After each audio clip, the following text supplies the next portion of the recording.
Chapter 2445. Zhang Zhenchuan became jolted after listening to Li Qie. He didn't realize it yet, but Li Qie was slowly opening a new door for him. Possessing knowledge and knowing how to use it, that's the way toward success. Unfortunately, no one is using this treasure grove correctly, he said, looking at the youth before glancing at the books while shaking his head. Zhenchuan stood there, seemingly comprehending a little bit. A long time ago, their sect specialized in information gathering and secret selling. They relied on their perfect network of intelligence to find the secrets of Imperial and greatly benefited from it. Furthermore, they always had the initiative and were one step ahead for any big event, a great advantage.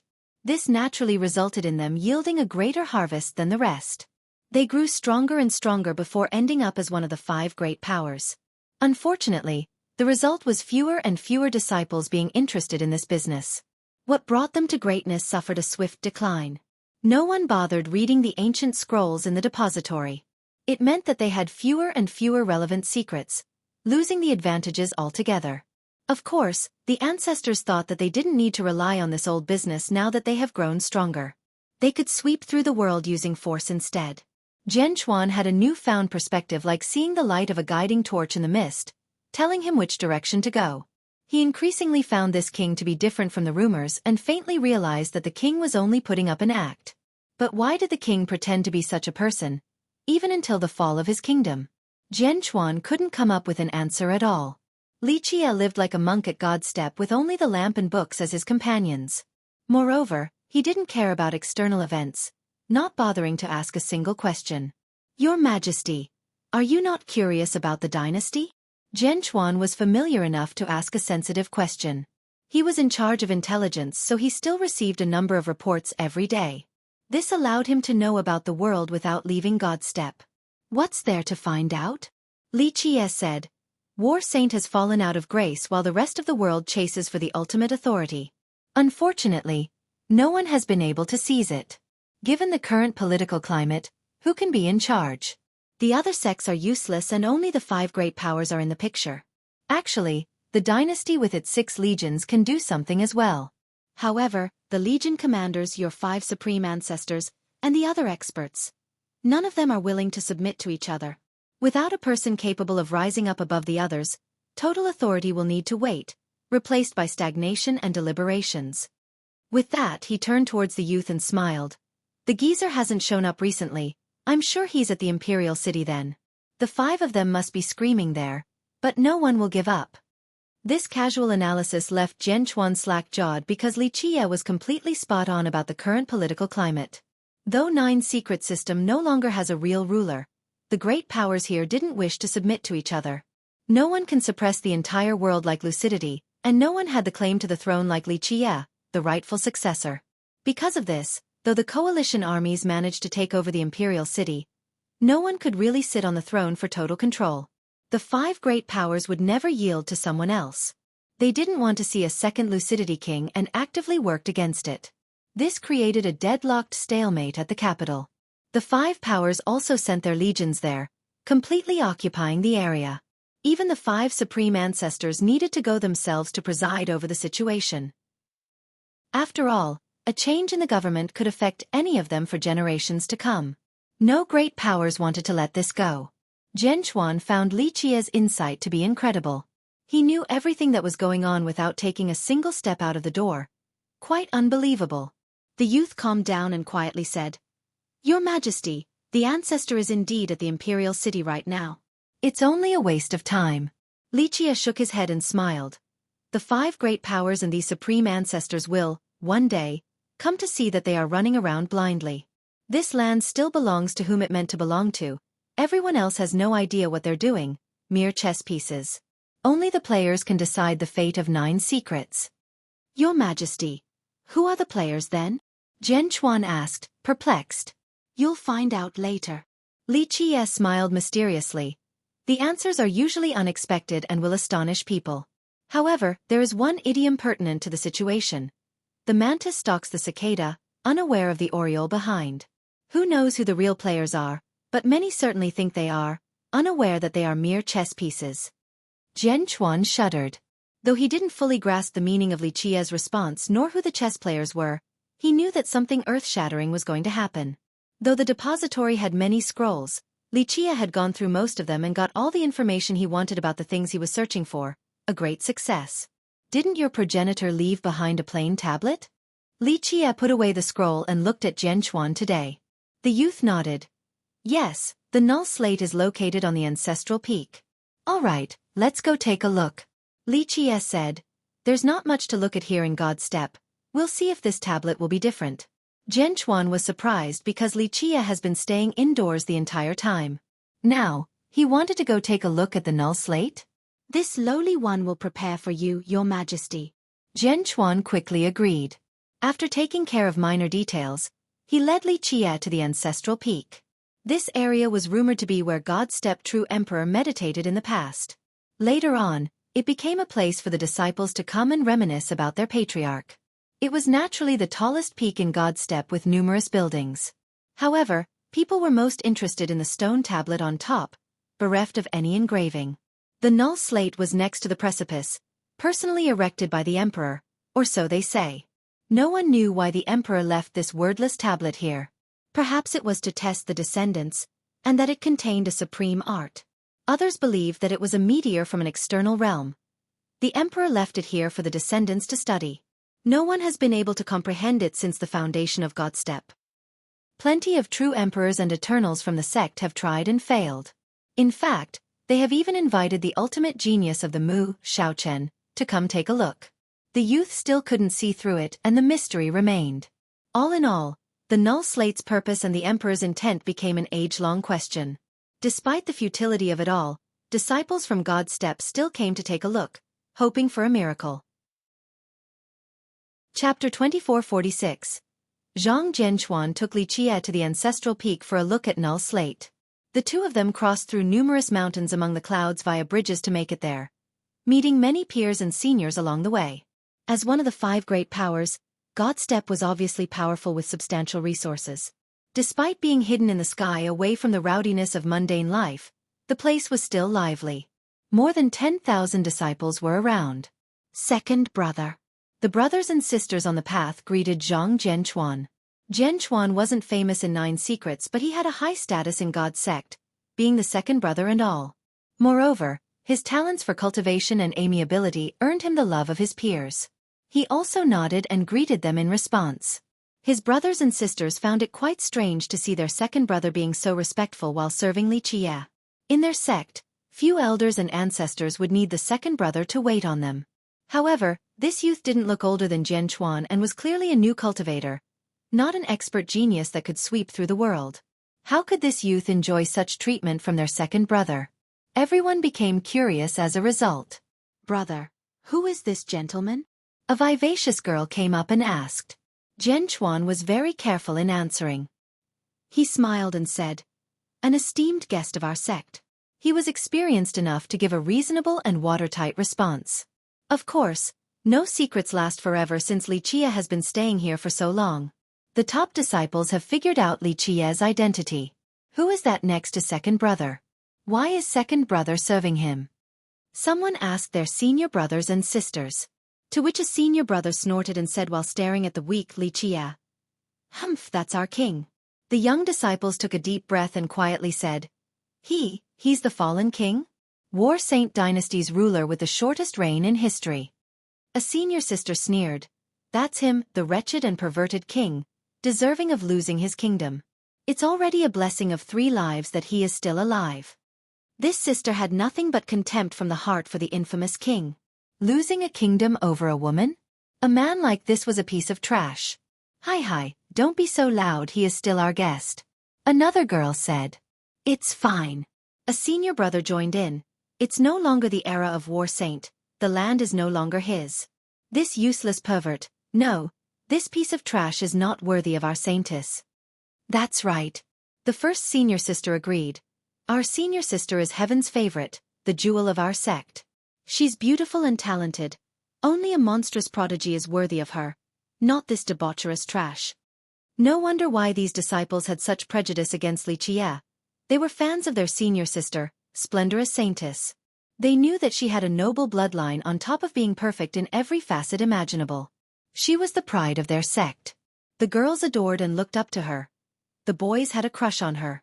For her to marry an incompetent and perverted king was akin to planting a gorgeous flower in a pile of manure. They naturally became indignant and resentful. Moreover, this king had already lost his kingdom and became even more unworthy. That's the new king. Many disciples pointed at Xueqi along the way and whispered. The perverted one. Not anymore, just a fallen king, a dog without a master. A male disciple scorned. He's lucky to have shelter here and being alive. Indeed. Another instantly chimed in. He would be dead if it wasn't for us hiding him. Zhenchuan also heard the whispers and awkwardly apologized to Xueqi. Your Majesty, don't mind them. They don't mean it. He didn't realize that he had considered Xueqi to be anything but a lecherous king. The guy was more than he was letting on. Xueqi only smiled and ignored the whispers, not commenting on it. The ancestral peak was sky-high with a formidable presence. There were towering architectures and billowing clouds and mist along with a pure atmosphere. It looked like a land of paradise from the distant. The majestic aura made it seem that there was a dragon slumbering beneath, and it could wake up and disperse the cloud during its ascension. Before the precipice was a flat, square rock. It stood on the mud without being buried in the lower half. Nevertheless, it remained stable as if it had taken roots below. It had a reddish-brown color. The entire thing was in plain sight, clearly without any engraving, not a single spot. Such a rock seemed to have been unearthed then brought to this place, untouched. On the surface were traces of weather, such as rain and mist. Oh, and various faint handprints. Ever since God's Step-True Emperor left it here, so many disciples have come to try and comprehend it. They rubbed it, hoping for a connection or a hint to the mystery. Unfortunately, none has been successful. This rock remained a rock, seemingly its true form. Great geniuses have come and left empty-handed for millions of years. Recently, they invited an exclaimed prodigy, Mu Shaochen. Even he himself failed to find anything. Nevertheless, the disciples here believed that this rock had innate values or their patriarch wouldn't have left it here for no reasons. It was their own fault for being unable to understand it. In front of this rock named Null Slate was a large pavilion, capable of accommodating several hundred people. Once Xueqi and Zhenchuan got here, they found a large group hard at work. A few disciples were leaning against the rock, hoping to sense something from physical closeness. As the two entered the pavilion, they attracted many gazes. Some began greeting Zhenchuan. He didn't say anything and focused on preparing a seat facing the tablet for Xueqi first, then burning some scented grass for him. A perfect environment for Dao searching. Next, Zhenchuan started a fire nearby in order to boil some tea for him. There was a reason why this youth was chosen by Wind God to serve Xueqi. Zhenchuan was someone who would carry out all orders with sincerity. He didn't care that Xueqi was a fallen king or show any slight because of this. He continued to be meticulous and earnest in his tasks. His peers became uncomfortable at this sight, especially after seeing Xueqi's nonchalant attitude as if this was how it should be. Such arrogance in their eyes was showing contempt towards their second brother and sect. Does he still think he's a king and this is War Saint Dynasty? All of this land belongs to him? Someone voiced their annoyance. Right. Only second brother is nice enough to do this. I would have walked away long ago. A junior brother stared at Xueqi with disdain. Chapter 2447. Xueqi blocked out all criticism and gossip while staring at the tablet. His eyes became profound, seemingly piercing through the entire thing. Nothing could elude him. He sat there without emitting any aura or pressure as if he were enjoying the scenery, appreciating the beautiful days. Everything felt the same as always. However, Zhang Zhenchuan standing next to him could sense something changing while pouring tea for the guy. He felt as if he was before a bottomless abyss. Xueqi. Anyone who falls down would die without a burial. Zhenchuan felt a primal fear and his legs grew weak. The abyss wanted to swallow him. He could sense just how terrifying Xueqi was despite a lack of external signs. This ordinary man was hiding an all-devouring force. There was no escaping. Only damnation awaits in the abyss. It's full. Xueqi's casual voice woke him up. He regained his composure and found that tea was overflowing the cup. He quickly wiped it clean before retreating to the back, not wanting to disturb Xueqi. The rest of the disciples glanced at each other. They didn't expect the fallen king to be interested in their null slate. Is he actually trying to comprehend our null slate? One disciple said with uncertainty. They found it hard to believe that the famous pervert would be interested in the null slate. Looks that way, he's pretty immersed. A senior sister saw Li Qie staring intensely at the slate and confirmed it. The disciples glanced at each other in disbelief.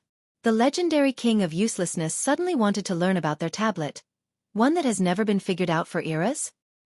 He overestimates himself. A senior brother scoffed. A senior sister nodded in agreement. No one has been able to understand our null slate. The past aside, even Mu Xiaochen, Imperial's greatest genius, didn't see anything from it, let alone a perverted king like him. Does he think this is a game? Only the most brilliant in history would be able to see something. No one else. A junior sister supported. The senior brother spoke again. How can someone like him be comparable to Mu Xiaochen? He is only trying to start over again and create some fame, but all this will bring is further humiliation. A useless pervert like him can only be a prodigal son. Everyone nearby nodded unanimously, agreeing with their brother. Zhenchuan could only sigh with disappointment. He couldn't stop them from speaking, only thinking that his peers had too much prejudice and didn't know that Li Qie was nothing like the rumors. Meanwhile, Li Qie continued to stare at the empty tablet for a very long time. How senseless! He shook his head before picking up his teacup for a sip. Zhenchuan was started to hear this because he knew that Li Qie wasn't talking about the gossiping bunch. This was a comment about the null slate. It was personally erected by their patriarch. Those aware of its background would always be respectful while earnestly trying to understand its mysteries. The disciples here especially didn't dare to make negative comments about the patriarch.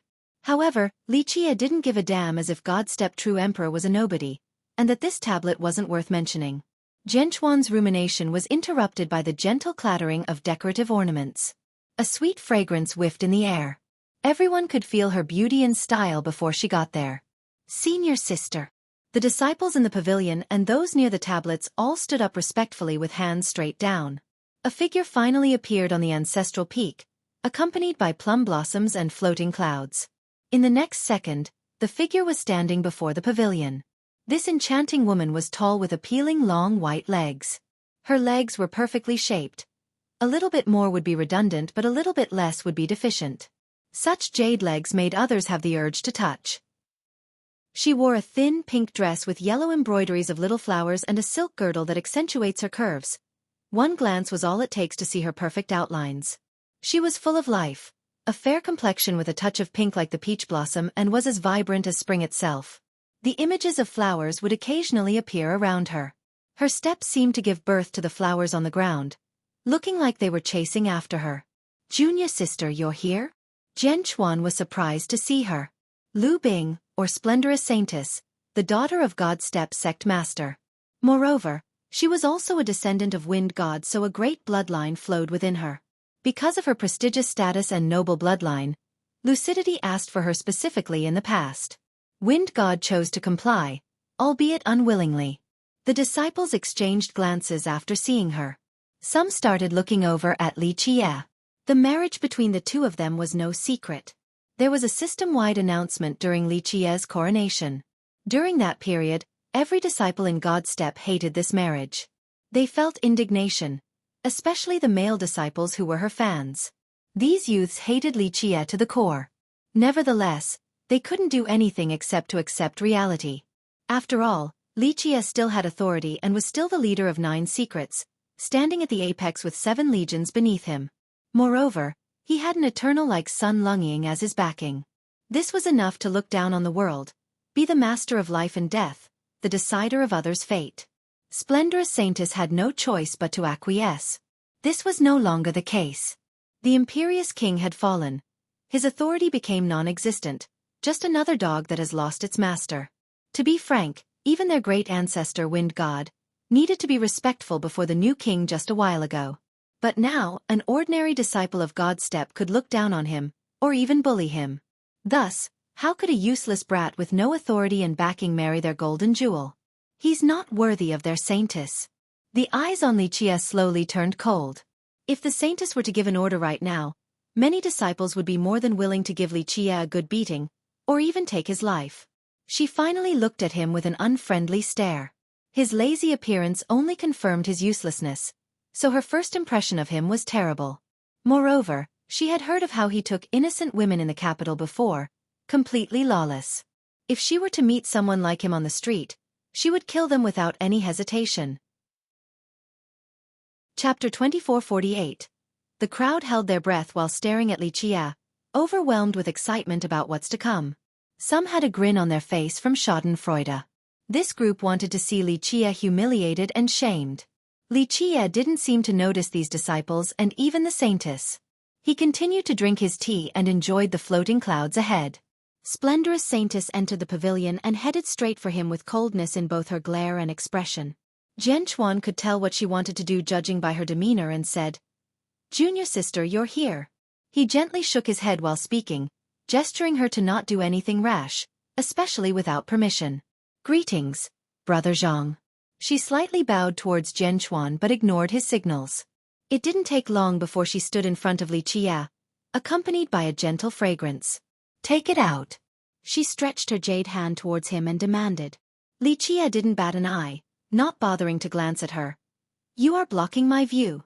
She turned red, embarrassed, after receiving this arrogant treatment and angrily glared at him. As the princess and jewel of God's step, she has always been the centerpiece wherever she went, the moon surrounded by the stars. She was used to flattery and reverence, causing her to have some pride and arrogance herself. However, Xueqi didn't bother to look at her before everyone and treated her like air, truly infuriating her as a result. "This is God's step, not your war sainty dynasty. It is over for your kingdom," Splendorous coldly said. She reminded him that he was only freeloading off their sect right now, no longer an imperious king like before. He nonchalantly responded, "Scram before I become angry, do not block my view. Who do you think you are?" Many disciples furiously roared. This comment has incited the anger of the crowd.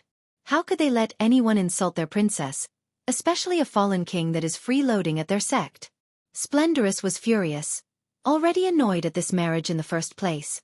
Moreover, the king had a terrible reputation, and this only exacerbated her distaste and disdain towards him. Plus, he was a nobody now, just a parasite at their sect. How could such a person look down on her in this manner? It was the heaviest insult in her eyes. She glared at him and said, "War Saint Dynasty is no longer in charge. Hand over the marriage pact. Don't humiliate yourself any further." The crowd ate it up. One of them loudly shouted, "That's right, we're a great power of 9 secrets. How dare this landless king act like this on our territory? Humph, someone useless like him isn't worthy of our senior sister. He needs to get the hell out right now. We've shown enough kindness harboring him for this long." Another one yelled, "You wish to break off this marriage?" Xueqi finally put down the teacup and glanced at her, still with a smile on his face. "Indeed," she responded, "this marriage agreement is no longer valid. Hand over the pact since keeping it around is only harmful to you." "And if I refuse?" Xueqi smirked. "It's not up to you." Another disciple cried out, "Your kingdom is done for already." The saintess threatened, "You are a frog trying to eat swan's meat, just bringing humiliation to yourself. If you are smart enough to read the situation, you should know what to do. So a fallen king like me is not worthy of the princess of God's step." Xueqi said with a smile. "Exactly." She said, "I will reach the apex in the future and become an invincible eternal. You are only a ridiculous and incapable king. You should be thinking about how to stay alive, right?" Xueqi waved his hand and interrupted her. "You really think of yourself as a swan? Only a saintess of God's step. Nothing more. And an eternal is no different than an ant, a servant, to me. Back at the imperial city, dozens of eternals kneel before me. So stop thinking so highly of yourself." "You!" She turned redder from anger. The disciples' eyes burned with fury. He was insulting both their saintess and sect. "In fact, you should be thanking Lucidity King," Xueqi lazily said without looking at her. "You think you're pretty enough to be my wife? Being a concubine is already pushing it. No, you're not even qualified to be a personal maid. Your looks and shallow cultivation are only suitable to be a feet-washing servant. If it wasn't for Lucidity King granting you this marriage, you would have nothing." "Bullshit! Who do you think you are?" The disciples clamored, unable to hold back. The saintess' eyes could kill right now. She felt a murderous urge. You deserve death. You are bringing this upon yourself. Junior sister. The situation has escalated out of control, so Zhenchuan pulled the saintess away. Please calm down. Humph, senior brother, are you forgetting that you're a disciple of God's step? A few disciples were unhappy and told Zhenchuan since he was helping Li Qie. The saintess also spoke coldly towards him. What are you doing, senior brother? He shook his head in response. Junior sister, I've received orders from the great ancestor to take care of His Majesty's daily life and safety, so please let this go. Senior brother, back off and ignore this. I'll answer to the great ancestor later. Her tone became serious. No. Zhenchuan maintained his position. I am under orders, please excuse me. At least one person in God's step isn't an idiot. The same can't be said about the rest, so foolish and blind. Li Qie added to the fire. Ignorant fool, daring to boast on our territory. Who do you think you are? An arrogant voice came about. A youth walked over, looking quite gallant and oppressive. White from top to bottom. He walked with both hands behind his back like a proud crane with an entourage of his own. First brother is here. The disciples here excitedly shouted. Some stared at him with nothing but admiration. First disciple of God's step. White crane young noble, Zhang Hao. His talents weren't inferior to splendorous saintess. Moreover, he made his Dao debut much earlier, so his cultivation was considerably higher. He was well received among the third generation of disciples in God's step and enjoyed some fame in 9 secrets. His eyes flashed like lightning and swept through the crowd before stopping on Li Qie. Humph, you're not qualified to comment on God's sect, trash. He was even more aggressive than splendorous saintess, not holding anything back. Chapter 2449. I'm trash? False. I'm the king that you all need to prostrate before and lick my feet. God's step and the great powers are only insects before me. Even your wind god needed to kneel, and as for you all? A bunch of insignificant ants that won't even get to lick my feet, needing to kneel 10,000 miles away from Skyrap. The disciples here were shocked at such blatant insult. They weren't worth a single coin in his mouth? You sure know how to talk big. But insulting our sect is punishable by death. Some loudly retorted. A real man doesn't bring up past glories. White crane young noble felt the urge to kill. He said with disdain, people were only worshipping War Saint Dynasty and Lucidity King. No one gives a damn about a useless king like you. Plus, your dynasty is over now, you're just relying on our charity to live. Just a dog under someone else's roof.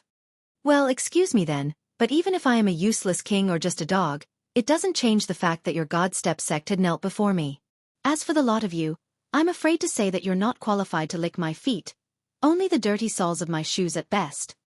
You! White Crane was furious but couldn't respond. A man fights with his fists, not his tongue. The saintess said, show us what you can do right now if you think so highly of yourself instead of bringing up the past. Oh! Li Qie couldn't help but laugh. You really think you're something, don't you? A bunch of ants wants to see what I can do? Just one stomp is enough to crush all of you. Such arrogance. The crowd was livid. Some jumped up and rolled up their sleeves. Senior sister, you don't need to dirty your hand against this dog of a king. Let me teach him a lesson.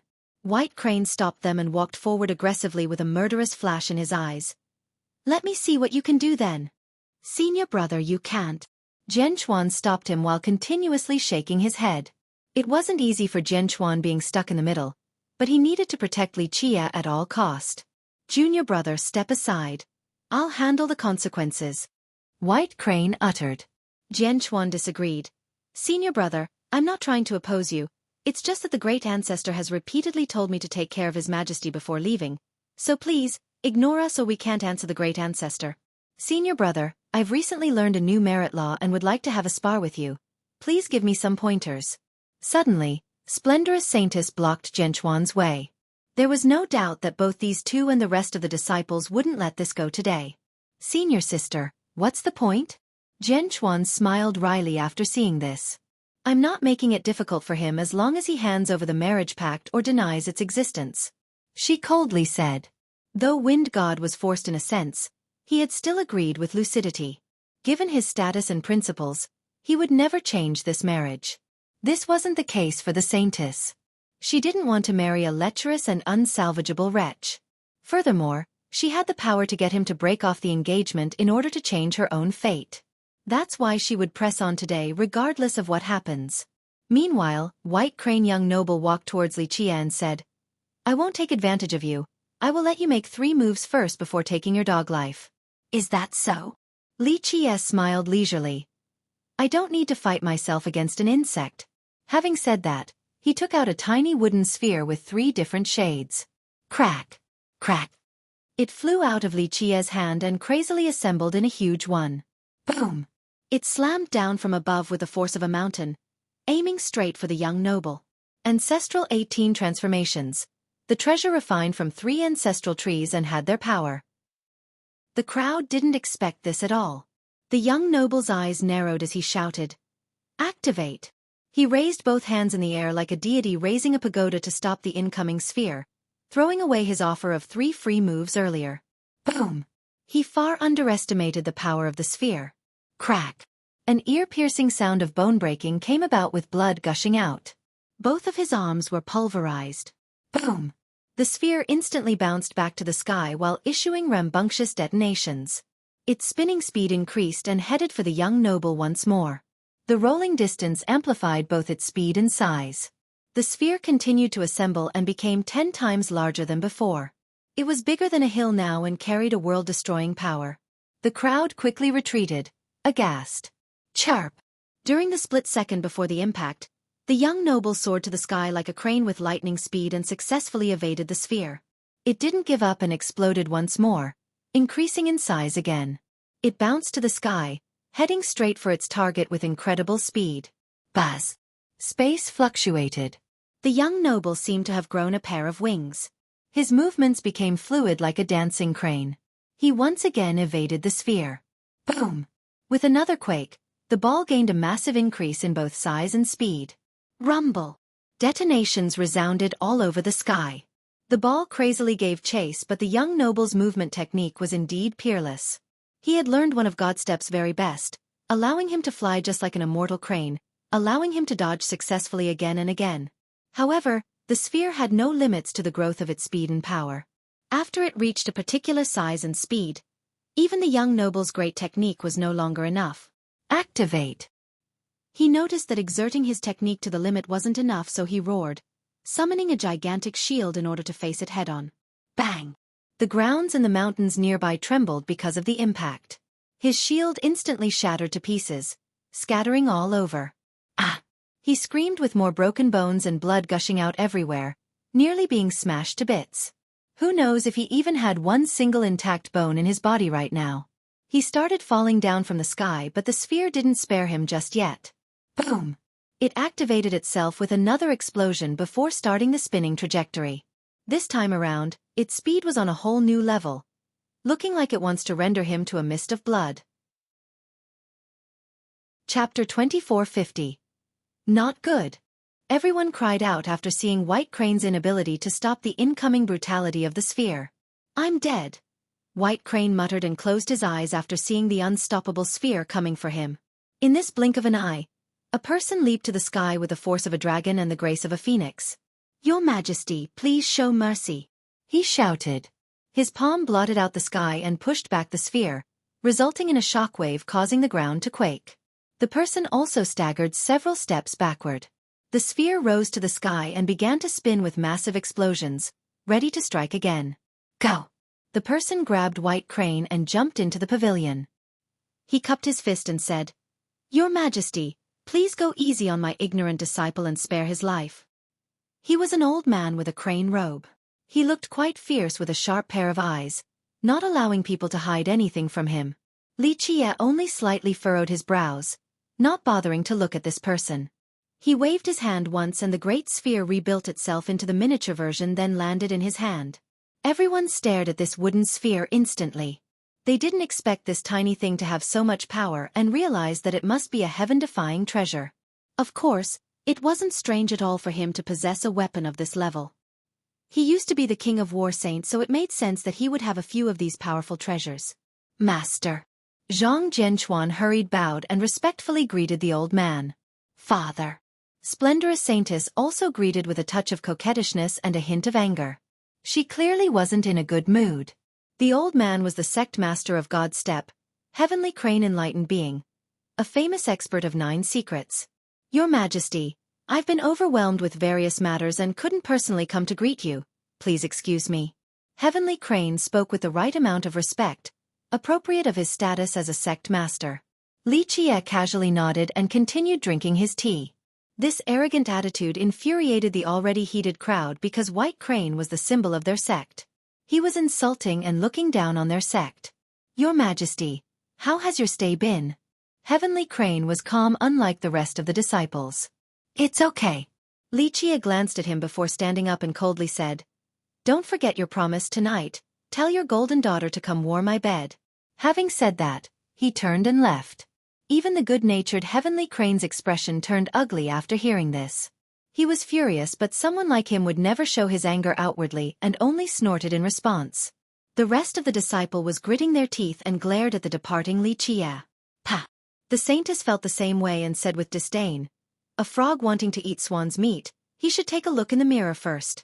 Li Qie ignored all of them and continued leaving. Zhenchuan had no choice but to follow right behind him. Master, this little bastard is pushing it. One disciple angrily said. Yes, sect master. The other ones chimed in, he's only a useless and lecherous king with no kingdom. Since when can someone like him do whatever he wants at our sect? Why are we allowing him to disgrace us like this? It'll be over soon. Heavenly Crane's eyes turned cold as he stared towards the horizon, revealing a murderous intent. Father, we need to end this. A guy like him wants to marry me? In his dream. The Saintess stressed. Binger, I will deal with it. Heavenly Crane said with a cold expression.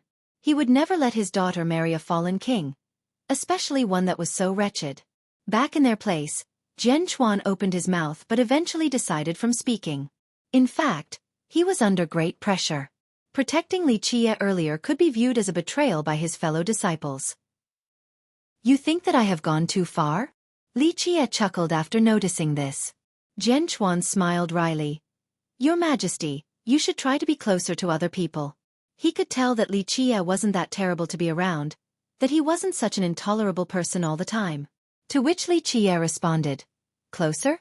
If I were still the king of 9 secrets with 7 legions under me, how would my stay here be? Zhenchuan had no response. From top to bottom, your entire sect would want to kneel and lick my feet. When I become angry, everyone will live in fear. To put it bluntly, just one order of mine and heads will start rolling on the floor. He turned and glanced at the youth and continued. Dignity and pride? Those only apply when speaking to weaker people. Before Lucidity King, not to mention disciples like you, even your ancestors will act subservient, stemming from their helplessness. There's no pride and dignity involved at that point. But Zhenchuan didn't know where to start retorting. But now, I am only a fallen king. Li Qie continued. Indeed, just a fallen king, a dog that has lost its master in everyone's eyes. However, in my eyes, your sect members are mere ants. Why is it that they want nothing more than to be able to lick Lucidity's feet? But just a few comments of mine and they feel insulted. It is because you all have yet to see a massacre from me. When I herald the stench of blood, everyone will realize that being able to prostrate and licking my feet is an honor. He grinned after the last sentence. Zhenchuan could only sigh. He didn't wish to comment because he was still a disciple of God's Step. Leave now. Li Qie gently waved his hand. Zhenchuan bowed and quietly left. Li Qie began meditating to search for the Grand Tao. He reached a state of Zen with his mind traveling freely. The primordial tree slowly appeared. It poured out faint strands of light, just like the opening of multiple worlds. Each strand represented the birth of a new one.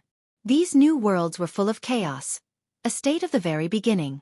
It was full of life and possibility. The tree gave existence to the heaven and earth. In fact, even the eternal high heaven could be created by the tree. The first Tao fruit had reached grand completion. Inside were countless seeds. Each seed was a perfect grand Tao, so just one Tao fruit had unlimited permutations and derivations. The second Tao fruit was ripe at this point. It looked like a spinning top with a thick peel at the top, an accumulation of the evolution and changing of Grand Tao across the ages. One could see the beginning of the Tao reflected in this thick skin. This gave it a thick appearance with the external shell, seemingly impenetrable. The shade was a dark yellow. It looked quite heavy, millions and millions of pounds. The bottom part was much thinner in comparison to the top and continued to rotate, hence the fruit's similarity to a spinning top. The thing looked like it could spin for eternity. Moreover, the focus of this rotation could always target the core of its target with massive power, instantly crushing everything like a dried branch. Chapter 2451. Li Qie couldn't help but smile while staring at this thick and tough Tao fruit. He gave it the name, Acorn. It contained massive and overbearing power. Time for the third Tao fruit, but this will be tough. Li Qie murmured, it will open a new beginning once ripened, but every fruit after will need a more potent area to support them. Once all three fruits were ripened, this presented a challenge for both Li Qie and the primordial tree. In the beginning, Li Qie speculated that once the tree matures into a sky-blotting creation, it would have a total of 12 Tao fruits. It wasn't going to be easy. The more Tao fruits, the greater the pressure and challenge. In fact, adding one more fruit was doubling the stress. After all, from birth to maturity, not to mention the previous fruits, these things required a massive amount of primordial energy. Adding one more fruit meant requiring more supply. The tree itself needed to grow as well. At this moment, these powers in life relied on Li Qie's personal power as the fuel. In order to open a new cultivation system, suppressing the old world wasn't enough. One needed enough force to open a new world. Massive energy, ability to withstand the stress, and an immovable Tao heart were necessary for this process. Otherwise, one wouldn't be able to handle the alternation of the old and the new world. Their Tao heart would crumble along with their grand Tao. The frames of these worlds would be destroyed, resulting in the death of the cultivator since they would turn to ashes. Perhaps death wasn't even the worst outcome of this endeavor. If the Tao heart were to falter and succumb to the evil path, that would be the most terrifying consequence. Breaking the old and starting the new required a daring decisiveness only found in the apex existences in each epoch. However, when these apex masters fell to the evil path, they would start a disaster, robbing their epoch of light. Nevertheless, Li Qie remained calm despite the frightful pressure mounting on him. His Tao heart remained resolute. From the start of time, eras came and went, epochs replaced one another. In the river of time, there have been geniuses with insane talents and brave overlords. These beings were incredible. The current prodigies right now were insignificant in comparison, like a speck of dust. Li Qie naturally couldn't compare to these beings in terms of talents. The only thing he had was an immovable Tao heart, his greatest possession and power. It didn't matter how tough the road was in the future, he could move forward, step by step. No problems could stop him. No disasters could hope to slow him down. Li Qie, the man with the eternally unwavering Tao heart. Some time passed before he returned from his meditation. Though he had recalled the tree, some of its light still shone upon him, bringing new hope and a new dawn for the world. At this moment, just a single wave of his hand contained an epoch-crushing power. The light slowly dispersed and he hid his terrifying aura. He returned to the origin just like a simple and natural stone, devoid of any carving. He smiled, realizing that only the true overlords could see through his mysteries at this point. When he walked outside, Zhenchuan has been waiting. The youth happily walked up and quietly said, "Your Majesty, the sect master and fellow ancestors are here to see you." "Oh, look like a big crowd." Li Qie chuckled after hearing this. "Quite a few, please be lenient, Your Majesty." Zhenchuan hesitated before softly speaking. Li Qie leisurely smiled. "Sounds like something will happen then." "Well, I'm only speculating." Zhenchuan smiled wryly. "The great ancestor is still at the capital, so I don't really know what will happen." Despite saying so, as the person responsible for intelligence in God's step, he naturally knew what was going on but didn't dare to reveal it. He was powerless anyway. Li Qie didn't care too much if the youth didn't dare to speak. The two of them quickly made their way into the main hall. The room was full of people. The influential ancestors sitting down. Many important disciples were standing behind them, crossing their arms in front of their chest. All eyes fell on Li Qie instantly. Some were disdainful, others sneered, a few were simply curious. "Your Majesty, Please excuse us for interrupting your session. Heavenly Crane, enlightened being, cupped his fist and smiled. Heavenly Crane still sat down on his chair, not bothering to stand up. In the past, they would be on their knees to greet the King of Nine Secrets right now. Unfortunately, because of recent events, they no longer give a damn about this fallen king. Even the disciples here looked down on him. Lichia sat down and briefly observed the crowd. Splendorous Saintess and White Crane young noble were present as well, standing next to the sect master. The Saintess stared coldly at him with clear contempt in her eyes. Meanwhile, the young noble sneered, trying to hide his murderous intent. This was beyond Zhenchuan's control, so he stood quietly to the side. A third-generation disciple like him couldn't speak before the sect master and ancestors. Everyone's here, Lichia lazily said. Your Majesty, you have been staying here for a long time, but the ancestors never got a chance to see you. This is why everyone is here today. Heavenly Crane smiled. In fact, a few ancestors have seen Lichia already during the coronation since they tagged along with Wind God. Of course, Lichia never gave a damn about them, not to mention the massive crowd back then. Who could remember certain individuals? This is Cloud Flash Ancestor, the fastest in our sect. This is Solitary Dragon Ancestor, responsible for Dao teaching. This is Skywalk Ancestor, he is. The sect master introduced the ancestors one by one with a smile. All right, no need for such needless courtesy. Lichia interrupted him with a wave. No need to pretend in front of me, just say what you have to say, everyone is busy. The ancestors didn't expect this. Some put on an unfriendly expression. Meanwhile, the disciples didn't try to hide their anger. These ancestors were all prestigious big shots in all of Imperial, not just Nine Secrets. Heavenly Crane was giving Lichia face by introducing them, yet the guy dared to act so rudely? It was a blatant insult.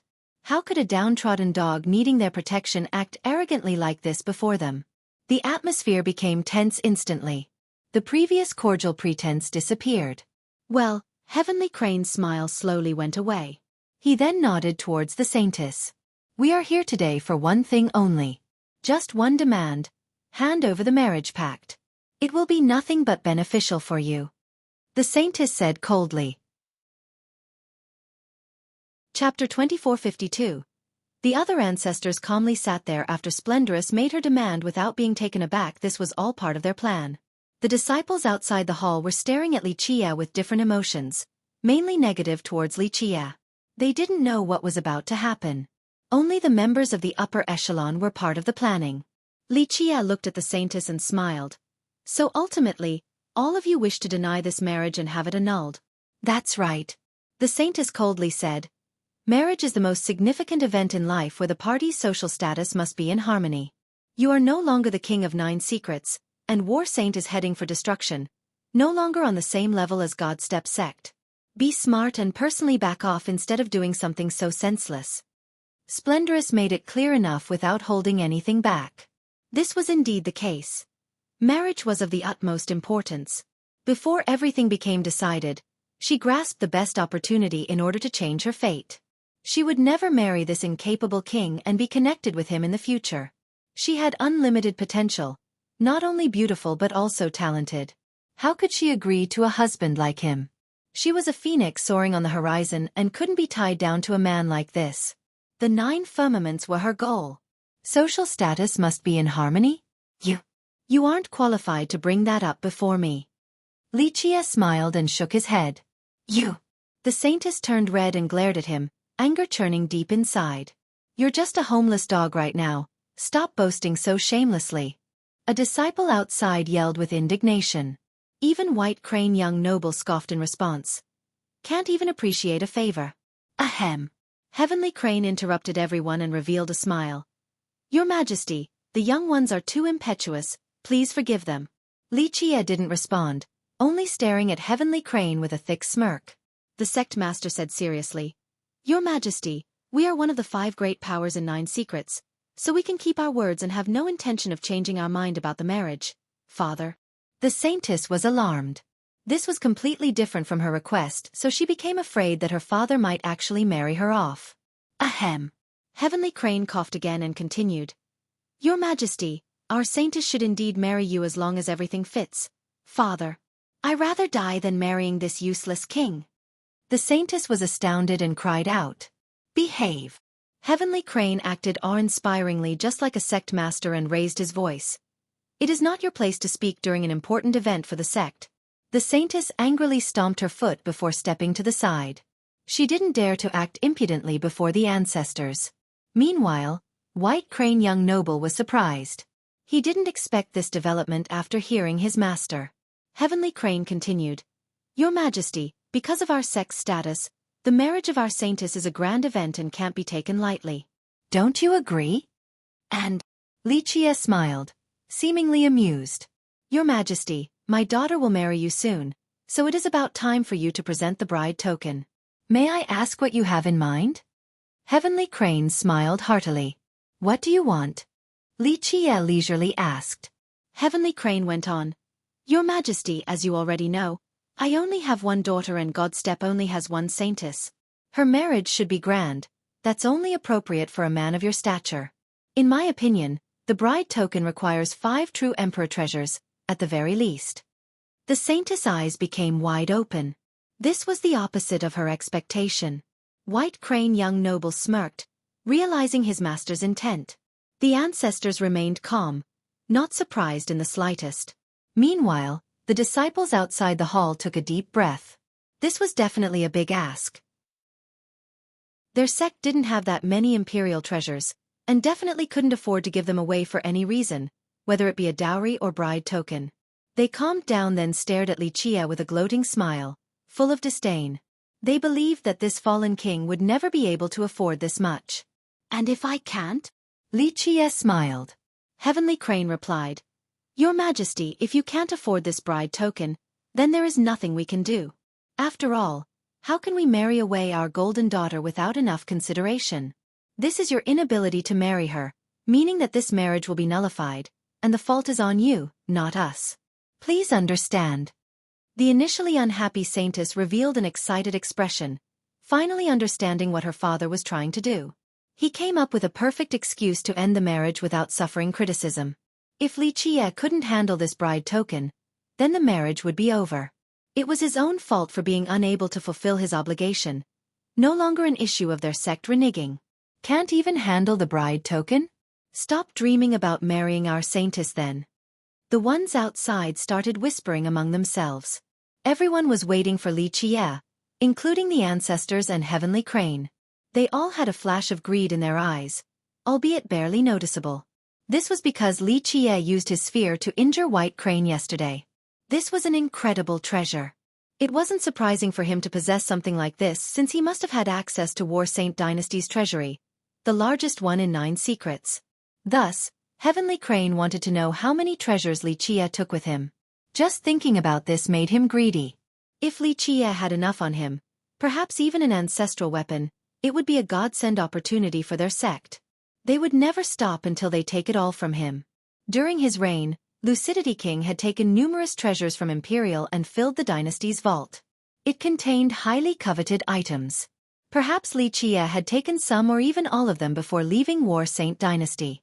5 Imperial treasures? It's no big deal. Lichia casually said.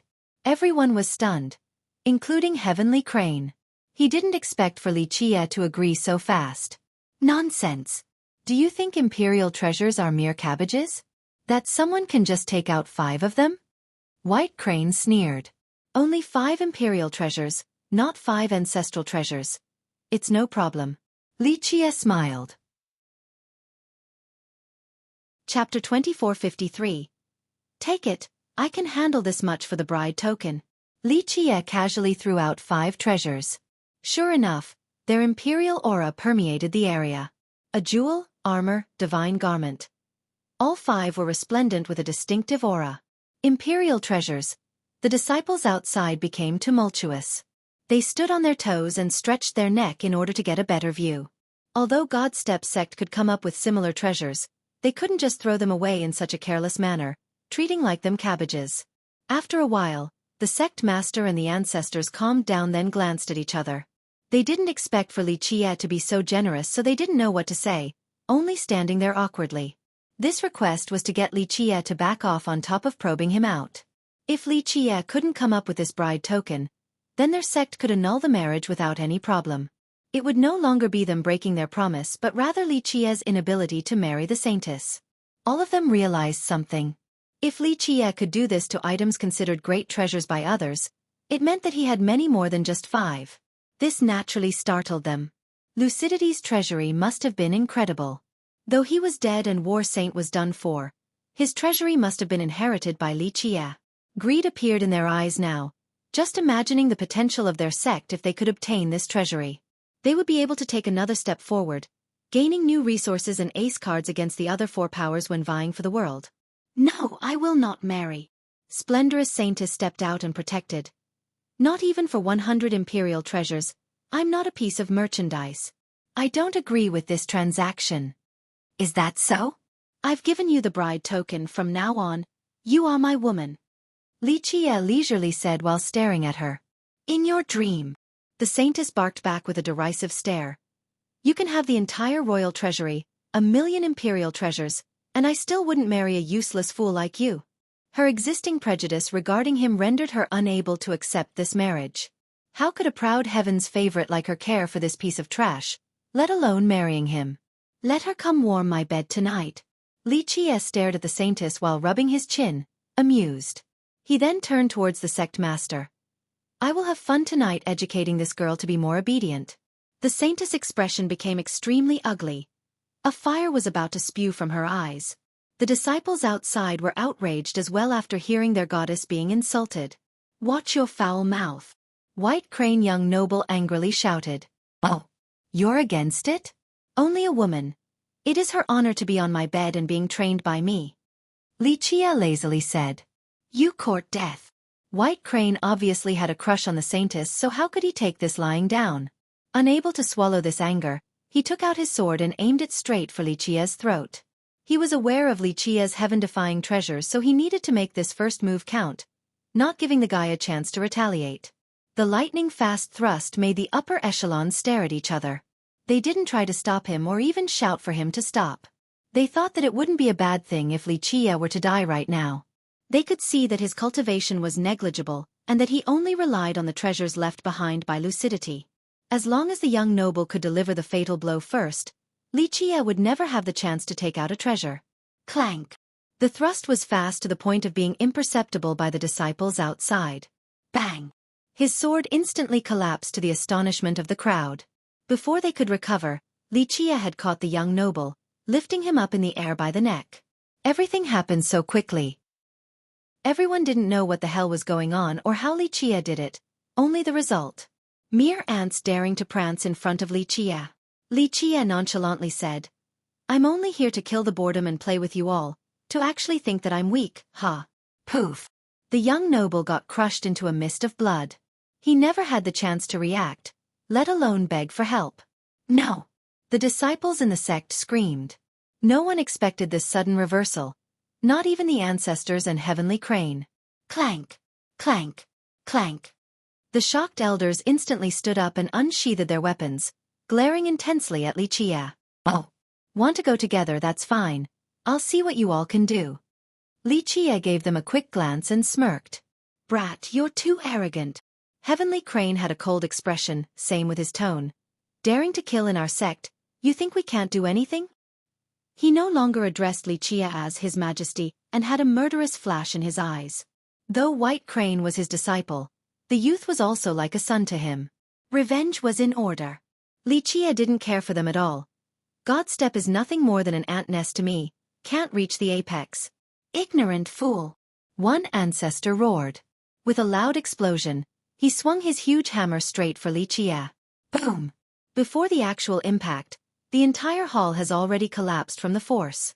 No big deal. Li Qie smiled and raised his hand. A powerful shockwave vibrated in the air. The hammer struck an item and was repelled. The null slate. Many were astounded after seeing the item in Li Qie's hand. Heavenly Crane and the ancestors gasped before staring at each other. Not even in their dream would they expect Li Qie to summon the null slate on their ancestral peak so easily. Ever since Godstep True Emperor left it there, no one has been able to move it in the slightest. But now, Li Qie just needed to raise his hand and the slate from the faraway peak came to him, Simply astonishing. Chapter 2454. Everyone present felt dread while staring at the null slate in Liqia's hand because no one has been able to move it, let alone controlling it. He even used it as a weapon to stop the incoming hammer, shocking everyone to the core. Ever since its appearance, no one knew of its effect or actual usage. Who would have thought that an outsider like Liqia could do it so effortlessly? The ancestors and disciples of the sect became slack-jawed, unable to close their mouth for a long time. Boom! Liqia interrupted the astonishment with an attack. The tablet in his hand directly flew for the ancestor. Boom! The ancestor's hammer crumbled from the force while the tablet continued on its path. Ah! He couldn't resist at all. The tablet seemed to have a power capable of sealing the heaven, not letting anyone escape. After a shrill scream, this ancestor turned into a mist of blood. Ants! Liqia nonchalantly said after catching the tablet again, completely indifferent as if killing an ancestor was no big deal. On the other hand, the entire sect was shaken by this insignificant murder. Kill him! When the upper echelon regained their composure, they instantly felt fear and all had the same thought: Liqia must die. Boom! The ground quaked and mountains shook. Pavilions and buildings crumbled with debris and mud flying everywhere. They finally made their move, utilizing their strongest attack. Mighty weapons rose to the sky, aiming for Liqia without mercy. The heaven fell and the earth split due to the murderous intent. The frightened group's first reaction was to kill Liqia instantly, or they would be the next victims. Fools! Liqia chuckled and the tablet in his hand went back to work. It came out with the force of a meteor and ravaged the land. Rumble! The weapons from the other side started collapsing against the tablet, unable to withstand a single blow. Finally, the tablet loomed above and suppressed them all. They thumpingly fell to the ground on their back, unable to move a single finger. It felt as if there were 100,000 mountains pressing down on them. How should I kill you now? Maybe some torturing first? Liqia smirked while staring at the group. You dare! Some disciples outside shouted and rushed forward with their sword despite being overwhelmed with fear.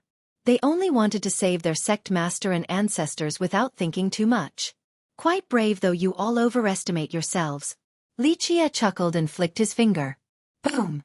The swords broke down and they were blown flying while vomiting blood, subjected to the same pressure as their seniors, unable to stand up. These disciples were far inferior to their ancestors, whom Liqia also easily subdued. Fear permeated the hall because Liqia far exceeded their imagination. They thought that he was only a useless king with no cultivation to speak of. However, he proved them wrong in a terrifying manner. A realization struck them. No wonder why he viewed them as ants earlier. This was indeed the truth. The group felt a cold chill, making their hair stand on end. It wouldn't be difficult for Liqia to destroy their sect at all. Running! Liqia noticed the pale saintess with fear in her eyes trying to turn and run.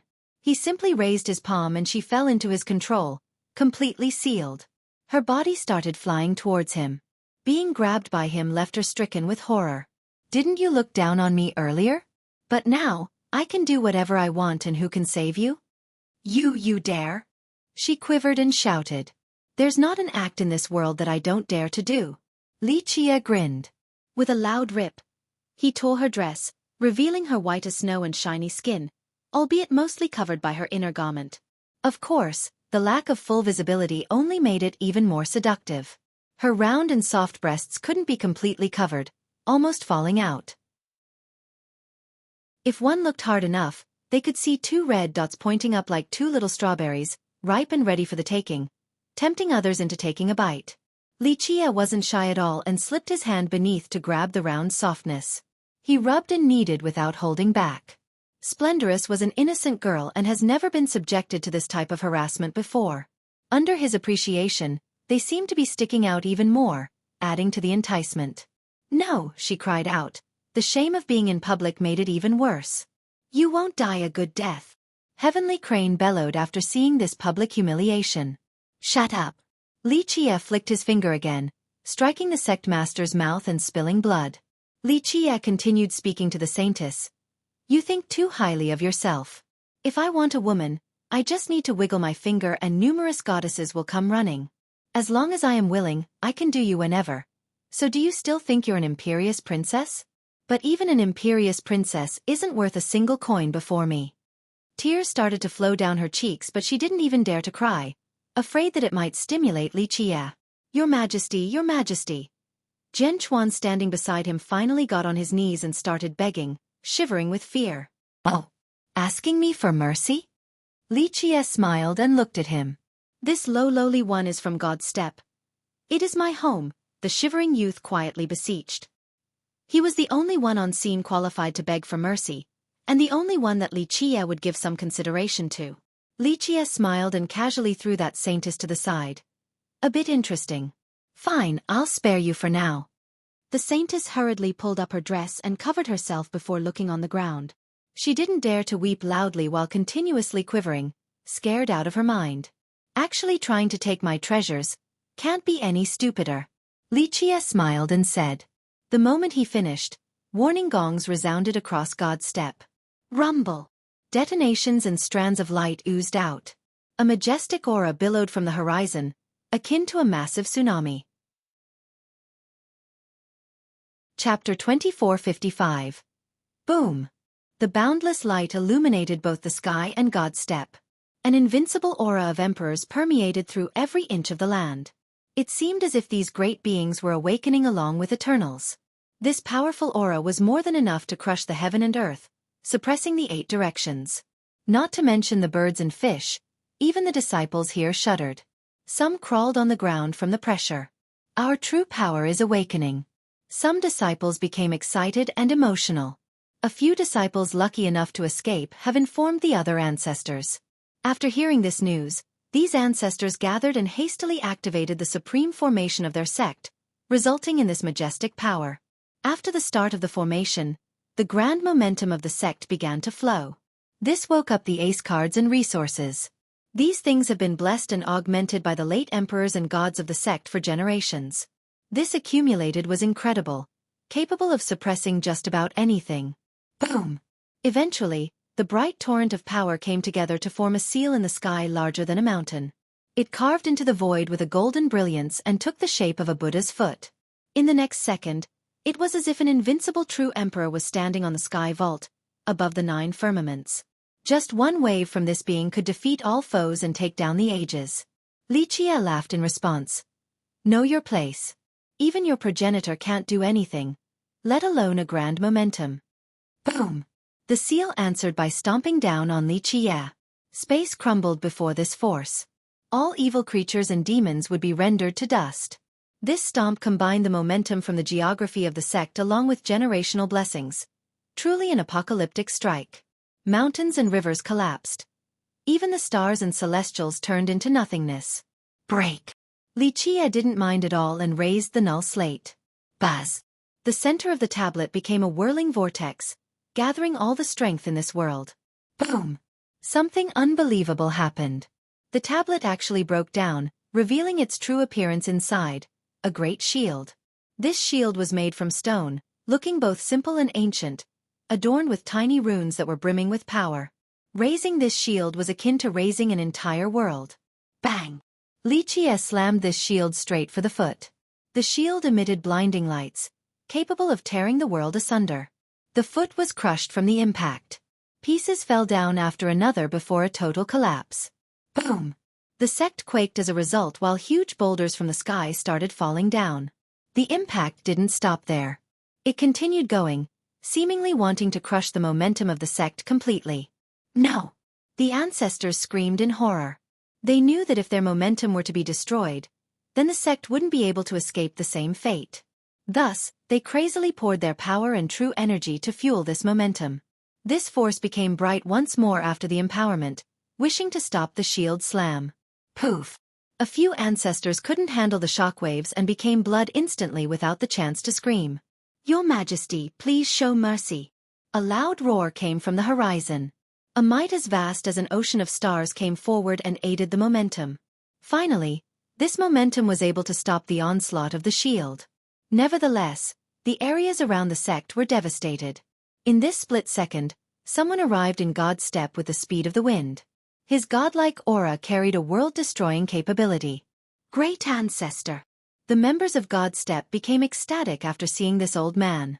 Geezer, try this. Li Qie laughed and casually slammed his shield forward again. Wind God had only just returned and saw this terrible scene. He rushed here only to be met with a shield slam. Activate! He performed his strongest attack, turning into the most terrible storm in existence. Rumble! This violent storm shot to the sky, destroying everything in its path. Unfortunately, regardless of how terrifying and mighty this storm was, it was still extinguished by the shield. The shield was as feeble as little breeze going up against the swing of a gigantic magical fan. Wind God fell from the sky like a meteor before smashing into a peak, reducing it to rubble. The sect members were speechless. Wind God was their supreme ancestor, one of the 5 in 9 secrets. They were matchless with the exception of lucidity and sun lunging. But now, someone as powerful as him still couldn't stop a single blow from this shield. If this terrifying news were to spread, all of Imperial would tremble with fear. Boom! Dirt and rocks went flying as Wind God crawled out of the mess, bloodied and injured everywhere. The sect members heaved a sigh of relief. If their strongest ancestor were to die to a single strike, it would be too hopeless. Your Majesty, please. Wind God prostrated on the ground, afflicted with fear. My disciples are idiots. Please think about our past relationship and the ancestors of 9 secrets and spare us. We will accept any punishment. He finally realized that Li Qie was the real monster. Even Lucidity King back then wasn't at this level. Chapter 2456. Li Qie looked down at the prostrating Wind God and shook his head. Some don't know how deep the world is until they see blood. Just this casual comment from him left everyone with trepidation. Everyone was on the ground, from the regular disciples to the powerful ancestors. They finally realized what true terror was, the real behemoth. They were mere ants in comparison despite being one of the 5 great powers of 9 secrets. Their ancestors consisted of some powerful Eternals, but these beings couldn't reach the apex compared to Li Qie. This inconspicuous youth could push them to the edge with a single wave of his hand, rendering them to ashes with a smile on his face. Others considered them to be a behemoth, but they were only a speck of dust in comparison. Heavenly Crane Sect Master was filled with regrets. He wasn't worried about his life but rather the well-being of the sect. He didn't wish that the sect's demise would come from his foolishness. The current situation was indeed his fault. If it came to fruition, he would never be able to face his ancestors in the afterlife due to the shame. He was pale, understanding why Li Qie said that they were the one reaching up in this marriage. His daughter being a bed warmer was indeed an honor for her. Unfortunately, he was too blind to see it and missed this once-in-a-lifetime opportunity. It was already too late for regrets. He felt that 100 deaths weren't enough to make up for this sin. If they were, he would be more than willing to die as atonement. Li Qie became bored while looking at the trembling disciples. Forget it, killing all of you doesn't prove my invincibility anyway. Scram. Thank you, Your Majesty. From top to bottom, everyone in God's step felt as if they have just been pardoned and immediately bowed 9 times before daring to quietly leave. They were drenched in cold sweat at this point. Li Qie found this boring and casually threw the stone shield to Zhenchuan. You have served me in the past several days and I do not mistreat my people. This stone shield is yours. Consider it fate. Zhenchuan was astounded after receiving this gift. He stood there, slack-jawed, and couldn't calm down. The people who were leaving were petrified. They were afraid earlier but this emotion was replaced by shock instead. They could see that this shield was an incredible treasure with power comparable to an ancestral treasure, perhaps even stronger. If it were to be lost outside, it would start a bloody conflict. Any sect would spill blood in order to gain this great treasure. But now, Li Qie gave it away so easily to Zhenchuan. The first to calm down was Wind God. He quickly reminded the youth. Show your gratitude already. He was quite happy at this moment. Though their sect had committed a grave sin from a stupid mistake, one of their disciples was still liked by Li Qie. At the very least, it could be considered a stroke of fate. Zhenchuan regained his wits and quickly got on his knees again. Thank you for the gift, Your Majesty. The power of this stone aegis is not predicated on your cultivation, only your Tao heart. Li Qie said, as long as your Tao heart is tough enough, you will be able to control it. Moreover, the harder your Tao heart, the harder the shield. If your Tao heart becomes unbreakable, the shield will stop the majority of powerful attacks. Few in this world will be able to injure you. I understand. Zhenchuan bowed again. How boring. Li Qie then turned his glance towards the rest of the crowd before turning to leave. Wind God wanted to speak, but Li Qie was nowhere to be found now. He was considered the fastest person in the present, virtually omnipresent. However, he wasn't on the same level as Li Qie in terms of speed. He sighed after analyzing the situation. This was a godsend opportunity, yet they just let it slip away from their grasp. After a while, he spoke with a grim expression. From today on, God's step will be closing our doors. No disciples will leave without permission. Also, no one is allowed to speak on the event today, or kill without mercy. He was aware that regardless of Li Qie's intention, the guy certainly had his reasons for putting up this act and didn't want to be exposed. Doing this wrong could result in a calamity for their sect, so he ordered for all disciples to keep this a secret. We understand. The remaining disciples respectfully said while on their knees. Wind God then turned his attention towards Heavenly Crane. He shook his head with disappointment. Go reflect on your errors in isolated confinement. You have disappointed me and failed to uphold the responsibility of a sect master. Nearly brought damnation to the sect. I obey. Heavenly Crane prostrated while overwhelmed with embarrassment. Wind God then looked over at Zhenchuan, who was still frozen with the stone aegis in his hand. He became quite sentimental. Li Qie only spared their sect not out of consideration for him nor the old ancestors.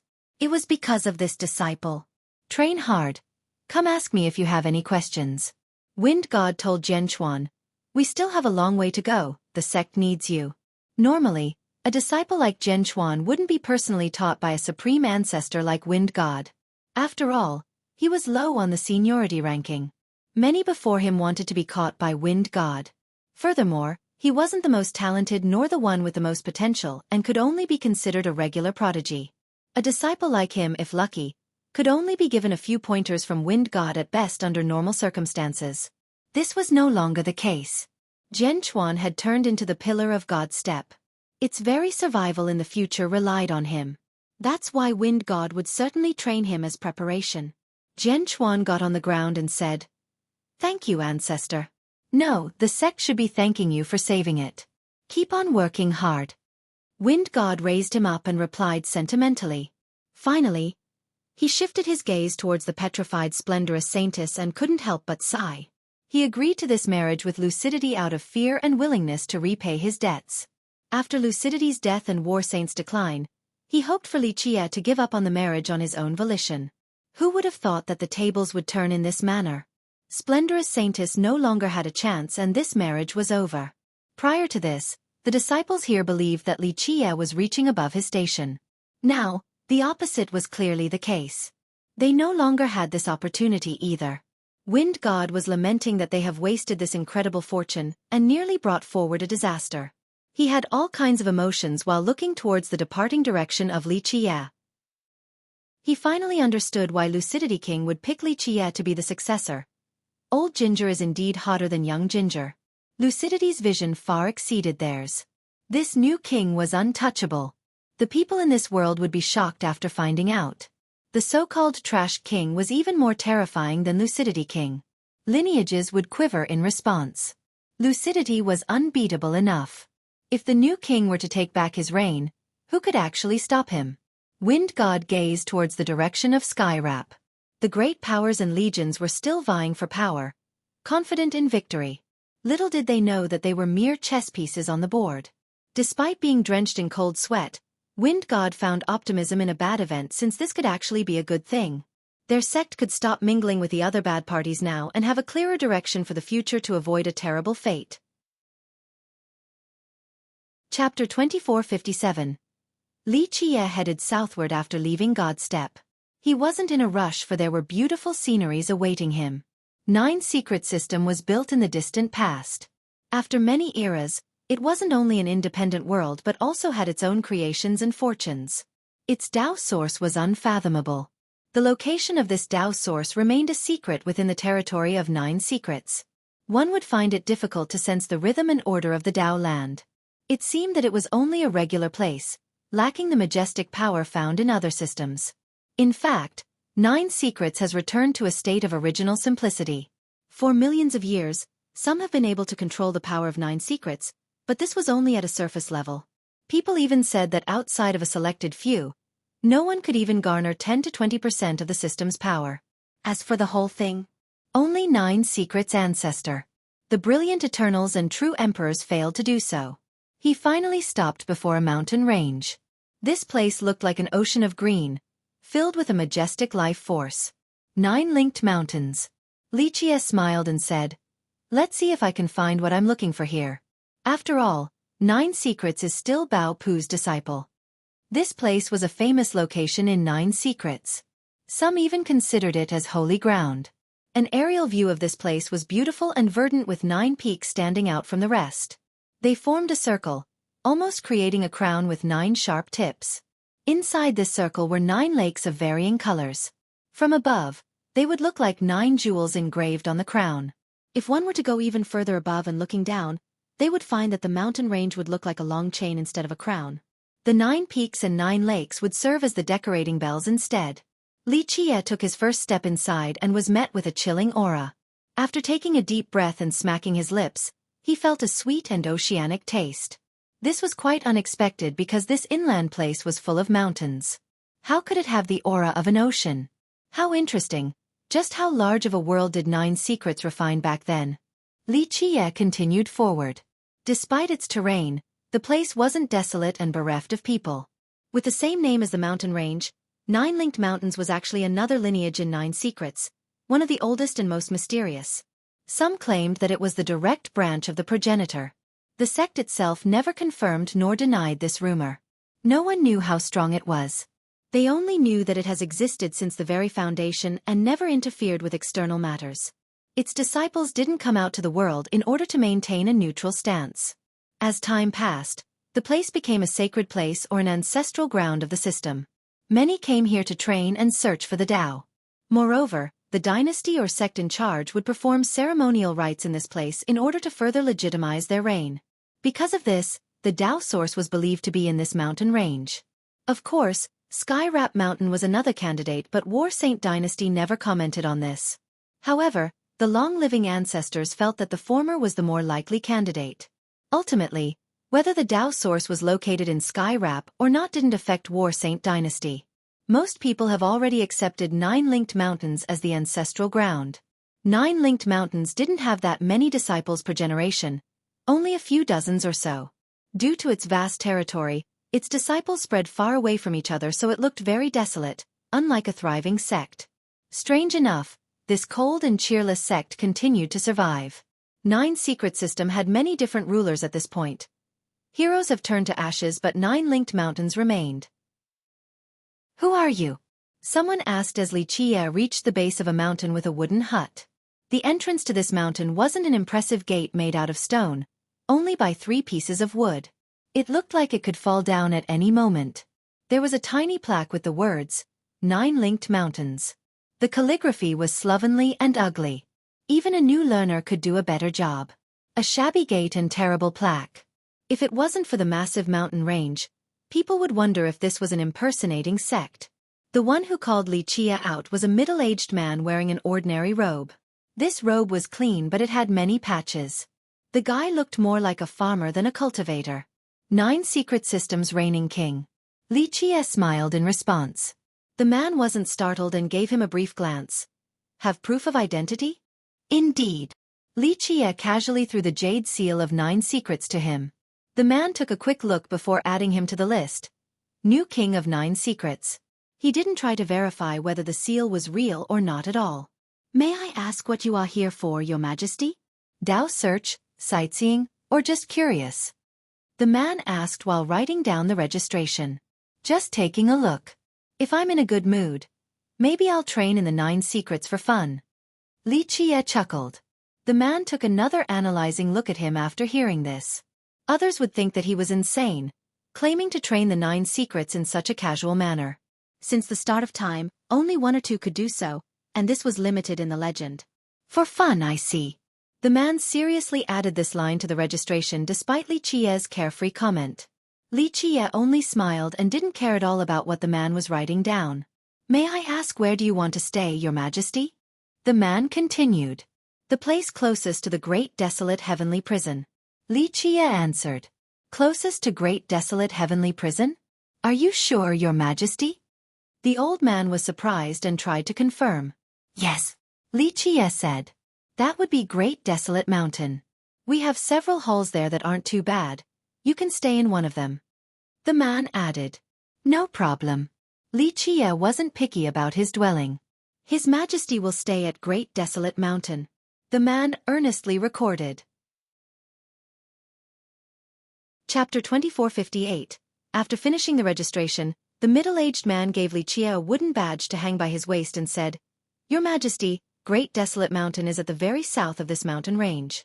Just keep heading south and you'll see it, the highest peak of that place. The prison will be on the opposite side. He added, Please don't lose the badge, Your Majesty. It will let you go freely in this region. Strangely enough, this man didn't bother confirming Li Qie's identity, only telling him to not lose the badge. This was indeed an interesting place. Li Qie smiled and said goodbye to the man before entering 9 linked mountains. He took one look at the plaque before leaving the entrance, amused. There was a long way to go before reaching his destination, so he took his time resting and enjoying the views. These 9 peaks here had wonderful and unique scenes. Each had a lake accompanying them. A perfect combination that accentuates the beauty of the mountains. The lakes also had varying colors. Deep blue, light green, green jade. All in all, there were sights to behold. One wouldn't be able to forget these scenes, only perhaps their way home. Among the valleys and hills were buildings and shrines situated all over the place. At the pinnacle, cliffs, or the wastes of the mountains. The architecture here also helped make the place unique. Plenty of these buildings were unoccupied because 9 linked mountains was indeed too large. It had more than 1,000 buildings despite the limited number of disciples. Some had people, not necessarily the disciples of 9 linked mountains. In fact, an accurate census hasn't been done. Nevertheless, outsiders said that the number couldn't exceed 1,000. In 9 secrets, having less than 1,000 disciples almost disqualify a group from being called a sect. For example, War Saint or God Step had several 100,000 disciples scattered across the realm, perhaps even more. Outside of its own disciples, there were invited guests as well, all from 9 secret system. The majority came to 9 linked mountains with a similar goal, Tao enlightenment. Some were willing to stay up to several hundred years. Most wanted to learn the foundation of 9 secrets, the 9 words. Everyone knew about the existence of the 9 words, but no single sect ever had all of them. Even the 5 great powers and War Saint dynasty only had pieces. War Saint dynasty and Calm Lotus Monastery had 2 words each. The former had Do and Zhe while the latter had Jia and Lai. The rest only had 1 each. In case of them deciding to hand over their secrets to each other, it still wouldn't result in 9 words. The word, Qian, has been missing for a very long time now. If there was a place that could have all 9 in the system, it would have to be 9 linked mountains. This sect itself never denied the rumors. Whether true or not, Tao searchers came to visit. A common belief stated that the 9 words were hidden in the rhythm of 9 linked mountains. When one could figure this out, they would obtain the 9 secrets. For millions of years, people chose to believe this legend. Alas, they came and left empty-handed. Just imagine, staying for several hundred years or even longer without a single gain. Anyone would feel disappointed and that they have wasted their time after failing. As time passed, people became less interested in the 9 secrets, so the number of visitors subsided. Nevertheless, some still came each year for Tao enlightenment, choosing to trust the legend. The most famous among the Tao searchers were Emperor Zhang and True Emperor Jiuning. God Step True Emperor also came here once. Why were the first 2 so heavily discussed on this matter? Because future generations believe that they have figured out the 9 secrets, 2 cases of success after the progenitor of the system. Not all believed in this particular legend. Some thought that Emperor Zhang didn't cultivate all 9, but the actual number remained a mystery. However, a few ancestors stated that because he didn't cultivate the complete version, he was able to jump out of it and eventually created the Lucidity scripture. This group of ancestors found more support later on. They believed that only True Emperor Jiuning successfully figured out all 9. One thing was confirmed. She had access to 4 words, Do, Zhe from War Saint dynasty, and Jia, Lai from Calm Lotus. She paid her respect at this sect and was given permission to cultivate in these 2 words. The rest was most likely learned at 9 linked mountains. As for God-step true emperor, he only figured out the word, Xing. The origin of his understanding was also highly debated. One speculation was that he found it in Nine Linked. The other was that he figured it out from the roots of the Dao land itself. These legends were deeply rooted in Nine Linked Mountains. Thus, one could see cultivators from the sects in Nine Secret System traveling in the region. They consisted of prodigies and ancestors, those who choose to stay for only a few days or several hundred years. The guests actually outnumbered the disciples of Nine Linked. However, the sheer size of this mountain range made it hard to find people. A few thousand people were negligible. Because of this, Xueqi didn't meet many on his southward journey. Even in the rare chance that he did, they were cultivating, meditating, or was just in a hurry. No one paid attention to an ordinary guy like him. He finally made it to Great Desolate Mountain and climbed to the top. There were several palaces made out of rocks, unoccupied for a very long time now. This was one of the 9 highest peaks, reaching to the clouds and locating in the southern region. Unfortunately, few disciples of Nine Linked and guests wanted to stay here. The temperature was wintry and accompanied by a powerful murderous energy, seemingly traveling from the primordial past to the present. Though billions of years have passed, this energy wouldn't disperse. It would greatly interfere with regular cultivation, let alone a Tao enlightenment session. Standing at the top, one would find a lake right behind it and an abyss to the front. This abyss wasn't especially large. Perhaps calling it a large pit was more suitable. It looked like a jaw belonging to a devil that had just climbed out of hell. After awakening, it was time to devour everything on the surface. The murderous energy originated from this pit and perhaps from the core of the ground, aiming straight for Great Desolate Mountain. It was a blessing to have such a great mountain blocking this energy. Otherwise, it would infiltrate Nine Linked Mountains, robbing the land of its beauty and staining it with bloodthirst. The name of this pit was very impressive. Great Desolate Heavenly Prison. Why was it called a heavenly prison instead of earthly prison or underground dungeon? No one knew. In everyone's memories, this place has been around since the foundation of Nine Secrets with the name of Heavenly Prison. No one knew who gave it this name. Chapter 2459.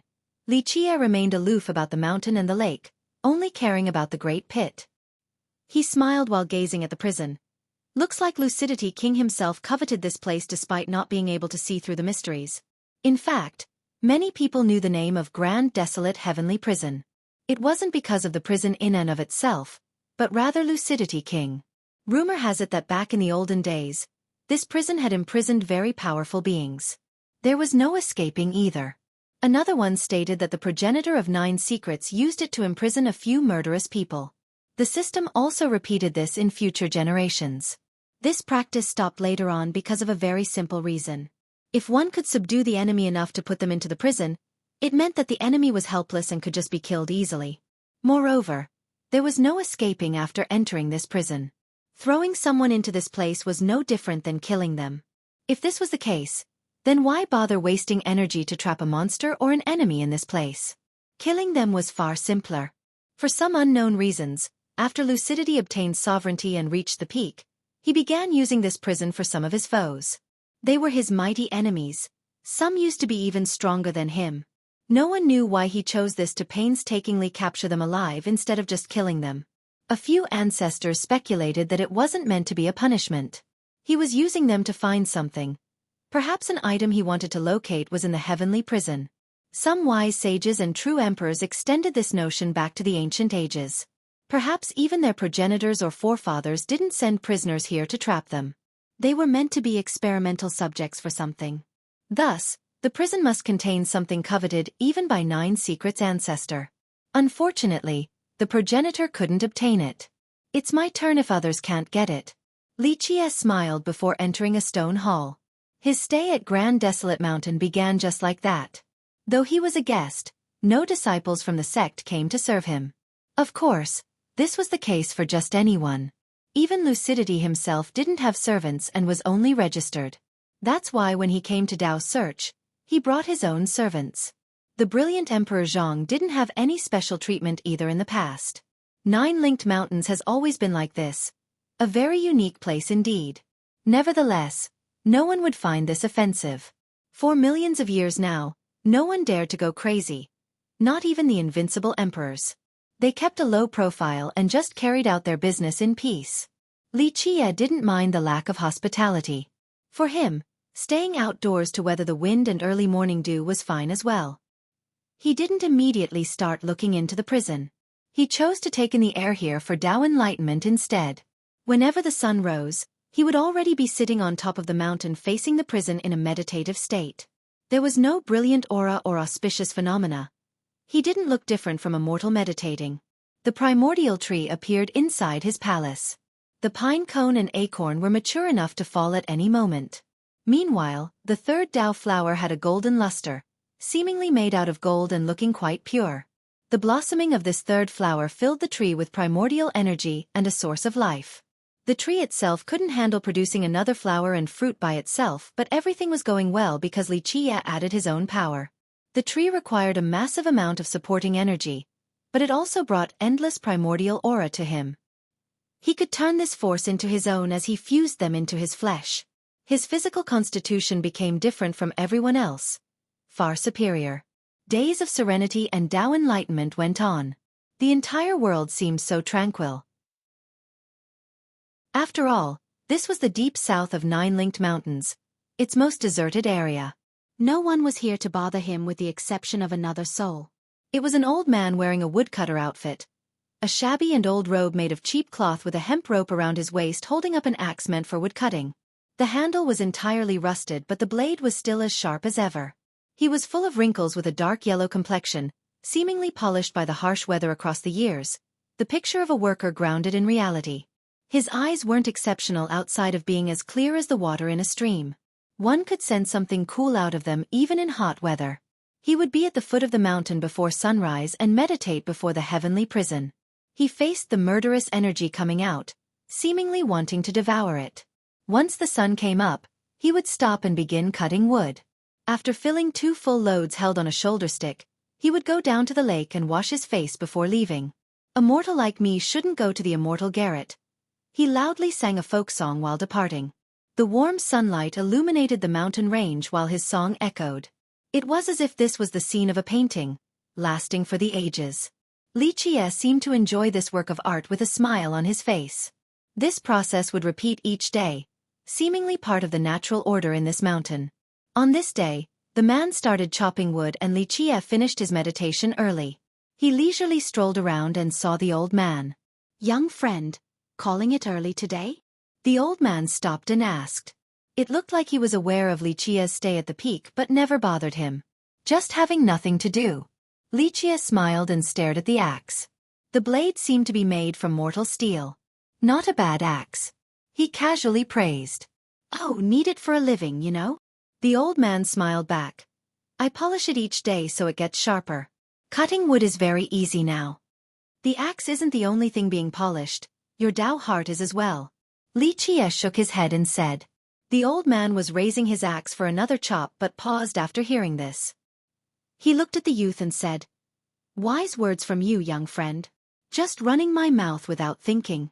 Li Qie sat down on a dried trunk lying on the ground. The old man became interested and put down the axe.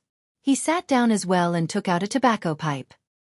He inhaled once then said, "And just running your mouth is enough to spew out priceless words. I'm not educated but I know that much. It's not called knowing for you but rather, profound understanding." Li Qie praised. Chapter 2460. It's an honor to be praised by you, young friend.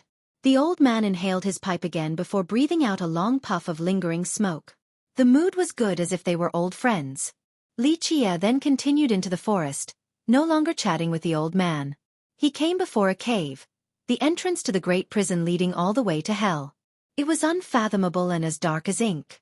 No one could see what was inside regardless of their cultivation and heavenly gaze. This has always been a mystery. Was it an actual prison or something else? The ones pushed inside couldn't come back out so no one knew anything about the inside. While standing at the entrance, he was naturally met by the powerful murderous energy resembling a violent gale. Each strand was as sharp as a blade, capable of flaying a person.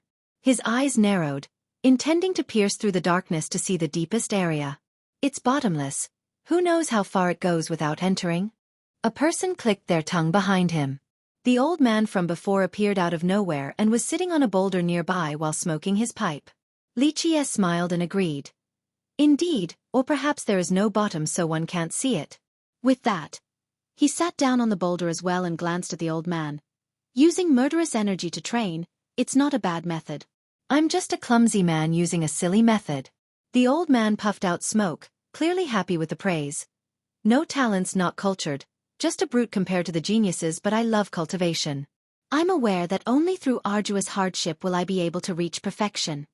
It's good logic. You're not quite cultivating for power but rather just training your Tao heart. Li Qie said.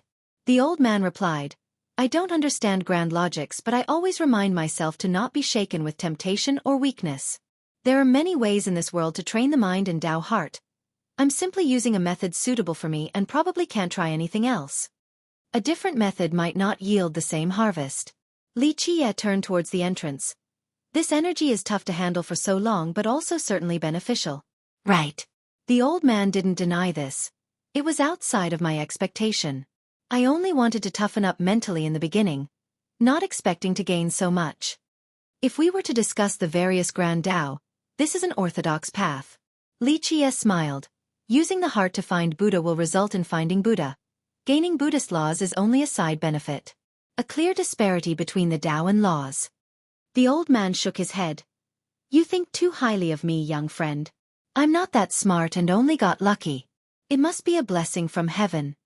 Li Qie's eyes became profound. This Tao grants you longevity. Whether it be by chance or through planning, it is still an incredible choice. The old man put down his pipe for a bit, lost in rumination.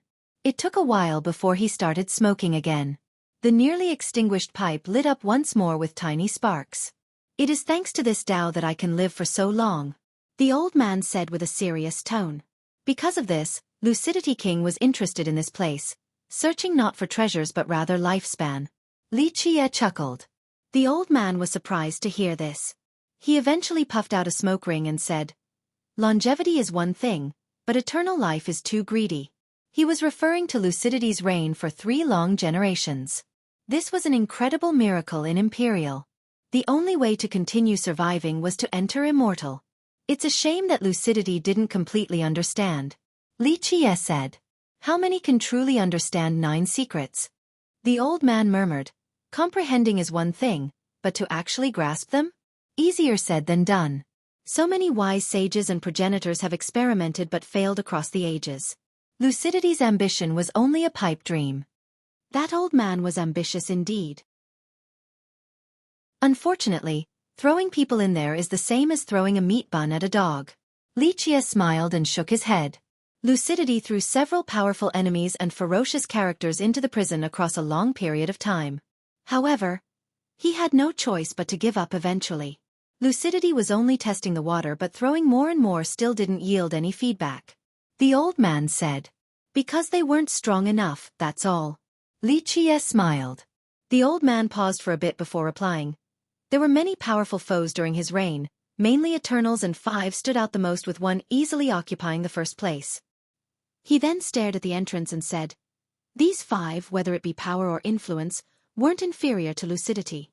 The top person was exceedingly strong. To what extent? Li Qie smiled. The old man stared deeply into the cave and said, A big shot that had lorded over Imperial. Lucidity back then wasn't his match and had lost too. If it wasn't for true Emperor Jiuning, the capital would have been gone. Later on, several clans worked together with 9 secret system and managed to capture him alive. Lucidity then threw him into the prison. Unfortunately, this guy didn't come back out either. The guy was one of the strongest Eternals in Imperial, famous at the same time as Yugu Ifei. Very few could match him. The old man said sentimentally. An outsider would be stunned right now. Remember, Lucidity King reigned for 3 generations. His power was immense and unquestionable, not just in 9 secrets but all of Imperial. Some even said that he could be placed among the top 3 of masters. But this powerful foe overwhelmed Lucidity King. Virtually every power in Imperial joined in the coalition just to capture him alive. Just how powerful was this guy? Yet, an existence of this level still disappeared after entering the prison, seemingly dead without a grave. The prison was a frightening location. Still too weak. Lichie said flatly. Maybe throwing in a progenitor can be effective, the rest are only going there to die. The old man had no response after hearing this. In this world, how many people can throw a progenitor into this prison? Only another being at the progenitorial level. Anyone inferior would find this harder than reaching the sky. The old man puffed out smoke rings and said, "It's understandable. 9 Secrets ancestor failed too, so everyone else is just being overly optimistic." Back in the ancient era, this progenitor also researched the prison but didn't dare to go in. Perhaps a progenitor could come back out alive, but the cost must have been unimaginable. Nothing is certain in this world. Lichie smiled and left for his peak. The old man knocked his pipe to get out the ashes before putting it away. He placed his axe on his waist since he had finished collecting his wood and began to leave. This process would repeat every day. He would gather wood then sell it in the city outside in exchange for food. A mortal like me shouldn't go to the immortal garret. His song would always echo in these parts, becoming eternal. It would still be there 100 years from now. Chapter 2461. 9 linked mountains became rowdy a bit after Lichie's stay. Normally, few people came to Dao's search, only 1 or 2 a day or so. However, more and more cultivators, predominantly youthful ones, entered the mountains in recent days. The colors will be changing soon in the lakes. The middle-aged man who is in charge of registration murmured. "Brother Baiha, I didn't expect to see you here." Many people saw their old friends and quickly chatted. A few strangers began by stating their sect and name as the introduction. Friendship soon followed. Even though many sects had conflicts, the majority still considered themselves to be part of 9 Secrets as a whole. They were part of the same family to a certain extent. Thus, when there was no direct conflicts or contested benefits, they remained amicable with each other. "The 9 lakes are changing. Are you here to test your luck, Brother Baiha?" Conversations sparked between old friends. The youth named Baiha shook his head. "Brother Wu, you think too highly of me. Obtaining the fortunes here is easier said than done, not to mention their rare occurrence. Even if one were to occur, it wouldn't be my turn anyway. Too many geniuses are here, such as the Princess of the Bing Qi and Fairy of Calm Lotus." "Is this information reliable, Brother Baiha?" The youth with the last name Wu was startled. Baiha replied, "Very. I'll be honest with you, Brother Wu. Not just those 2 but even Saber Saint and the True Emperor are personally coming." "What? Water Watch Saber Saint and 8 Formation True Emperor too?" Brother Wu felt trepidation. "Indeed those 2. I believe the 5 heroes are all coming, and some people from War Saint Dynasty too." Baiha solemnly revealed. "Aren't they stuck in a stalemate at Skyrap City? I heard those legions are camping there right now, so how can they come? Same with 8 Formation True Emperor. I thought he was presiding over the situation there." "Your sources are late," Baiha said. "The legions are preparing to leave now. A temporary agreement has been reached between the great powers. A new king is chosen?" Wu was surprised. "Who will be in charge of 9 systems now?" Ever since the decline of War Saint Dynasty and the abdication of Lichie, numerous sects competed for both the throne and the authority that came with it. "No one for now." Baiha shook his head. "The lineages have agreed to put that matter aside for now. At the same time, War Saint Dynasty is consolidating its power once more. There are rumors of the sacred cabinet returning. A centipede dies but never falls down." Wu murmured. "Quite surprising that the dynasty can rise again. That's why this trip to 9 linked mountains is very important." Baiha lowered his voice. "The fortune here might affect the political climate. Isn't that an exaggeration? This isn't the first time the lakes are changing color and previous occurrences haven't yielded many results. Sounds hard to believe." "Not at all." Baiha disagreed. "Putting the lakes aside, the current political climate right now is different than the past. Lucidity King had a firm grasp on his reign, so it didn't matter who got something from the lakes, they wouldn't be able to do anything with it. But now, the balance is hanging on a thread. Just a little spark of conflict can ignite a great war. So don't you think this event can be significant?" Wu calmed down and said, "That's true, the situation is very delicate right now. Just one spark can change everything.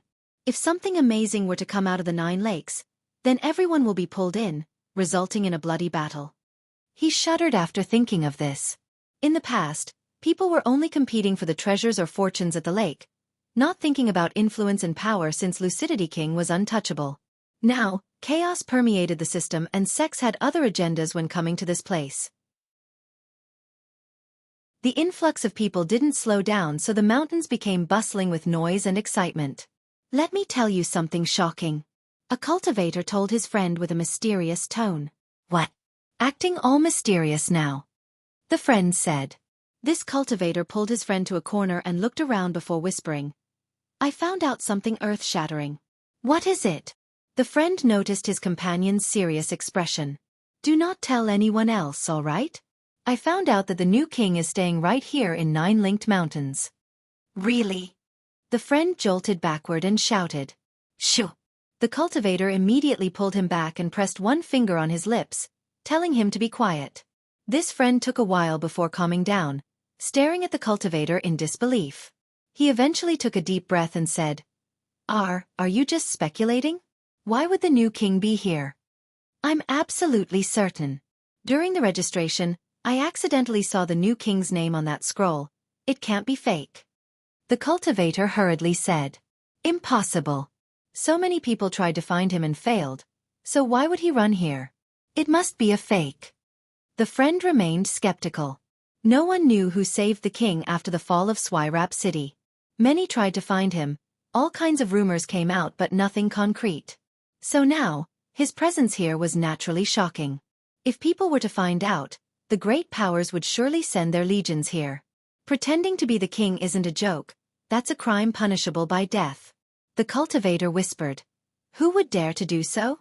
They would lose their head on top of dragging their friends and families down too. His friend agreed.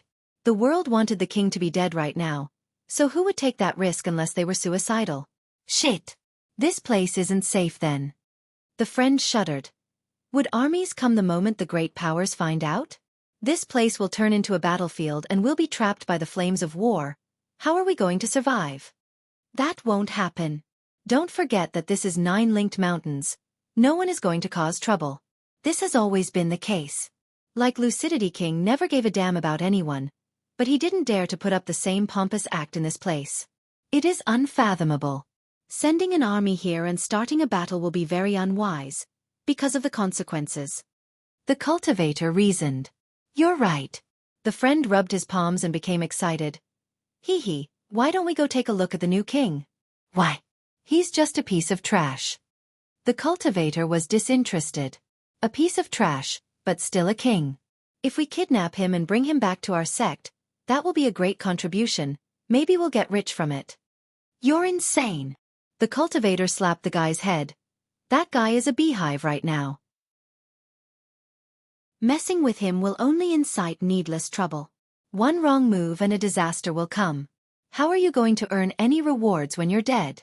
Ugh, I guess we'll just have to watch and give up on this good opportunity. The friend gave up. He was aware of his own abilities and didn't want the risk. Chapter 2462. Despite the inpouring of cultivators to 9 Linked Mountains, Great Desolate Mountain to the south remained peaceful. No one came to stay at this area or to bother Xueqi. It was truly remote, far removed from the central area. It wasn't suitable for habitation either since no one would want to be assaulted by this murderous energy daily. It was akin to suffering without benefiting from it. Only a true masochist could enjoy something like this. Nevertheless, the mountain range spanned for tens of thousands of miles. An influx of 100,000 disciples still changed much. The place still seemed as desolate and empty as before. Of course, Xueqi was happy to be by himself. Unfortunately, this morning, someone was standing outside of his palace. Creak. Xueqi woke up early to meditate with a murderous energy. He opened the door and saw a girl. She has been waiting patiently, seemingly for a long time. Just the sight of her could brighten the eyes. Well-defined brows, eyes like the morning stars, curly and animated eyelashes. Her soft face looked like a piece of art with perfect proportions, whether it be her straight and tall nose, plump red lips or jade cheeks. People would never get tired of looking at her. Her face had a hint of innocence unlike her tall figure. Proud peaks and round bottom that couldn't be hidden beneath her dress. This made her look mature like a ripened strawberry. Anyone would take a bite. Unfortunately for some, her innocent and angelic face was refreshing, washing away all temptation and lust. Her black hair draping on top of her shoulders fluttered to the wind with a misty glow, causing her to look transcending. She resembled a piece of jade deep in the valley, green and pure with water seemingly dripping off and permeating into the soul of the spectators. People couldn't avert their gaze. She looked quite nervous, touching her sleeves with her head lowered while patiently waiting. She instantly looked up the moment Xueqi came out, seemingly caught off guard and retreated several steps. She slightly opened her mouth but no words came out. Xueqi leaned on the door with his hands crossed in front. With a smile on his face he asked, "Miss, who are you looking for?" The girl stared at him before quickly stealing glances in the room only to find that no one else was there. Are you the new king?" "No, I meant are you his majesty?" the girl asked while nervously clenching her fists. Xueqi smiled. "I believe I'm the only one with that role in 9 Secrets. Of course, that is until a newer king takes the throne. However, I prefer to be called Xueqi instead." "Ah, then I found the right person." She heaved a sigh of relief. He looked her up and down like he usually would, not showing any restraint just because she was a lady, seemingly wanting to see through everything. The girl turned tense and took more steps backward, recalling his unsavory reputation. She felt as if she was being stared at by a wolf, feeling regretful for coming here. Nevertheless, thinking about her destiny made her take a deep breath to muster more courage. "Why are you looking for me?" He withdrew his gaze and smiled. "My name is Xueqi," the girl quietly said, not daring to look face to face. Xueqi shook his head. "No idea, but that's all right. I'm very easy to talk to, especially when you're such a beautiful girl. I'm more than willing to chat with you about random stuff. Maybe even romance." The girl's mood switched back and forth between tension and courage gathering. She eventually took one step forward to look straight in his eyes. This didn't last long. Just a few seconds later and she lowered her head again, feeling hot by the ears. He seemed patient and stood there waiting with a smile, staring at her. A while later she said with a serious tone, "I'm the Princess of Waterfront Pavilion, here to carry out the promise." Her voice trailed off towards the end. "Oh, I remember now." Xueqi patted his forehead and said, "You're that girl, the golden daughter of Waterfront with the most precious bloodline. Your old geezer had mentioned you before." "Yes." The girl was still nervous being alone with Xueqi, moving her head up and down like a little chick pecking grains. "Really here for the marriage?" He became amused. Back when Lucidity King forced the issue, Waterfront Pavilion's supreme ancestor did promise to marry their noblest bloodline to the crown prince. She was Xueqi. Xueqi didn't remember since he didn't care at all about this matter. "Yes." She nodded and stole another glance. Blood was rushing to her head. After all, this man was going to be her husband, her lifelong companion. She kept on playing with her sleeves, feeling quite timid. "I'm quite surprised that your sect is upholding the promise. How interesting." Xueqi's eyes became profound. Though he had marriage pacts thanks to Lucidity King, they were pretty much useless after the fall of his reign, no different than another piece of paper. The parties involved didn't quite need to carry it out. In the sect's mind, reneging had little consequences since a fallen king like Xueqi couldn't do anything to them. The first to do so was the Bingqi clan. The only issue was that their supreme ancestor had made a promise. As one of the strongest Eternals, keeping his words was very important or he could be criticized for it later on. Thus, the clan master of the Bingqi decided to swap Bingqi Ingjian for Bingqi Hanyu. The other 4 powers were in the same situation. Same with Wind God, he wasn't in a position to deny this marriage either. However, the girls didn't have the same limitation. Their life was greatly affected by this. Plus, they didn't want to marry such a rotten king given his terrible reputation. That's why Splendorous Saintess tried to do something else. Right now, the Princess of Waterfront actually came to carry out their part. Quite a surprising choice. "Our pavilion keeps our word." She looked straight at Xueqi and answered, mustering courage out of nowhere. In fact, the majority of the ancestors there opposed this marriage. Same with the sect master. They shared the belief, like many others, that the new king has lost his kingdom. Just a dog without a master. It's already a blessing from above that he was still alive. A guy like that still want to marry their princess? Utterly ridiculous. Xueqi was the one who wanted to do so. She didn't want her great ancestor to break a promise. Same with the sect's reputation. This was an important event for their sect, one that determined her fate, and certainly not a joke. The promise with the royal family must be carried out. Chapter 2463. Moreover, the entire world was aware of this marriage.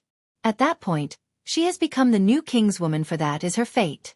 She knew that she would have to marry him and didn't think about changing it, preferring to accept it and adapt. And you? He chuckled in response. She has been maintaining her determined glare. People must keep their promise. Since the marriage agreement exists, I shall fulfill my obligation. Remember, you're not the one who decided it. Li Qie rubbed his chin. She gently nodded. I'm aware, but the pavilion took care of me and the ancestors have spent great effort as well. I should be contributing whatever I can. If the great ancestor had agreed to it, I shall not make a deceiver out of him. Good, not many people keep their words nowadays, especially towards someone they deem below them. Li Qie clapped and praised. She loosened up and stopped speaking after getting her message across. The truth was that few members of Waterfront supported her since it was not a good match. Their sect's talent would be wasted on this pile of manure. Unfortunately, Xueqi still snuck out after making up her mind, not wanting the sect to stop her. What will you do now?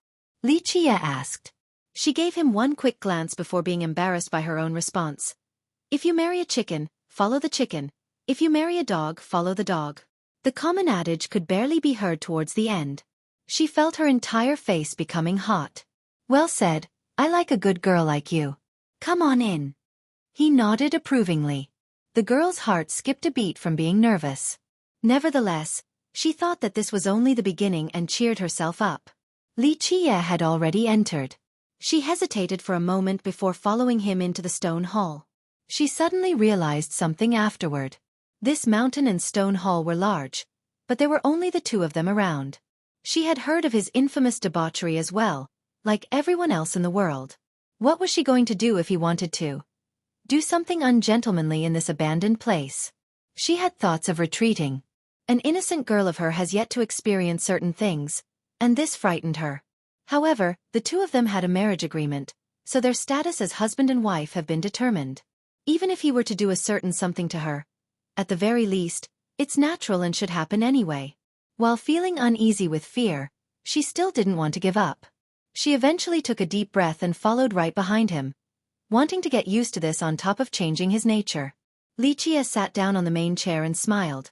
If you wish to be my wife, you must learn how to serve me. I will give you an opportunity right now. Wash my face. The girl was jolted for a moment before softly speaking. I got it. With that, she busily prepared items to wash his face. As the princess of Waterfront Pavilion, perhaps she wasn't that pampered compared to other golden daughters, but she never had to do anything dirty or serve someone else before. It was already amazing that she didn't have servants despite her prestigious status, let alone serving someone else. Nevertheless, she willingly started today like an obedient wife. Li Qie sat there and watched her rush around like a spinning top, seemingly enjoying this rare, beautiful scene. After a long time, she finally got all the items ready and brought a basin of warm water before him. Go ahead. Li Qie sat still and nonchalantly said. She was surprised again, thinking that he would wash his own face after having the necessary items. Who would have thought that he wanted her to do it for him? She took another breath to relax. This was her husband anyway, she'll be following him for the rest of her life. Clumsiness was inevitable since it was her first time washing someone else's face, but she was meticulous and careful. After she finished, Li Qie smiled and gently touched her exquisite chin. What do you want? She jumped like a frightened deer, thinking about his perverted nature. A man and a woman all alone. What can we do, I wonder? He blinked one eye and said. This was the expression of a pervert, as wretched as can be. She took one step back with a changed expression. We shouldn't do that. Being so nervous made her forget that she was a top prodigy of Waterfront while he was a weakling. What should we do then? He smiled. She had no response despite opening her mouth for half a day. He leisurely continued. You're already my woman, so don't you think we should do something romantic? It's perfectly justified. She lowered her head, agreeing this with logic. It was only a matter of time for certain things to happen between a husband and wife. After a brief lull, she eventually asked, Can you not be like this? Like what? Our matter right now or something else? He smiled. The girl hesitated for a moment before courageously stated her thoughts. Just those ridiculous and unreasonable things I've heard about. Can you change a little? You wish to change me? He grinned, amused. The girl looked straight at his eyes and said, I don't want you to be someone like that. After all, we're married now and there is a long future ahead for us. It's fine that you're weak, it doesn't matter, not just anyone can become an expert. But I hope that others won't mock my husband for being so ridiculous. I sincerely want you to become a good person instead of being an absurd king like in the past. It wasn't easy for her to say this, but they came from the heart. Her most sincere and honest words. She didn't mind that he was incapable and weak, only for him to stop being a perverted and irrational man. There was no changing this marriage, so she wanted to change Xueqi instead. She was an earnest person, so she couldn't help revealing everything to her husband. Her goal in coming here wasn't only for the marriage but also to change him. Makes sense. Xueqi nodded. Chapter 2464. Xueqi found amusement while looking at her clear eyes. He leisurely said, And if I don't change from being a perverted king, still as useless as ever, what will you do then? She contemplated before quietly responding. I will keep trying. Xueqi only gained interest after seeing this innocent girl. In order to change a man, a woman must first attract him, so there are certainly ways for you to change my mind. Having said that, he paused and winked provocatively again. For example, I'm very curious and my eyes light up whenever I see a pretty girl, so it's hard to not be a pervert. I admit, you are very beautiful, but if you want to restrain me, you must serve me well, especially in bed. If you can make me forget my ways there, then maybe you can change me. That's why you need to try your best and show me what you got. He spoke, looking a bit sinister. The blushing girl no longer dared to look straight at him and quietly replied. How can you say something like that? The already bashful girl couldn't handle the blatant flirting and wanted nothing more than to hide in a hole right now. Why not? Xueqi calmly defended himself. Must I remind you that since you want to carry out the promise, we are a husband and wife now. The joy in bed between a couple is a natural part of life. It's nothing to be ashamed of. Well, she couldn't come up with a response, too young to deal with an old fox like Xueqi. If that's the case, you should be serving me, right? Xueqi got his prey where he wanted her. I got it. The girl was successfully persuaded, looking a little pitiful while looking down on the ground. Then come here. He waved at her with a smile. The girl was scared out of her mind and instinctively made some distance from him. That hurts my feelings, wife. Do I look like a man-eating monster? He smiled widely. The girl didn't know what to do. Before coming, she had thought about numerous possibilities, including the more sexual ones. However, this was happening all too fast. It was their first meeting and he already wanted to start? She was caught entirely off guard. Come now. Xueqi chuckled and waved again. The girl took a deep breath and mentally told herself that she could do it. Xueqi was right. They were married now, so this was only a matter of time. She closed her eyes and continued walking towards him, feeling a tingling sensation on her scalp. These few steps seemed like an eternity. As the distance lessened, her nervousness rose. She felt her legs trembling with anxiety. Now, inches away from him, she could faintly feel the hotness of his breath, causing her to go numb and weak. She had the urge to run but fought against it. Her eyes were closed, not daring to look at him. Her hands still timidly held on to the sleeves. He looked like a bad young master while she resembled a bullied maid. It's pointless just standing there. Have a seat, I won't hurt you. Xueqi smiled and tapped on his thigh, looking just like a perverted young master. His appearance only added more anxiety to her, causing her to stammer. Changing your mind? He egged her on. She took a deep breath and let caution go with the wind before decisively sitting down on his lap. This was her first time being so close to the opposite sex. Her body became stiff and straight, tense to the core. That's better. He grabbed her by the waist and turned her to directly face him. She let out a soft moan and quickly closed her eyes, imagining the embarrassing matter that is about to happen and feeling hot all over. Time seemed to be frozen. The extremely nervous girl became empty-minded, not daring to move an inch. However, seconds passed by and nothing terrible has actually happened, contrary to her imagination. Nevertheless, she still didn't dare to open her eyes, not wanting to look. She felt better during this peaceful moment and could hear his heart beating. Ba-dump, ba-dump. The beats were strong and resounding with a clear order. It sounded as if the world was existing due to the beating of his heart. She found herself in his embrace, no longer as tense as before. The only thing separating the two of them were their clothes. She could feel his burly chest. Though it wasn't the steely or bulging muscle type, one could sense a frightening and explosive power beneath. The consequence of its eruption would be unimaginable. When her soft and ample breasts pushed against his chest, she felt currents coursing through her, turning her weak and numb, an unprecedented sensation for her. No strength to lift even a finger. She wanted to place her hands to block between the delicate areas but couldn't move them. After a long time, she discreetly opened her eyes to catch a peek of him. His face was inches away. His breath caused her to feel a little itchy and hot, similar to being drunk. The bashful girl took a good look at him, finding him to be very ordinary. However, there were charisma and charm, completely different from his perverted and spoiled looks earlier. She suddenly found him to be quite attractive despite his mediocre features. His angles and lines seemed to have been polished through the ages, always unchanging, akin to an everlasting statue. Not brilliant nor shocking at first sight but deserving of careful appreciation. One would never get tired of his handsome face, she thought.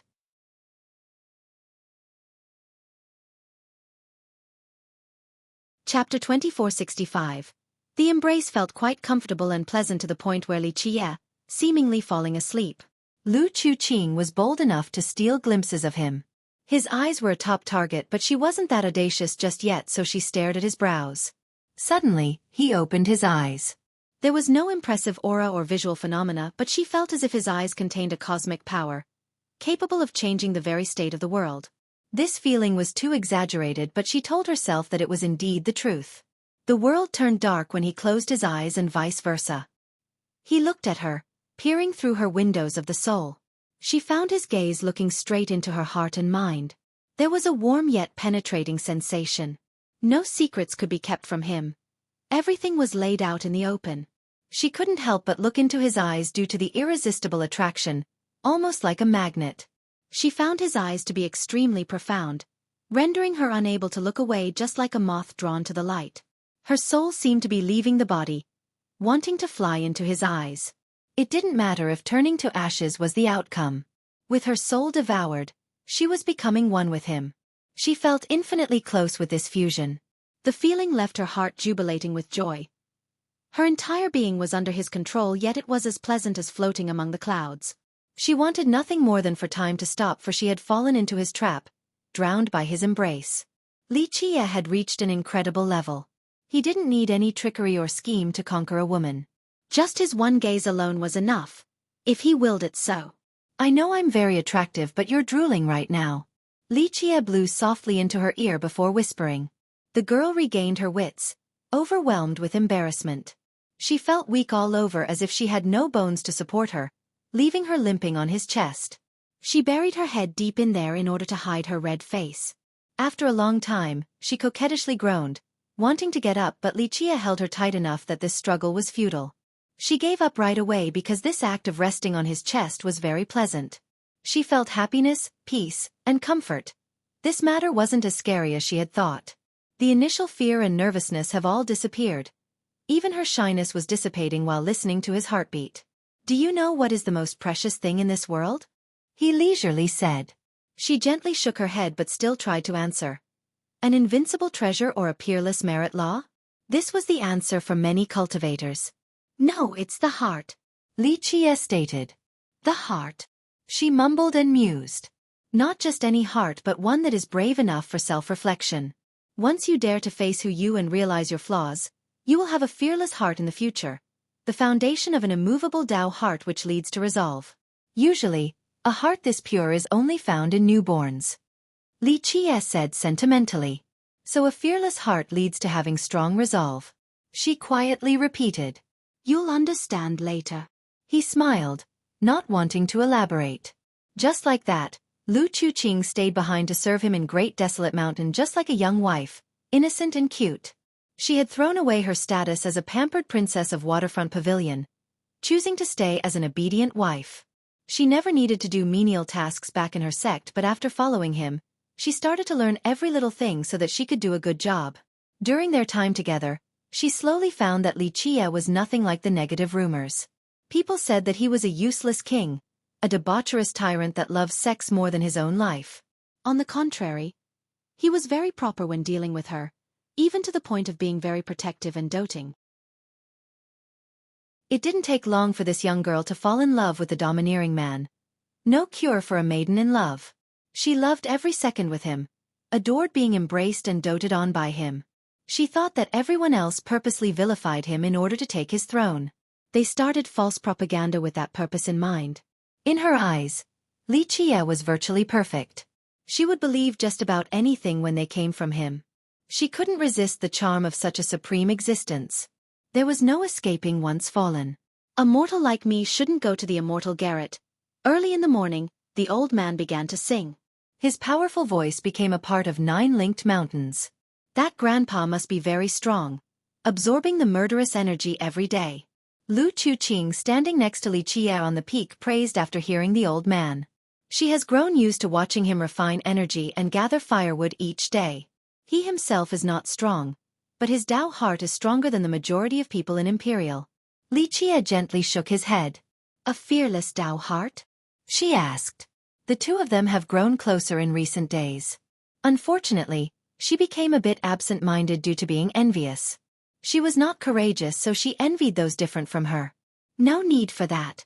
He chuckled and said, "You are even more amazing than others. Being courageous doesn't mean possessing a fearless Tao heart. Two different matters." Chapter 2466. Really? Lu Chuqing looked at him and asked with uncertainty. Li Qie fixed some stray hair on her forehead and smiled. "Silly girl, you're courageous with a strong Tao heart. Your issue is being shy. That's two different things. The only thing you need is more training." "Are you telling the truth?" She felt much better after hearing this, but still asked for confirmation. "Don't worry, I wouldn't lie to you." Li Qie chuckled. "Without courage and a strong Tao heart, you wouldn't be standing here right now. You're not the only one who has a marriage pact with me. There are 4 others, but how many are here right now? Only you. It's not because you're foolishly lovable, but because you are facing it head-on without denial. You could have avoided, refused, or did some scheming. The courage to do what you did is much greater, readily accepting and wanting to make the situation better." He looked at her and continued. "Of course, this is a combination of you being stupid and having a strong Tao heart." "I'm not stupid." She coquettishly stomped her foot like a cute wife. Li Qie smiled and stared at the horizon. These few things can be trained and polished. How? She wondered. No one is born with a resolute Tao heart. They must be unfeeling or emotionless in that case, but it's impossible anyway. A firm Tao heart is the result of experiences, such as hesitation, fear, and other various emotions. Yet the person still preserves. This is a process, not a gift from above. For example, courage is fighting against fear, allowing you to move forward. Right. She became immersed, thinking about how she wanted to run several times after coming here. However, courage still emerged at key moments and helped her. "What you need is more training," Li Qie told her. "I just happen to have a mantra that is perfect for you. Though it won't let you become invincible or add wind to your cultivation speed, it will give you courage and decisiveness." "There's a merit law like that?" She was surprised. "Why wouldn't there be?" He said, "Why do mortals cultivate Buddhism? For Buddhist laws or to become Buddha? These laws are omnipotent, allowing one to gain great abilities. As for becoming a Buddha, it allows you to be untouchable by myriad laws with an eternal Buddhist heart. Which do you think is stronger? The laws or the heart?" Well, she couldn't answer right away. This goes back to the reason for cultivating the Tao.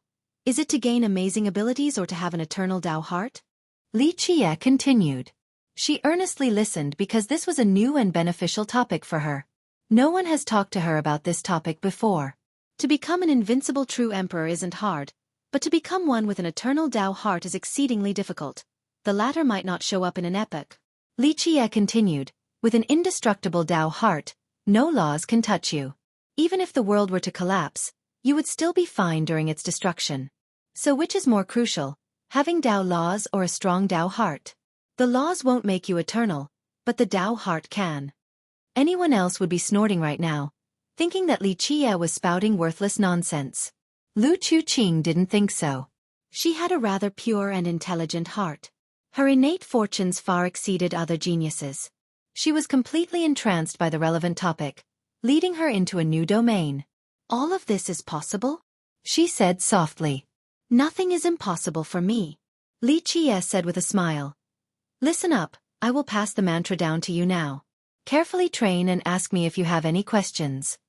With that, he began chanting while she carefully listened and memorized every single word, not missing a single detail. Keep in mind that as a princess of Waterfront Pavilion, she had access to its most profound merit laws, even one of the most coveted things in the system, the word Lin. On the other hand, Li Qie was only famous as a useless and perverted tyrant with no cultivation to speak of. How could such a person comprehend some profound mantras? What a joke! He was going to teach the genius of Waterfront a mental cultivation technique? One would laugh their teeth off after hearing this. What was more profound than one of the 9 secrets in this system, and she had access to one? He was simply displaying his slight skill before an expert, not knowing his own limitations. Strangely enough, Chuqing was entirely immersed in the mantra. As the saying goes, a woman in love is a fool. Li Qie had occupied an important person in her mind. Even just a casual line would be memorized earnestly by her, let alone this wondrous and highly coveted mantra. A fool is blessed in other ways, or so people say. In fact, her pure and innocent heart was the reason why she obtained this great fortune and earned Li Qie's favor. Anyone else, regardless of how subservient, wouldn't be taught this mantra. Though she was bashful and lovably silly, her talents were incredible. She just didn't put as much focus on training as others. Because of this, she instantly memorized the entire mantra and began to research it. After a long while her wits returned. This mantra is incredibly profound. I can feel it coursing through me. It's because you have the Halcyon bloodline. This cold and penetrating bloodline is helping you with the mantra. He chuckled. You noticed? Her mouth became agape, looking quite cute. People only knew that she had a prestigious bloodline but not the exact one. Only a few ancestors from her sect had this knowledge, yet Li Qie could figure it out. Nothing can hide from my eyes as long as I will it so. Li Qie bragged. She tilted her head and stared at this ordinary yet charismatic man. Perhaps she could never get tired of doing so. You're so much different from the rumors. She murmured. The world is full of illusions and hindrances. No one can see clearly. He said, it is a chess match. How can a piece see the entire board or the actual players? That's why the majority of the world just listen and repeat blindly. I see. She didn't want to think about the rationality behind this line and went back to focusing on her mantra. She eventually had a question. I feel a sense of familiarity as if I've seen it before, maybe not. What mantra is this? You'll find out later, but this is only the beginning. Take your time and understand it, then I'll teach you another. He said. All right. She nodded obediently, just like a virtuous wife. Li Qie smiled, enjoying her demeanor. Others would find this impossible. The princess of Waterfront with boundless potential was willing to marry a useless king and follow him for the rest of her life. Moreover, she even happily learned his mantra. People would think that she was insane and foolish beyond cure. She didn't care about these matters because the moment she came here, she was prepared for the worst. However, after actually spending time with him, reality didn't seem so bad. She actually found happiness and thought that just one lifetime with him was too short. Others could think that she was stupid all they want. She didn't mind at all. She enjoyed her time right now, even if Li Qie was actually a useless king like the rumors. Chapter 2467. As the days went by, more disciples came to 9 linked mountains. A while ago, the southern region was completely devoid of people outside of the old woodcutter. However, a few have appeared in Great Desolate Mountain to search for the Tao. Of course, No one really wanted to pick this place due to its murderous energy. With people came news and gossips. The princess of the Bingqi is coming. Someone revealed this information. Which one? That one? Another asked curiously. How many do they have? I thought just one. Someone became surprised. Far more than one. Don't you remember one of them being married to that new king? Another disciple responded. That's not a real princess from the Bingqi. The guy understood and shook his head. She was only a puppet. Her name is Bingqi Ingjian, from a fallen branch with no authority and influence, only bestowed the title of a princess to be a sacrifice. The clan only has one real princess, Bingqi Hanyu. Oh, so Princess Hanyu is coming here?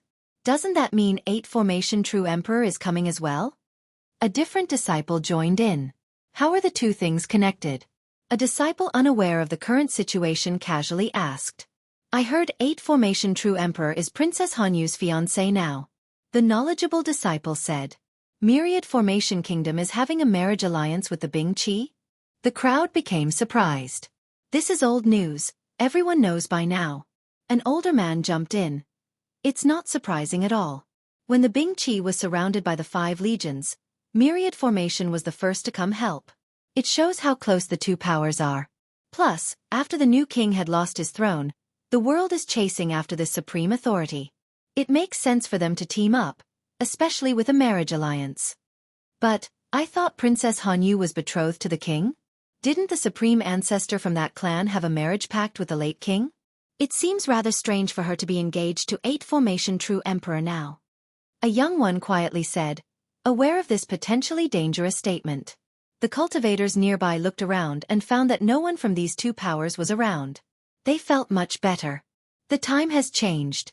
The old cultivator shook his head. Lucidity King was still alive back then with all of the authority. Who would dare to refuse him? The crown prince at that point was useless but still had a prestigious status. Once he became emperor, he would be standing at the top of 9 secrets. Under those circumstances, Princess Hanyu might be noble but not much before absolute authority. Marrying the new king meant being exposed to this power, so the princess was actually reaching up. The experienced old man sighed before continuing. Unfortunately, the party didn't last long. The death of Lucidity King heralded a total collapse of War Saint. The royal rule has lost its brilliance and the new king is useless. How could the princess marry such a person? That's just life. You can't blame anyone for it. When standing at the top, people naturally flock to you. When you fall into the abyss, people will leave, some will even throw rocks down at you. Promise, marriage pact? All useless. A vigorous youth said. They're nothing before absolute power. A fallen king wanting to marry Princess Hanyu? That's a frog wanting to eat swan's meat. Exactly. A different cultivator echoed the sentiment. The Bingqi still sent another princess to the royal palace, which is in accordance with the marriage pact.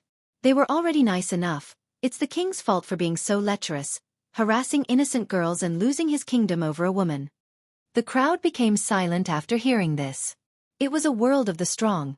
Everyone found this normal and acceptable. In their eyes, the fallen king was no longer worthy of Princess Hanyu. The Bingqi was nice enough to send a different princess to him. Honor, promise, and morality weren't worth much in the minds of many masters. Princess Hanyu is a genius and a kingdom-toppling beauty. Who is worthy of a woman like her? Definitely not the useless king. Only the brilliant 8 Formation True Emperor, a heaven's favorite, is worthy of her. Indeed. Another youth added, the two are indeed a match made in heaven, a perfect union. Nothing can be better. People supported this particular marriage because 8 Formation True Emperor was one of the strongest members of the young generation. He only had 2 palaces for now, but his potential was limitless. Some even thought that he could take over 9 secrets in the future. If he becomes the next king, the Princess Hanyu will become the queen. Looks like she is meant to be a queen, one way or another. Someone else thought it was fate. Hey, I actually heard that the new king is in 9-linked mountain. A non-tactful person suddenly said. The atmosphere turned cold right away. No one uttered a word and started glancing at each other. The new king was here? Princess Hanyu and 8 Formation True Emperor were coming as well. What would happen during the meeting of these 3? In fact, This piece of news has been spreading at a rapid rate. The new king has been missing since the fall of Skyrap. Many were searching for him in secret, wanting to use him as a puppet to take reign. Furthermore, some became worried about the potential of war. However, no legions came, contrary to everyone's expectations. The Bing Qi, Myriad Formation, and War Saint Dynasty didn't mobilize. Some big shots were certainly arriving in secrecy, but nothing of a bigger scale was materializing. No one tried to invade the mountains and kidnap the new king. Not even 8 Formation True Emperor and his men. Everyone suddenly realized that this lack of action wasn't due to a lack of interest, but rather because of 9 linked mountains' strength. The older cultivators found that these great powers didn't dare to act recklessly here. In the beginning, the youths didn't care much about 9 linked mountains either. After all, it had too few disciples. Some even treated it as a hotel and came and went as they pleased. However, as the storm was approaching, even the behemoths didn't dare to do anything. The ignorant ones finally realized that the truly strong masters were afraid, including 8 Formation. No wonder why Lucidity King kept a low profile when coming here instead of marching with Silver Secret. Looks like this sect is unfathomable. Someone from the last generation murmured. Even the great king of 3 generations gave this sect face? Their true power must be immense. Chapter 2468. The entire mountain range knew about the king's presence. It was no longer a secret. New disciples, ordinary cultivators, and ancestors have all heard about the king. His coronation was a great event, announced to the entire world. Later on, his fall was also heavily publicized. With that, the old and young of 9 secrets all heard about the king. Of course, their impression of him was unanimous. That he was a perverted fool. That's the reason why he lost his kingdom. After controlling the capital, the various legions of War Saint, the Bing Qi, and Myriad Formation Kingdom purposely proliferated this propaganda. The world heard that when Li Qie was on the throne, he committed all kind of debaucherous deeds, raping, taking others' wives, even his subjects' wives and palace maids weren't spared. They even said that he even ordered the death of an entire clan for a woman. Imperious, lecherous, unreasonable, no merits to speak of. In short, the Alliance painted the picture of a horrible tyrant. Just hearing about his tales would make others hate him to the bones, thinking that a rebellion should be in order. They obviously did this in order to hide one thing: their betrayal. They wanted to justify and garnish their betrayal, that they were in the right to overthrow the king, not a usurping attempt. Numerous older cultivators naturally understood this, but the young ones, especially those that have only recently joined sects, believed these rumors. Because of this, the young ones were very curious to see the lecherous tyrant after finding out that he was staying in 9 linked. In the next few days, young cultivators popped up around Great Desolate Mountain. Though they didn't climb up this peak, they stood in the areas nearby or float in the sky. They saw Li Qie absorbing murderous energy early in the morning. This attracted everyone's attention. "That's the new king," one youth pointed and murmured. "And here I thought the legendary tyrant would look quite fierce with 3 heads and 6 arms. He just looks like an ordinary person." A female cultivator wanted to satisfy her curiosity but became disappointed instead at Li Qie's appearance. When they heard about his sexual crimes, they thought that he would look quite wretched and lowly. Who would have thought that his appearance couldn't be more common and ordinary? A guy like that can become the king? How strange. A new cultivator wondered. Someone who can become the king of War Saint Dynasty should be a supreme person, not someone like Li Qie. It's because he has a good daddy. Someone couldn't help but mock. He's the previous king's illegitimate son. That's more than enough for someone like him to become king, but keeping that position is an entirely different story. Didn't you see? The guy didn't even sit straight on his throne before losing his kingdom. Humph. An idiot can't rule the world. That's true. A relatively older disciple nodded. Given the current circumstances of our system, I don't think there's a more suitable and qualified person to be king other than 8 Formation True Emperor. He has 2 palaces right now and could become a progenitor in the future. I agree. He's a brilliant talent. It's appropriate for him to be our king, unlike a certain person with a good daddy. Another sneered, but that's all in the past now. 8 Formation True Emperor will be our ruler and Princess Hanyu will be a great match. A great match indeed. You can't find a better pairing. His friend stared at Li Qie in the distant and sneered. It's fortunate that Princess Hanyu didn't marry that fool, or it would be such a waste. The youths nearby nodded in agreement. Is he cultivating? Someone else changed the subject. Yes, he does this every day.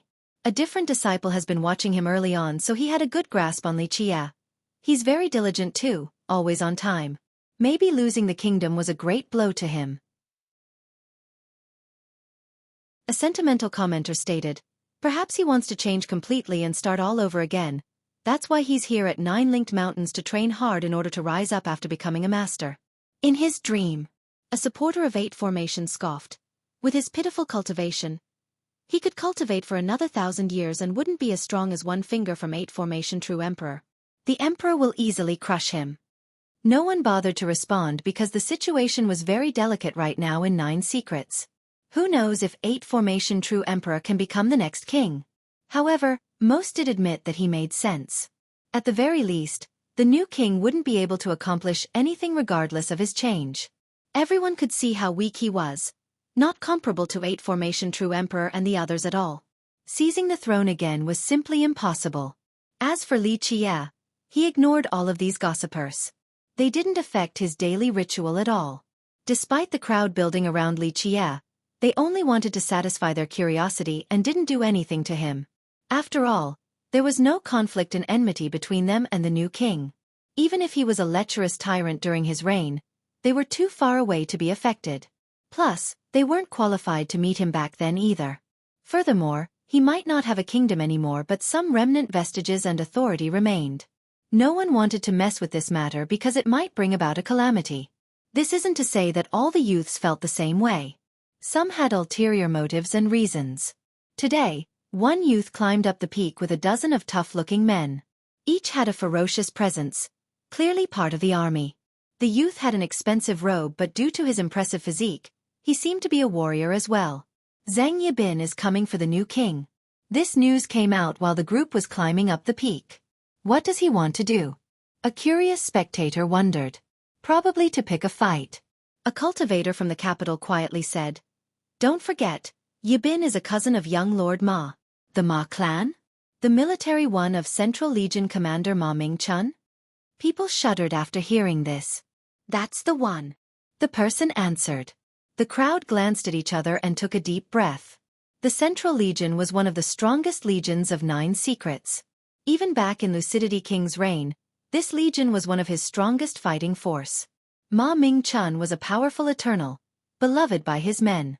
His words carried a lot of weight. Everyone knew that he was the mastermind behind the betrayal of the 6 legions. Meanwhile, Zhang Yibin was his grandchild on the maternal side, once a part of the Central Legion. This clearly wasn't a case of a subject looking for his king. All eyes were on him now.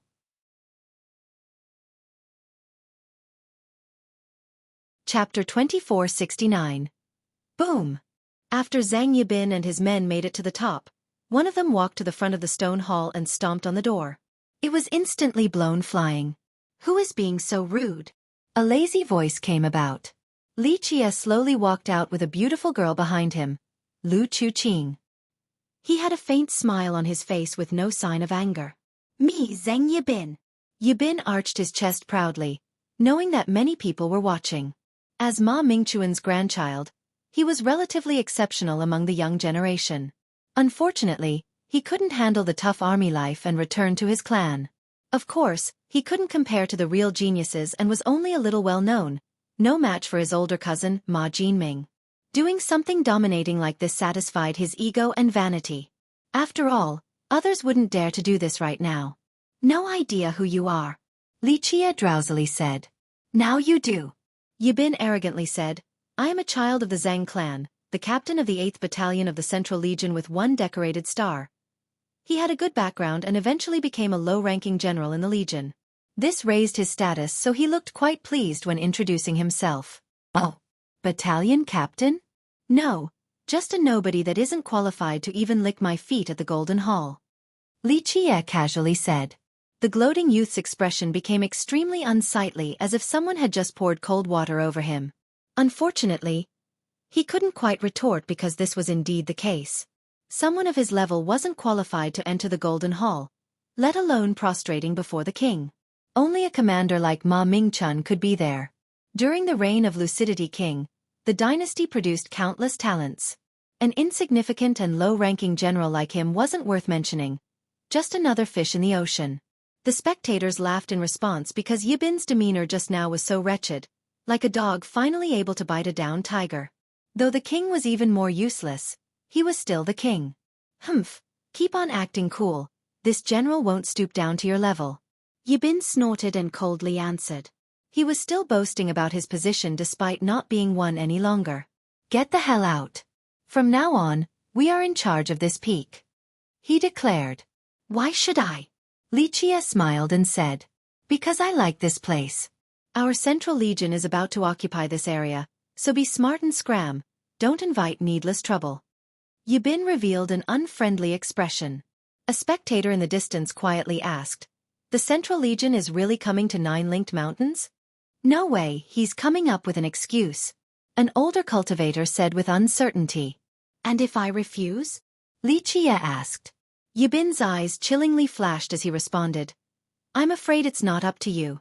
It will be considered obstruction against official military business. I'll break your arms and legs, then we'll throw you down the cliff like a dead dog.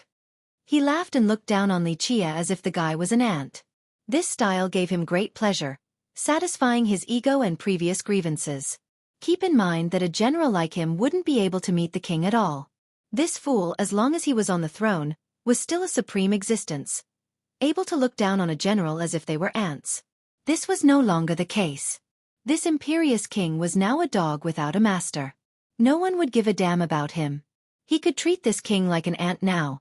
An amazing feeling of schadenfreude. The spectators didn't say anything. They didn't know whether Yibin was acting on his own accord, or if he was under the orders of Commander Ma Mingchun. Don't you know who he is? Lu Chuqing was furious and stepped up for Li Chia's sake. Of course. Yibin laughed loudly in response. How could lowly characters like us not know about our great king? Oh no, our legs are growing weak because of his prestige and royal aura. We should prostrate and worship him now. The sarcasm was too clear. He continued on with a fierce glare. Unfortunately, that's all in the past. Move now or I'll make you wish for death. Even the nice Chuqing couldn't handle this tone. She scowled and said, such impudence. His Majesty is not someone you can insult. Leave now, His Majesty will spare you. Who are you? Yibin was a fool, but after seeing Chuqing's incredible presence, he could tell that she must be someone important. Lu Chuqing of Waterfront Pavilion. She had no intention of hiding her identity. Waterfront Princess. Though Yibin has never met her before, he has heard of her fame and took one step back, astonished. The crowd felt the same way and needed to take a composing inhale. Chuqing rarely showed herself in public, so people have only heard of her before. Nevertheless, virtually everyone here knew who she was. The Princess of Waterfront was prestigious and had an amazing bloodline. More importantly, her talents were rumored to be top-notch as well. People haven't seen her in action yet, but Waterwatch Saber Saint once lamented that he was only the second place in the pavilion in terms of talents. Keep in mind that the Saber Saint was the best genius in Waterfront, famous alongside 8 Formation True Emperor or even above. The crowd felt perplexed, not knowing why the princess would be together with the new king. You're Waterfront Princess? Yibin was shocked, realizing that he couldn't afford to mess with someone like her. Provoking her might invoke the fury of Waterwatch Saber Saint. Yes. She nodded without putting up a haughty act. He. Yibin sneered with disdain at Lichia. Hiding behind a woman, what a coward. No wonder why you lost your kingdom. Someone like you will never amount to anything, not worthy of being a king. He directed his attention towards Lichia instead. How dare you? Chuqing grew red, wanting to teach the youth a lesson. Lichia pulled her back behind him and smiled deeply. I see, then I should stop hiding behind her then. He gave Yibin the side eye and said, you wanted to break my legs, right? I'm right here, come. Be careful. She was worried about him and whispered. Good, still have a backbone. That's a king for you. Yibin was very pleased with himself, not expecting for his taunt to actually work. Men, if he doesn't move, then break his bones and throw him away. He revealed a cruel smile. Chapter 2470. The spectators pondered about Zhang Yibin's intent. The experienced youths shook their heads. They weren't empathizing with Li Qie, just annoyed at Yibin's gloating demeanor. When the king still had his kingdom, he probably wouldn't have dared to let a fart out. Look at him now, acting all high and mighty. Few in this world would care about the weak, but they didn't like this gloating act from Yibin either. During any other day, someone like him was only a minor character, insignificant in the grand scheme of things. Such arrogance and bossiness earned him the resentment of the crowd. Of course, the spectators didn't feel like speaking, let alone helping the king. Yibin himself might not be a genius, but he was still a member of the Zhang clan, the grandchild of Ma Ming-chun. That's an impressive background. Plus, the king was only a dog without a master right now. Who would want to interfere for his sake? After receiving Yibin's order, the muscular men behind him surrounded Li Qie with eyes full of aggression. They were part of the army and wouldn't show any mercy the moment Yibin gives them the go-ahead. Your Majesty, will you break your legs yourself or do we have to help you? One of the men smiled and asked. The scene became quite tense. All spectators held their breath due to the excitement. Suddenly, loud exhales disrupted the ongoing situation.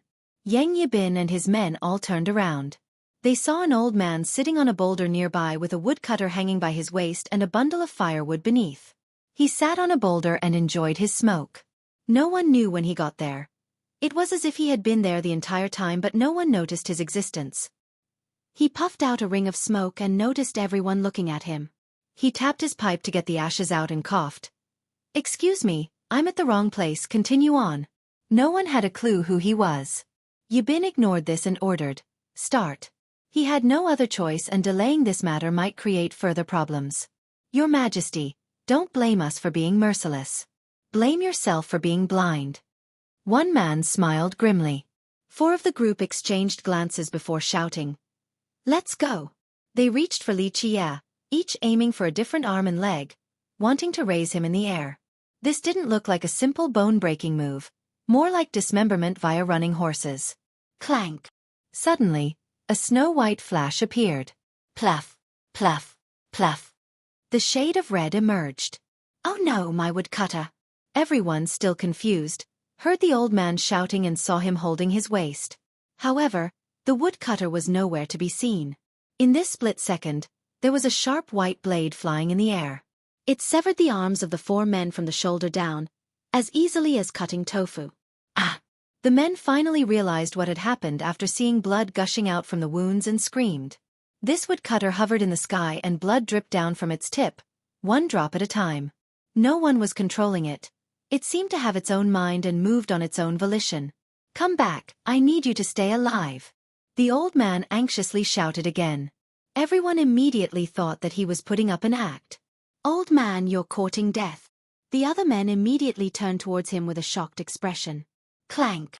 They took out their saber and sword before lunging for him like tigers and wolves. It has nothing to do with me, you got it wrong. The frightened old man waved his hands in denial. However, these men wouldn't listen to him. The wind-cutting howls of their lightning-fast slashes came straight for his neck. They wouldn't give the enemy a chance to retaliate at all, not caring who the old man actually was. Whoosh! The hovering cutter suddenly flashed and came for them. Watch it! The men noticed this and turned their blades upward. Bang! Bang! Their sabers and swords crumbled with pieces flying everywhere. Blood came next. The knife cutter dashed through the air, creating a beautiful white arc before slashing down. More arms dropped to the ground. All became armless men, unable to resist at all. Their weapons were crushed and gone were their arms. Ah! They let out miserable and heart-wrenching scream. The spectators were alarmed after seeing the one-sided battle. It's a master.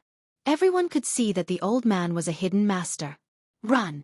After the initial jolt of pain, the men realized that they needed to ignore the pain and retreat as fast as possible. Pluff! The cutter flew up in the air before descending once more, decapitating the escaping victims. These poor, headless victims still ran for a while longer without a head.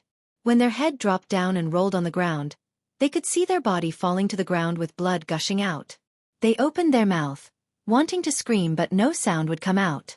Their blood on the ground flowed together and formed thick streams. The spectators watched in a daze, shuddering. The imperious Yibin was frozen. His men were all experts that have survived numerous battlefields. None of them was weak, but they were instantly murdered by this old man. The guy's power was insane. Shit. His wits returned and he decided to run, for that was the only option. Honor, reputation, face? None of them mattered. Nothing was more important than staying alive, so he mustered all of his strength to flee. Unfortunately, the blood-stained cutter unleashed another vertical slash. Thump. Yibin didn't make it far before his legs got cut off. He immediately rolled on the ground. Ah! Once he stopped rolling, he finally noticed that his legs were missing. The pain and realization made him scream. Shit! The pale youth used his arms to crawl instead, leaving behind 2 trails of blood.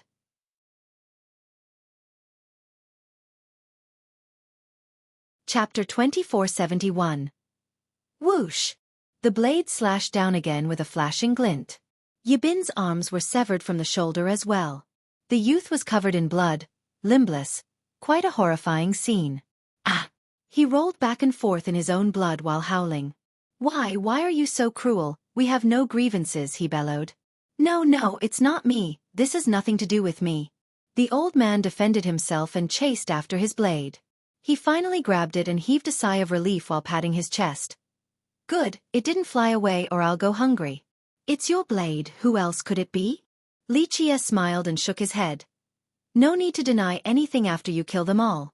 Young friend, you're accusing me of something I didn't do. I'm just a woodcutter, not a killer. The old man put on a painful expression.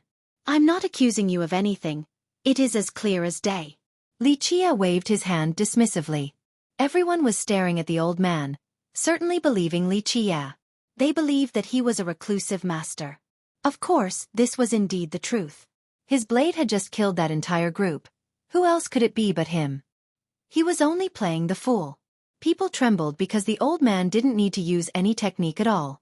Just how strong was he? It's really not me, I'm innocent. The old man vehemently denied to no avail. Everyone has made up their mind. Lichia ignored the old man and walked towards Yibin, who was looking quite pitiful at this moment. He stood there and looked down with a smile. Didn't you want to break my legs and throw me off the cliff like a dog? I'm still waiting. What do you want? Yibin shouted as Lichia's shadow covered him. He had lost his limbs and cultivation. Just a fish on the chopping board right now. He felt an unprecedented fear destroying all of his courage. What do you think? What should someone do against an enemy who wants to cripple them? Lichia smiled with no sign of anger. Don't be insane. My uncle is the commander of the Central Legion with millions under him. He won't let you go if you dare to kill me. Your uncle? Lichia leisurely said.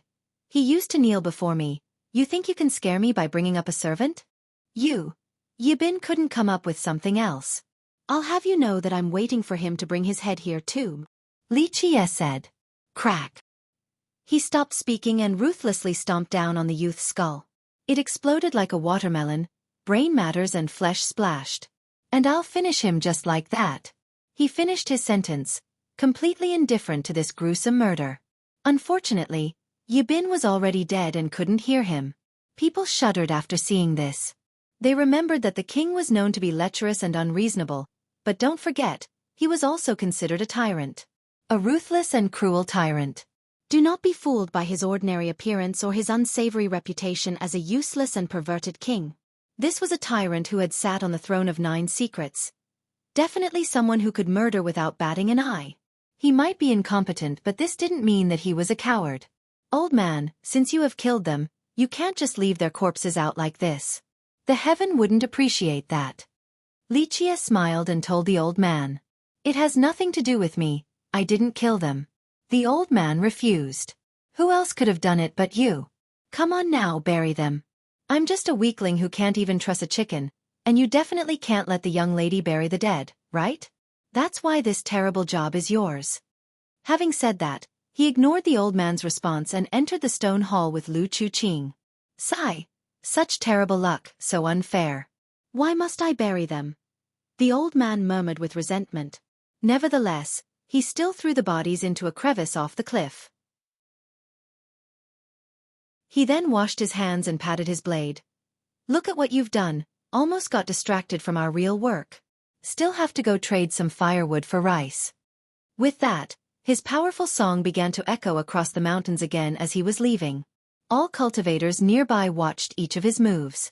No one dared to disturb him or utter a single comment. They heaved a sigh of relief after he and his song disappeared from the area. "Who is that?" one youth questioned. No one expected that a random person would come out of nowhere and save the king, killing Yibin and his men. "I don't know, I've never seen him before." How could the youths here recognize the old man? "He might be from Nine Linked then," an older disciple said with a serious expression. "I've been here twice and saw him chopping wood too, around 5 years ago." A master of Nine Linked? People glanced at each other. The truth was that no one knew the exact details about Nine Linked Mountains. No one knew its sect master was or how many experts it had. However, they were aware that even Lucidity King came here while keeping a low profile. Why did he save the king? Another asked. The crowd started thinking, but no one could come up with an answer. It seemed that the king and the old man was quite close. "Oh, don't you remember? When 8 Formation True Emperor attacked the palace, the king was saved by someone. No one knew who it was then, but it looks like this old man did it." A disciple from a great power tapped his head after having an epiphany. People took a deep breath, thinking that this answer was reasonable. This old woodcutter might be the one who saved the king back then. He has been lingering around just to protect the king as well. Why does Nine Linked want to protect him though? Another curious spectator wondered. Speculations arose. The disciples from the big sects had wilder thoughts. Remember, Nine Linked Mountains had a unique position in Nine Secrets. It seemed to be independent and never interfered with the system. But why was it protecting the king now? Could it be that it wanted to show itself and support the king, helping him get his throne back?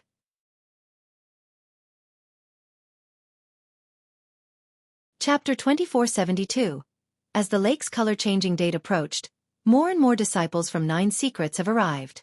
Some were here for Tao enlightenment, but the majority came specifically for this event. They consisted of members of big and tiny sects, even vagrant cultivators. This was a unique aspect of Nine Linked Mountains. As long as the person was a member of Nine Secrets, they were treated in the same manner regardless of their background. Even a weak vagabond could enter Nine Linked Mountains as long as their merit law came from the system. A prestigious noble wouldn't have special privileges and a lowly cultivator wouldn't be denied at the entrance. Lucidity King himself was subjected to this. Those who came here would be given a place, but no disciples or servants from Nine Linked Mountains would serve them. Because of this fair treatment, Nine Linked Mountains was considered to be neutral and independent. In the beginning, more smaller sects arrived. Later on, the big powers and even the 5 behemoths have entered. The appearance of geniuses and experts increased the pressure felt by the young generation due to the heightened competition. Once these 5 behemoths joined in, even the other big clans and sects would lose, let alone the smaller ones. Rumble. Today, the valleys trembled after loud detonations. People shuddered, wondering who would dare to come here in such a haughty manner. They quickly looked towards the direction of the noises. They saw a group of riders, only around a dozen or so. Nevertheless, their ride had an impressive momentum, just like a destructive tsunami of steel, simply unstoppable. Despite the few numbers, they still gave everyone the sense that a great army was approaching. Even the air was shaking. They seemed to be one with their stallions. Both the riders and their mounts were covered in armor plates, more than strong enough to crush through mountains. The leader was a youth with sharp brows, bright eyes, and a tough physique. His gaze was quite sharp on top of having an aggressive aura, clearly indicating that he was a battle-worn soldier. The Ma clan. People noticed their identity right away. It's Ma Jinming, their young lord. Another was startled to see the young leader, a junior general of the Central Legion. The group of riders attracted a lot of attention on their path. Does he want revenge for his younger cousin? Speculation arose. Ma Jinming was Ma Mingchuan's son and Zhang Yibin's older cousin. Unlike Yibin, who was a fox relying on a tiger's might, Jinming was far more powerful. He accompanied his father on the battlefields and showed great talents at a young age, a real genius and expert. Everyone instantly assumed that this group traveling with great fanfare was here for revenge. However, Jinming didn't travel to Great Desolate Mountain right away. They stopped on a different peak in Nine Linked Mountains. After he got down from the horse, He stared towards the direction of Great Desolate and scowled. This showing of patience actually surprised the crowd. The young lord is still an experienced soldier, able to keep cool. An older youth nodded approvingly. Brother Ma, I can't believe that it has been 3 years since our last meeting. Many youths came to his camp for a greeting. Among them were old friends and even strangers. Nevertheless, his camp was packed with people. On the other hand, Li Qie, who was the king, had no visitors.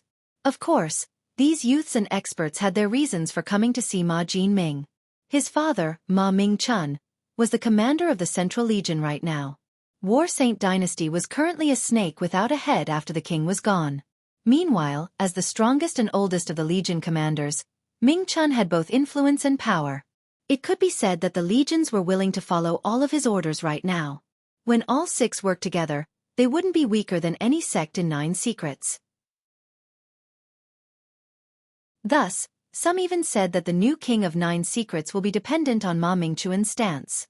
This was the reason why so many powers want to flatter him right now. They would start on Ma Jinming first to create a connection with the Central Legion. His arrival did cause a stir, but it was nothing compared to the next person. This person didn't come in such a haughty manner. No stallions nor riding across the sky with loud explosions. She came without making a single sound with a sword in her embrace. She seemed to be walking slowly, but each step encompassed hundreds of miles. Despite her low profile, people still noticed and became excited. She wore a green dress and was serene as a lotus in the valley. Her long hair and scarf draping over her neck and shoulders fluttered with a gentle breeze in an animated manner, resulting in a transcending style. She was quite beautiful. Bright and spirited phoenix eyes, nearly divine in nature. Many people were instantly attracted by her eyes and would lose their composure. Miss Qin. The ones who saw her along the way all bowed to greet her. It didn't matter if they were disciples from the big sects or young lords and princes. A few geniuses couldn't hide their crush on her at all. She nodded back in response. Both her temperament and gestures were immensely attractive. That's Miss Qin from Calm Lotus. A person praised after seeing her from the distance. Fairy Qin is here now? So many youths wanted to take a look after hearing this news. They became frozen and charmed at her sight. Qin Jianyao. Someone from the previous generation also felt admiration. The successors of Calm Lotus are always incredible. Phoenixes among women, virtually incomparable. Qin Jianyao didn't have a cool title, but many were willing to call her Fairy Qin or Fairy Jian. Though she rarely showed herself and seldom participated in fights, her fame still spread across 9 secrets.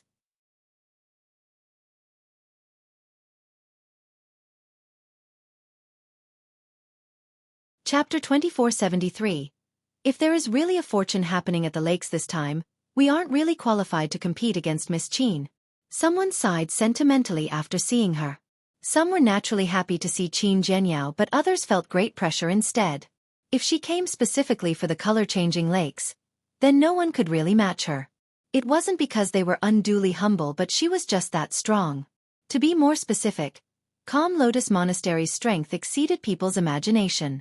On the surface, it was one of the 5 great powers and should have similar power. This wasn't the case. The older experts knew that Calm Lotus was far above the rest.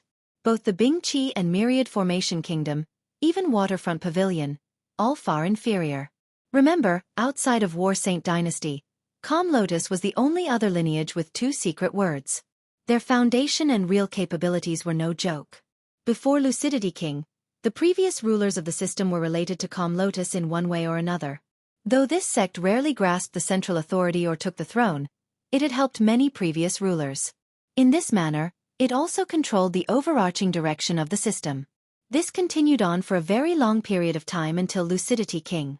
Calm Lotus' influence gradually lessened before disappearing altogether.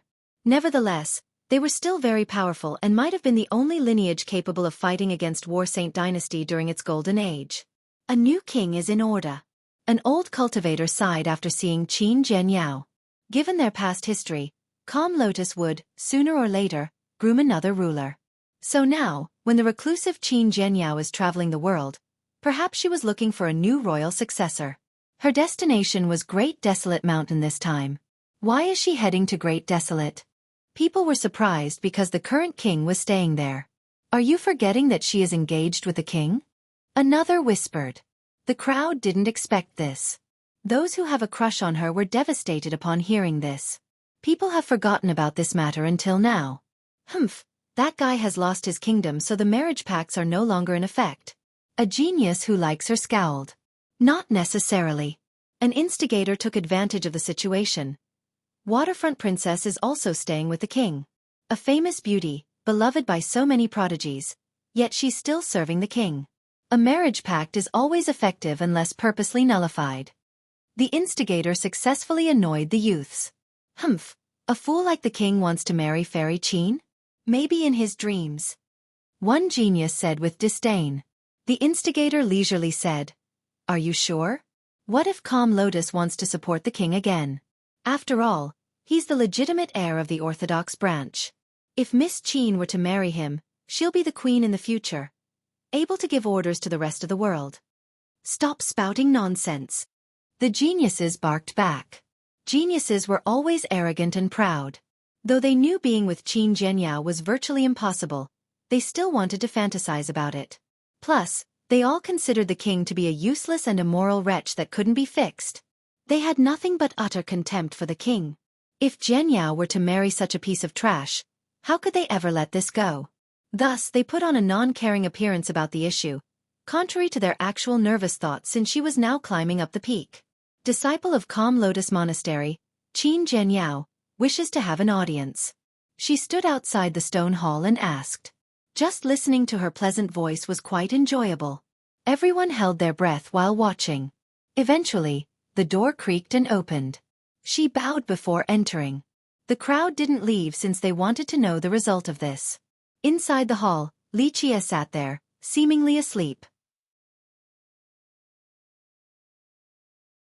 Lu Chuqing quietly told him when Zhenyao got closer.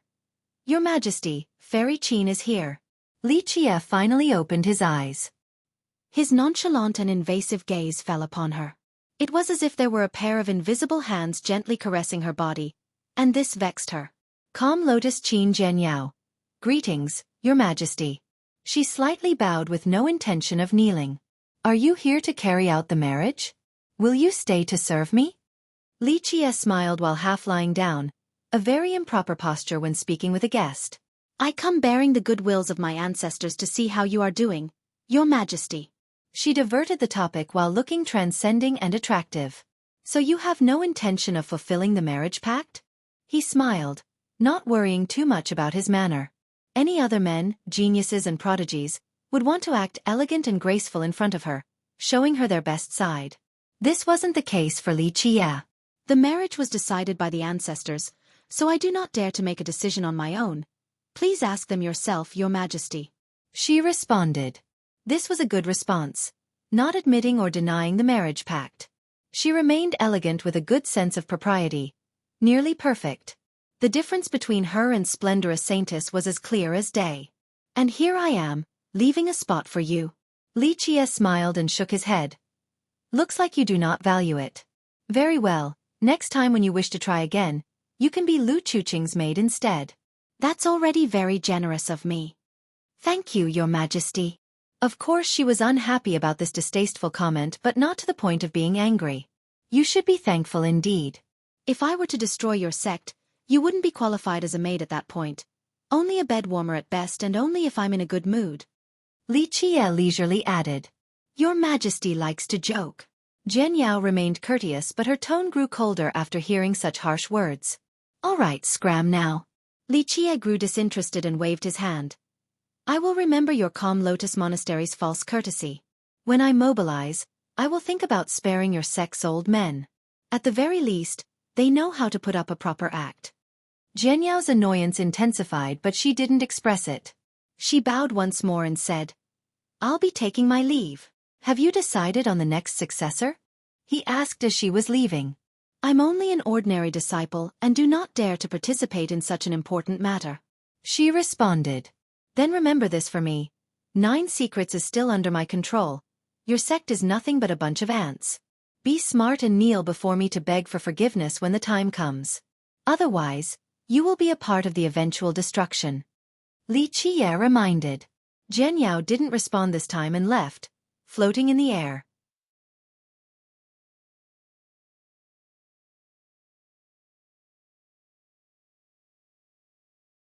Chapter 2474. After Qin Zhenyao left, Lu Chuqing started a conversation. Your Majesty, weren't you a bit too rough on her? She came with good intention. Good intention? Li Qie patted her soft hair in a doting manner. Silly girl, you're too kind. There is no good intention or humaneness to them. Only value. Really? The good-natured girl was skeptical. All right, let's say that Calm Lotus wants to pick a new king while I try to stop others from taking the reign. What would Calm Lotus do? Li Qie chuckled. Eliminate you. Being kind didn't mean she was stupid and understood his implication instantly. Even if I don't try to stop the coronation of a new king, don't forget that I'm still the rightful ruler, the only one in 9 secrets. If someone else were to ascend, you think Calm Lotus would let me run around outside? Even if they don't kill me, they will still imprison me. She realized that as well. For millions of years now, Calm Lotus was closely related to the royal rule even if they never directly grasped the throne. Many of their disciples actually went on to become queens. The tyranny of lucidity has finally ended, so the world was up for grasp. Calm Lotus might think about grooming or supporting one again. However, a useless pervert like Li Qie couldn't even come close to being a candidate. In that case, his very existence was a thorn in their side. Chuqing could only sigh. She has always been staying at waterfront, preferring to not get involved with the external power struggle. The marriage pacts are finalized. They should have either disagreed with it, risking their lives, but once signed, they must stay true to it. Li Qie said, whether it be a lineage or a cultivator, they need to keep their words.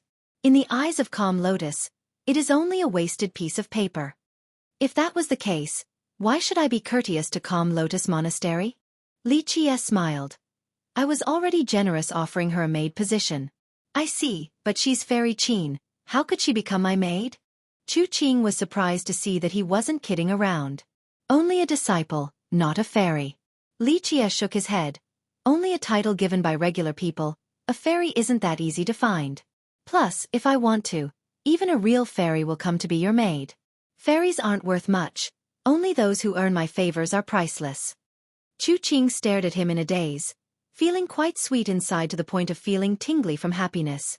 She felt as if she was floating like a cloud from being adored by this man. His charm has completely won her over. She wanted nothing more than to fall into his embrace and enjoy his loving. People were still anxiously waiting outside the stone hall, wanting to know the result of the conversation.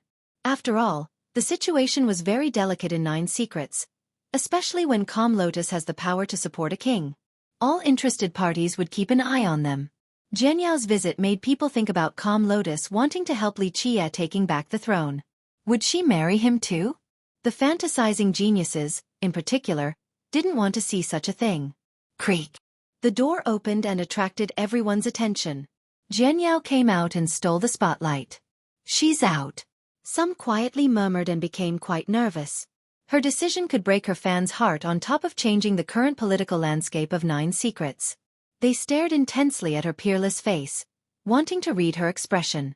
Unfortunately, her expression was blank even though she was very annoyed. This made it hard for people to read anything. The clue was in her swift departure, one without looking back. It meant that she no longer cared. The experienced spectators noticed something. The king is abandoned. An older cultivator speculated. The young ones heaved a sigh of relief, especially her potential suitors who no longer feel anxious. A frog can't eat swan's meat after all.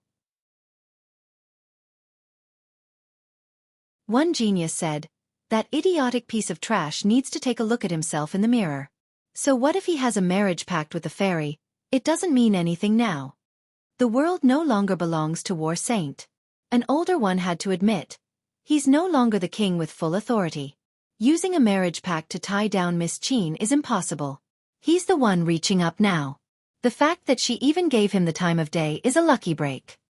The older experts didn't care for romance and focused on a different aspect. One said, it's impossible for the king to take back his throne. He's completely abandoned now despite being the rightful ruler. Even Calm Lotus won't help him. He has no value to be taken advantage of now. After leaving Great Desolate Mountain, she headed straight for Xiang Island inside one of the 9 lakes. I need more context to accurately name this place. It's a little tricky.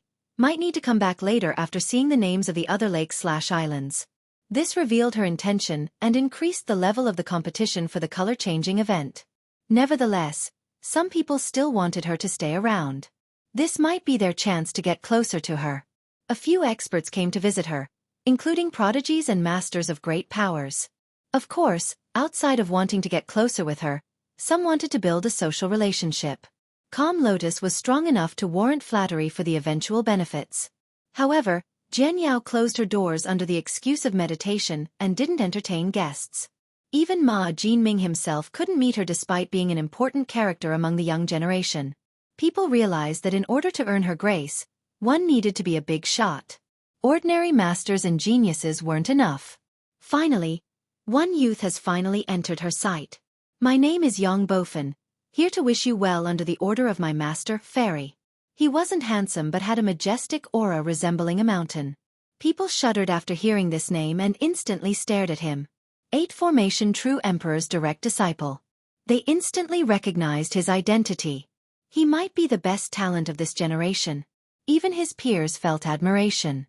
Some classified 8 Formation True Emperor and Qin Zhenyao's group as the older generation while Yang Bofen's group was the start of the new age. Yang Bofen was the leader of his generation, enjoying an immense level of fame.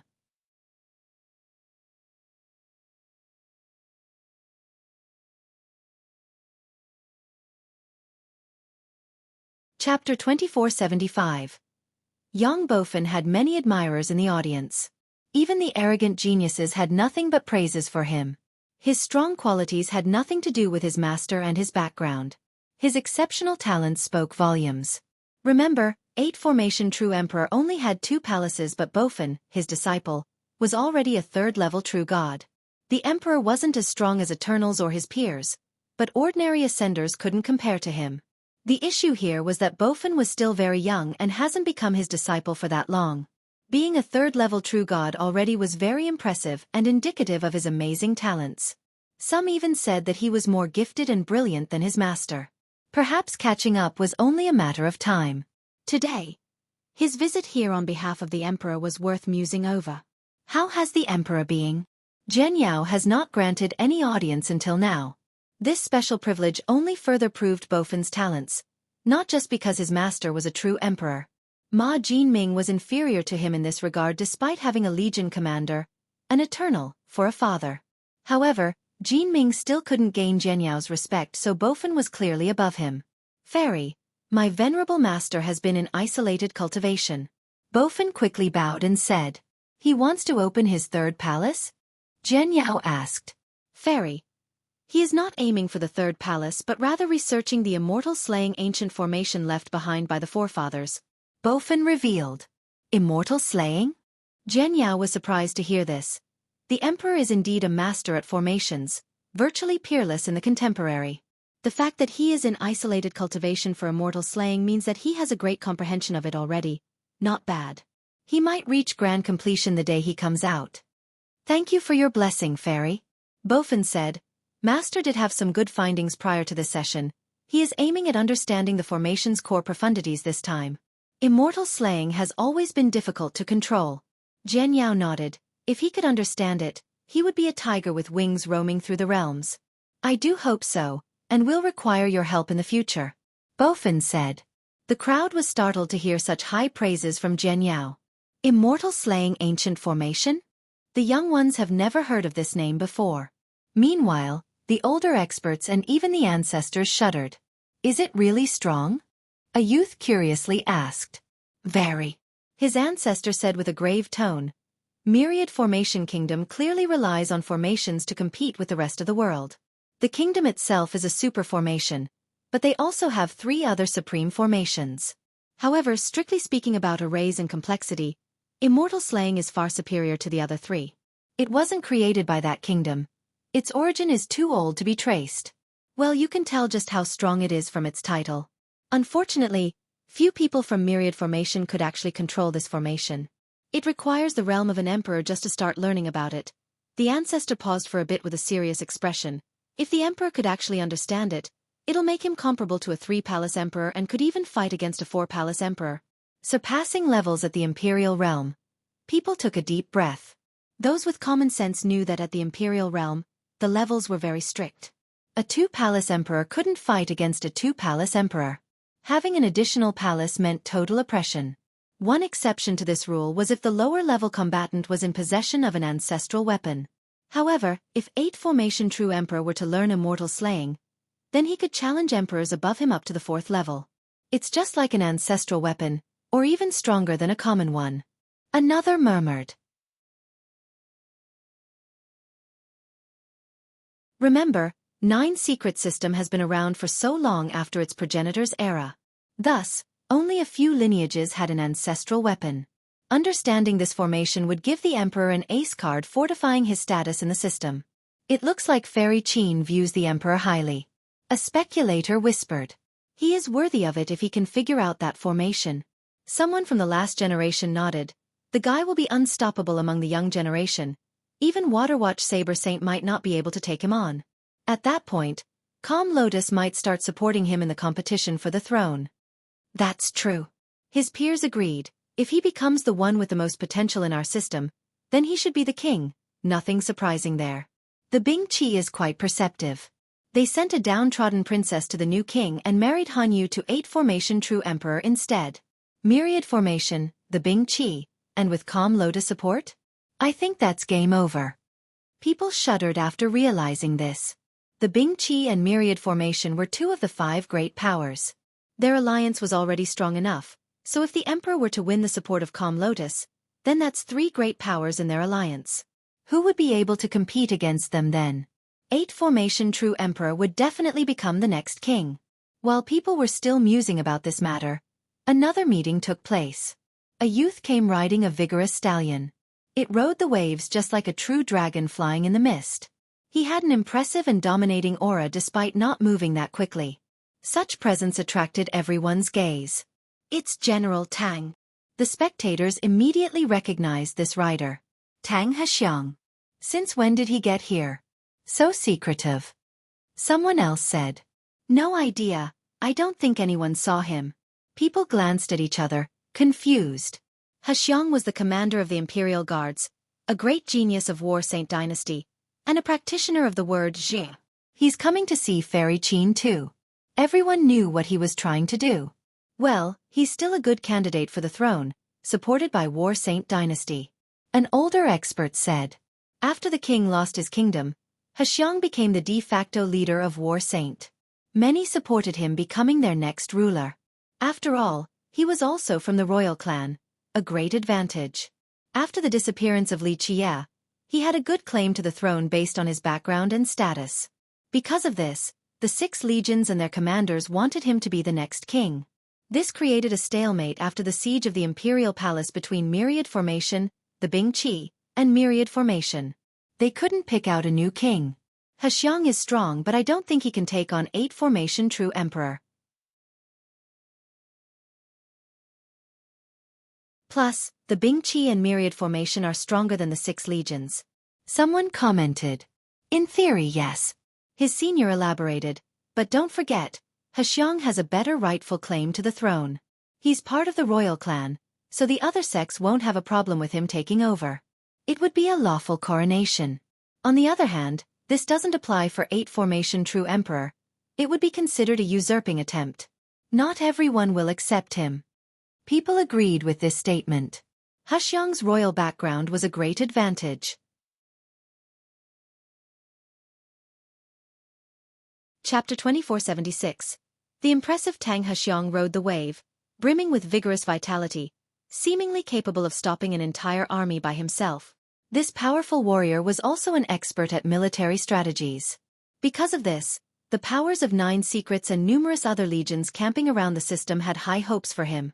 There was no doubt that 8 Formation True Emperor was stronger than Tang Hexiang. However, the former focused on Dao cultivation while Tang Hexiang had other good points. He grew up in the royal clan, so he was exposed to strategies and business operations.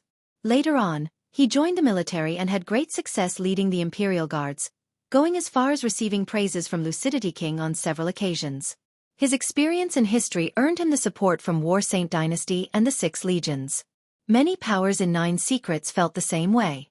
With someone like him as the king, he could do a great job governing the system, taking care of conflicts between his tributaries. This wasn't the case for 8 formation true emperor.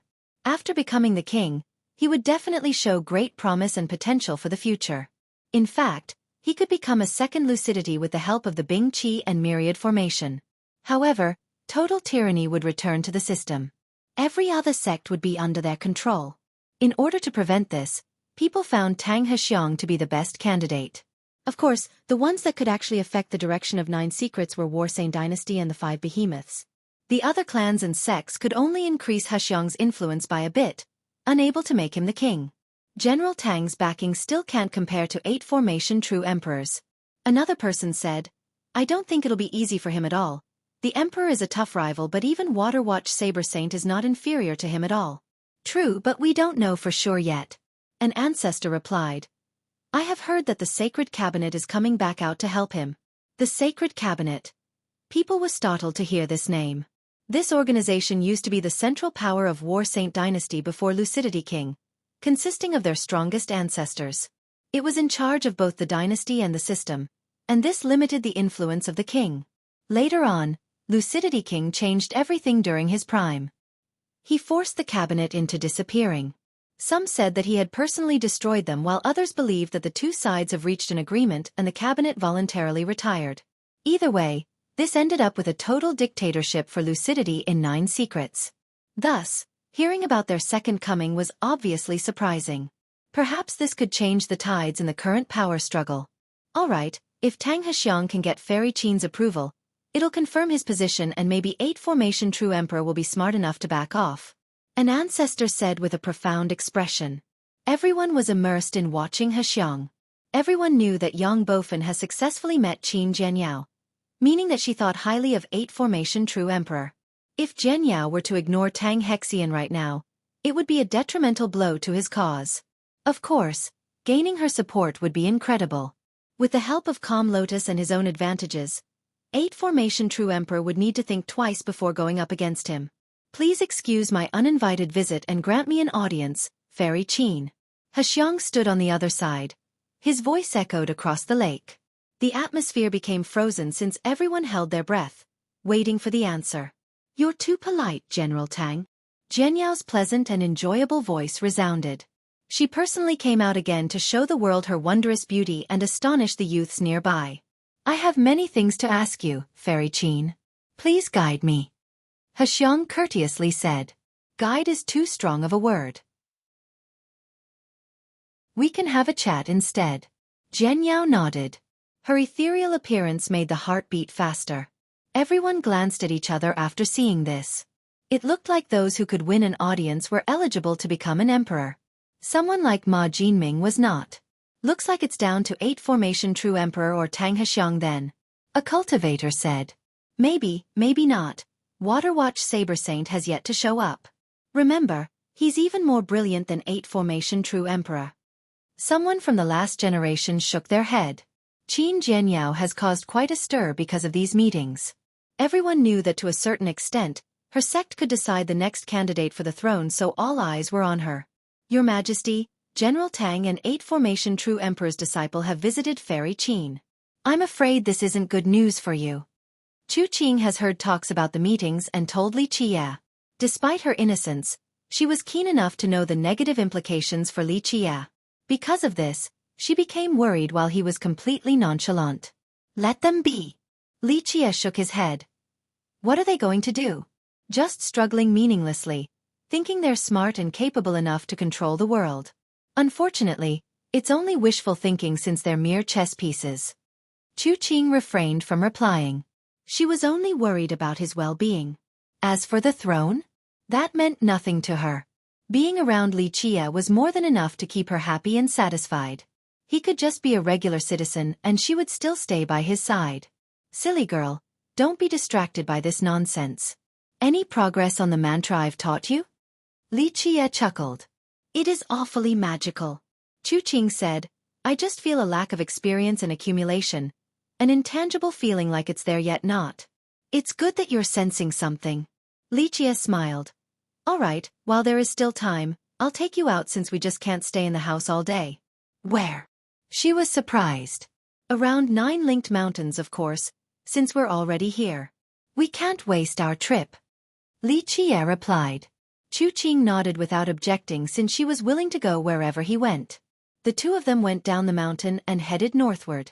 It looked like a sightseeing tour. This path would take them across the 9 lakes. The lake closest to Great Desolate Mountain was their first destination. It was around 1,000 miles long. When traveling via a boat, one would think that they were in a great ocean. Li Qie stared at the lake and played with the water. After a while, he looked at her and asked, "How are you feeling?" "Very good. The air is pure and refreshing." Xueqi felt as if they were the only ones on the lake right now, so she smiled brightly. "Silly girl, you think this is a stroll. I'm taking you places so you can feel this land." Li Qie gently pinched her cute nose and said.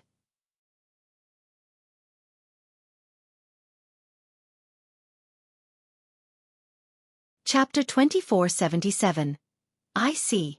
Xueqi realized she misunderstood and lowered her head, blushing and embarrassed. She became an obedient wife, closing her eyes in order to carefully sense the land. After a long while, she opened her eyes and said with excitement, "Yes. A certain aura is echoing, but I can't really grasp it. It resembles a crisp sound." "Good." Li Qie smiled and nodded. "You didn't waste time training in your mantra. I'll have you know that you're currently training in 2 secrets of the 9 right now." "2 secrets?" she blurted out in astonishment. You're telling me that the mantra you gave me is 2 of the 9? She hastily covered her mouth and looked around, afraid of being overheard. Fortunately, no one was around, so she heaved a sigh of relief while patting her plump chest. Li Qie had nothing but adoration for this cute appearance.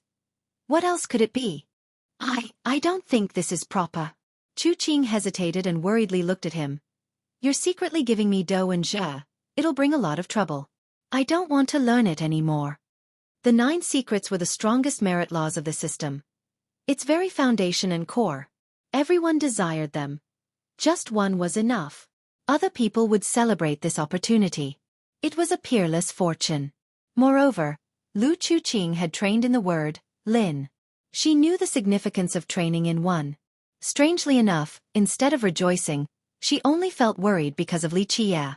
If he were to pass these secrets of war saying to someone else, a punishment would be in order. Even the king couldn't do so. In her mind, his safety far exceeded these secrets. As long as he could live a worried-free life, she wouldn't ask for anything else. "Why can't I pass it to you? Don't you want to be my wife? Then it's a matter of course for me to give it." Li Qie smiled. The girl became red from ear to ear, feeling very sweet inside when he said the word wife. This address was better than all others and she loved it. "But you still can't pass them down." She looked up, still worried. She naturally knew the rules of great powers. These secret laws couldn't be given away. No exceptions either. The consequences would be grave. Li Qie disagreed.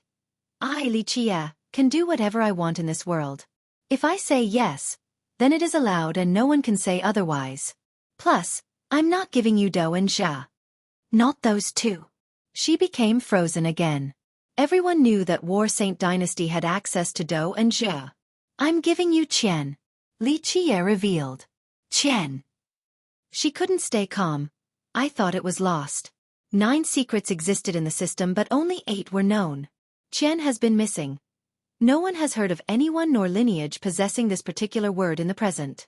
Moreover, no one could materialize and derive this word from the Dao land. That word doesn't apply to me. I can find all that is lost without a single problem, as long as I will it so," he casually said. Xueqi was still shocked. She didn't expect that she was actually training in a lost word. No one would believe her. "Qian. It is a merit law that can boost power and allow its user to enter a crazed state?" she curiously asked. "This is the reason why it is lost. The fools only manage to learn the bare surface, thinking that they have mastered it. Because of this, they used it repeatedly and lessened their lifespan, or even dying from implosion." Li Qie shook his head and laughed. The practitioners of Qian in the past could enjoy a massive, temporary power boost. Once activated, they would fall in a state of frenzy, allowing them to defeat enemies of a higher level. As you comprehend the mysteries of Qian more and more, you will find that entering the crazed state is only elementary and not presentable. The true practitioners of Qian will have a heroic and fearless heart, and this will, in turn, polish your Tao heart. In fact, one can say that Qian is the guiding principle of the 9 secrets. After comprehending it in full, you will have a smooth sailing to learn the other 8 while lowering the risk. You will soar in the sky like a true dragon. He elaborated. She listened attentively and began to ponder the content in a daze. Each word was carving into her mind. All right, silly girl, don't just stand there, start comprehending the mantra. Lichia pinched her nose again. The bashful girl regained her wits and entered a state of meditation. Being around Lichia made her have peace of mind. That's why she could meditate in public without any problem. Some cultivators also spotted these two during their journey northward. Looks like the king's nature is still the same, and here I thought he had changed completely to focus on cultivation. He only lasted a few days. I guess mud can't make a lasting wall. A few people became disappointed and shook their head after seeing the two idling about. That's why he lost his kingdom. Another was much more disdainful. Fairy Qin had no interest in him, and she's right. This piece of trash is not worth mentioning. There's no way he can get into her sight. What a pity for Waterfront Princess. An older cultivator felt pity. Her talents mean that she has a bright future ahead, but now, she'll enter stagnation by hanging around with the king, bound by the marriage pact. She's destroying her own future. Right, that marriage pact is useless. She's only doing this to herself. No need to carry out a nullified pact. People felt sorry for her. A flower pinned in a pile of manure. Her potential wasn't inferior to Bing Qi Hanyu or even Qin Zhenyao, but she chose to waste it. In fact, everyone knew that even if she didn't hold up her end of the bargain, the king couldn't do anything anyway. The Bing Qi sent a fake promise. Calm Lotus and Myriad Formation pretended that the pact didn't exist without suffering any consequences. The Princess of Myriad Formation and Qin Zhenyao are doing just fine. The king had nothing right now, not worthy of these ladies. Even if he were to bring up the marriage pact, he would only be asking for humiliation. Lu Chuqing was the only one carrying it out. In the eyes of others, she wasn't thinking straight and choosing to jump into a pit. In this day and age, yet still upholding a promise with the weak. So rare, I don't know if this is considered a virtue or stupidity. An ancestor sentimentally said. This choice of hers could even result in her death. Marrying an insect when his enemies were the 5 great powers. Who would want to pay such a heavy price for the sake of a promise? The majority of cultivators certainly wouldn't. Chapter 2478.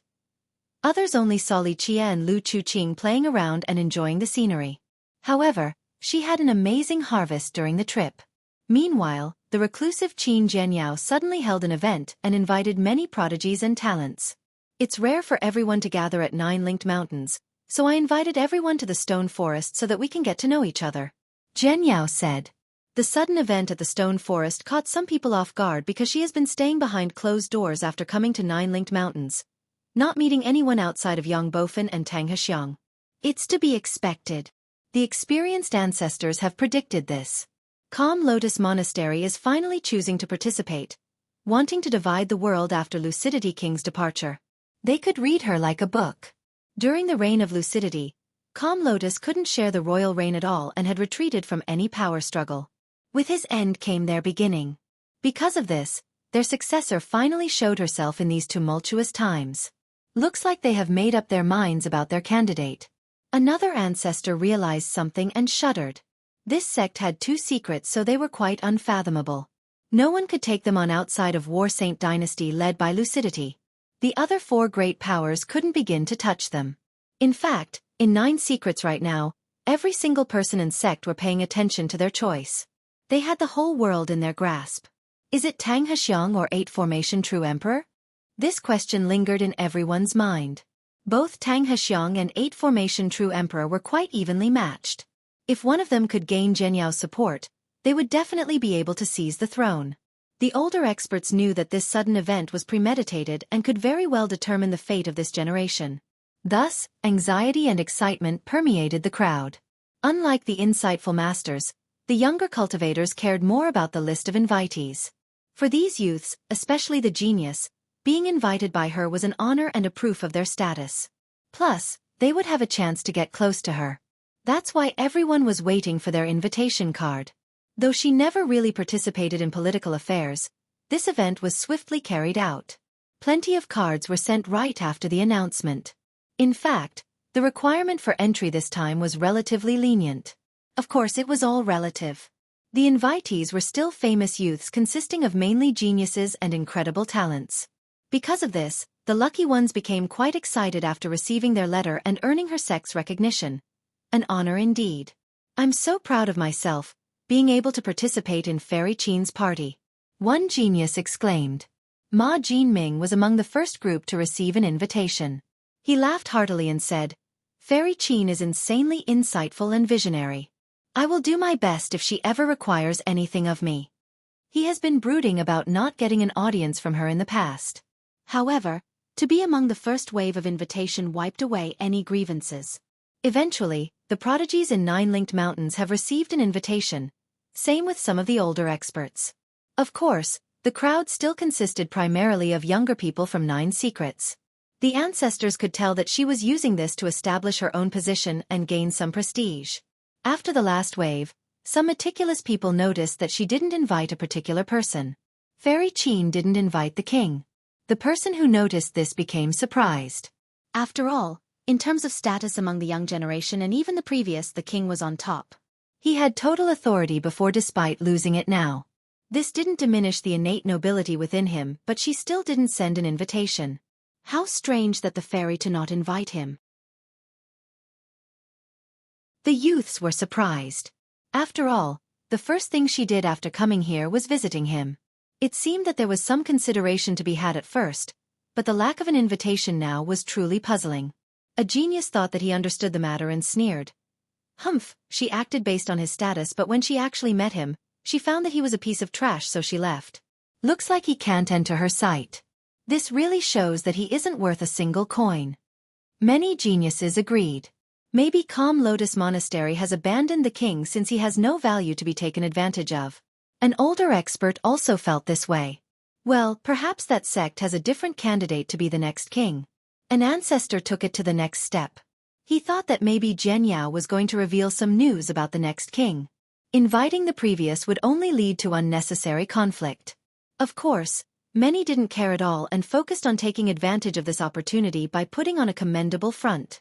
No one wanted to waste energy worrying about the trash king. They didn't care about Li Qie, but Li Qie surely didn't care about them for the same perceived reason. In the next few days, he spent his time leading Xueqi around the area, the main mountains and the 9 lakes. She had an incredible harvest thanks to his guidance. Her comprehension of the word Qian was improving at a rapid rate. She only needed time for training and polishment before obtaining a precious Dao heart. Li Qie was confident in this. What does one become after understanding all 9 secrets? The innocent girl had a strange thought and asked Li Qie along the way. What do you mean? They'll still be a human, not suddenly turn into a monster or anything. The progenitor finished all 9 and he remained a progenitor, not an immortal. Li Qie smiled and said, Oh, I see. Xueqi was embarrassed by the question since it's not like no one has done it before. It's just that in the present, people only had access to 1 or 2, so it was hard to imagine the result of cultivating all 9. Maybe only the progenitor can finish training in these precious words. Her training under 2 words right now gave her a clearer understanding of their abilities. She thought that someone capable of finishing all 9 must be extraordinary. The most precious thing in the system isn't the 9 secret words. Li Qie gently shook his head. No. What is it then? Xueqi was frightened and remained a skeptic.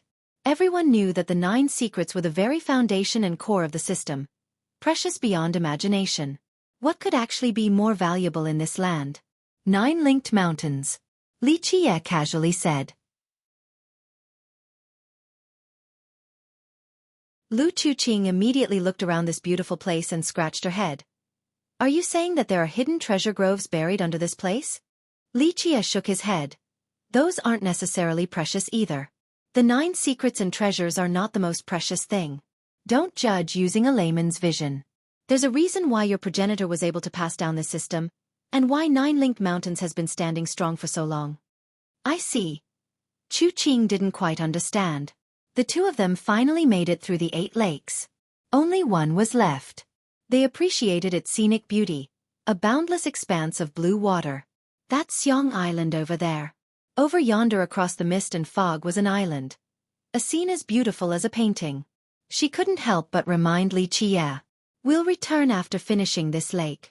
Li Qie gave it a quick glance but didn't care too much. They were waiting at a relatively small dock.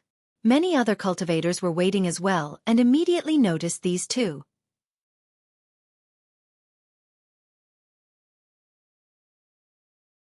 Chapter 2479. Everyone in Nine Secrets knew about the king. When they saw him, a clear look of disdain surfaced, or at least a cold smile. Once they noticed Lu Chuqing, they felt pity and unfairness. Such a supreme beauty and heaven's favorite was ruined now by this useless king. Back when he was still on the throne, many would have prostrated in the most subservient and sycophantic manner. But now, at this small dock, no one was willing to greet him. Nevertheless, Chuqing was still close to him, leaning on his shoulder as he held her hand. Being able to walk intimately like this with Li Qie was sweet happiness filling her heart. She didn't care about how others view him. Boom! Suddenly, a cavalry galloped closer with a mountain-pushing force and an incredible speed. It only had around a dozen members or so, but this didn't deter its frightening aura. Nay! Their stallions instilled fear and intimidated the nearby spectators as they were rushing over. People staggered backward in response, not wanting to be in the way. Impressively enough, despite the swift velocity, the stallions raised their front hooves and stopped instantly. They looked like statues, creating quite an imposing atmosphere. Nice! Many people clapped after seeing this. That's elite soldiers from the Ma for you, so experienced. An impressed spectator stated. The cavalry was led by Ma Jinming. He proudly sat on his mount and enjoyed the praises before jumping down. Young noble Ma, long time no see. Many quickly came over to greet him, acting very familiar. He was surrounded by these young cultivators and became the moon surrounded by the stars. A clear contrast to the abandoned Li Qie. The time was changing. A little character like Ma Jinming would have been standing in the back of the line outside the Golden Hall, not even getting the chance to prostrate and lick the king's boots. Unfortunately, no one wanted to fawn on the king or even get close to him. Ma Jinming was more than content in this situation. He was indeed a talent, a dragon among men, but just not on the same level as 8 Formation True Emperor or Tang Hexiong. Nonetheless, one would be hard-pressed to find an opponent for him among the young generation. Furthermore, his father was an authoritative figure in charge of the Central Legion and had the support of the other legions. His status was quite something right now. After chatting with the crowd, he turned towards Li Qie with a cold gaze before coming over. The crowd made way for him. Some had a sneer on their face while staring at Li Qie. Though their contempt of the king has been made clear, they didn't wish to provoke him. After all, a centipede dies but never falls down. The king used to be in charge, so his prestige still somewhat remained, especially when War Saint dynasty was still around. Ma Jinming was walking closer, but Li Qie only stared at the scenic lakes and mountain, not bothering to look at him. Li Qie, Ma Jinming coldly uttered. Li Qie didn't bother to respond either, as if he didn't hear the guy. Everyone watched with bated breath, aware that the king had killed Zhang Yibin, the cousin of Ma Jinming. The guy wouldn't let this go so easily. Moreover, one had lost all momentum while the other was akin to a rising sun. It wasn't impossible for Jinming to kill the king. The crowd was also surprised. Though the king had nothing right now, he was still putting up quite a haughty act. Li, don't tell me that you're too scared to speak? Jinming's eyes had an aggressive glint. I guess that's not strange at all. A useless idiot like you lost the throne for a reason. No courage to even breathe loudly before me now. No one dared to criticize or yell at Li Qie directly earlier, but Jinming was doing so. This required some courage and power. Just a traitor can't reach the apex. Li Qie finally turned around and said, "Your father could be eligible to prostrate before me, but you aren't even qualified to do so." You! Jinming couldn't restrain his anger. Such arrogance. Do you still think that you're the king? No, only a lost dog, a piece of trash that isn't worth a single coin. I will teach you a lesson right now about the cruel reality of the world. Having said that, he stepped forward. However, an older soldier pulled Jinming back and quietly shook his head. It wasn't because he was worried about his young lord, but because Li Qie was still the king. He has yet to be deposed. It would be inexcusable to harm him right now because the Central Legion still belonged to War Saint dynasty. The justification for the previous rebellion was predicated on doing it for the people. But now, it would be a bullying act, a stain on their young lord and the Legion's reputation. Their Legion might be in control right now, but they couldn't afford to make any reproachable mistake. Jinming tried hard to calm his fury. He glared coldly at Li Qie and threatened with a snort. Li, my little cousin's death won't be in vain. Unfortunately, Li Qie has already lost interest and started watching the lake again. Splash. They were interrupted by splashing noises. A ship traveled at an impressive speed and instantly made it to the dock. Everyone's eyes brightened after seeing the girl standing at the bow of the ship. She met the wind like a fairy as her sleeves and ribbons fluttered. Fairy Qin. The crowd was instantly won over. It was Qin Zhenyao of Calm Lotus. She attracted everyone's attention and caused them to stand there like fools. She looked at Jinming and said, "Sorry for the long wait and the inconvenient location, gentlemen. Please board the ship." Jinming and several geniuses were the first to come and got a personal reception by Zhenyao, a clear display of their great status. "You shouldn't have, Fairy Qin." Jinming happily jumped on the ship and came next to her. He cupped his fist and said, "It is an honor to be here with you." His ego was fully satiated. He stood there proudly with his chest arched forward. Zhenyao then turned towards Li Qie and nodded ever so slightly for the greeting. "Young noble Li, Miss Lu, we meet again."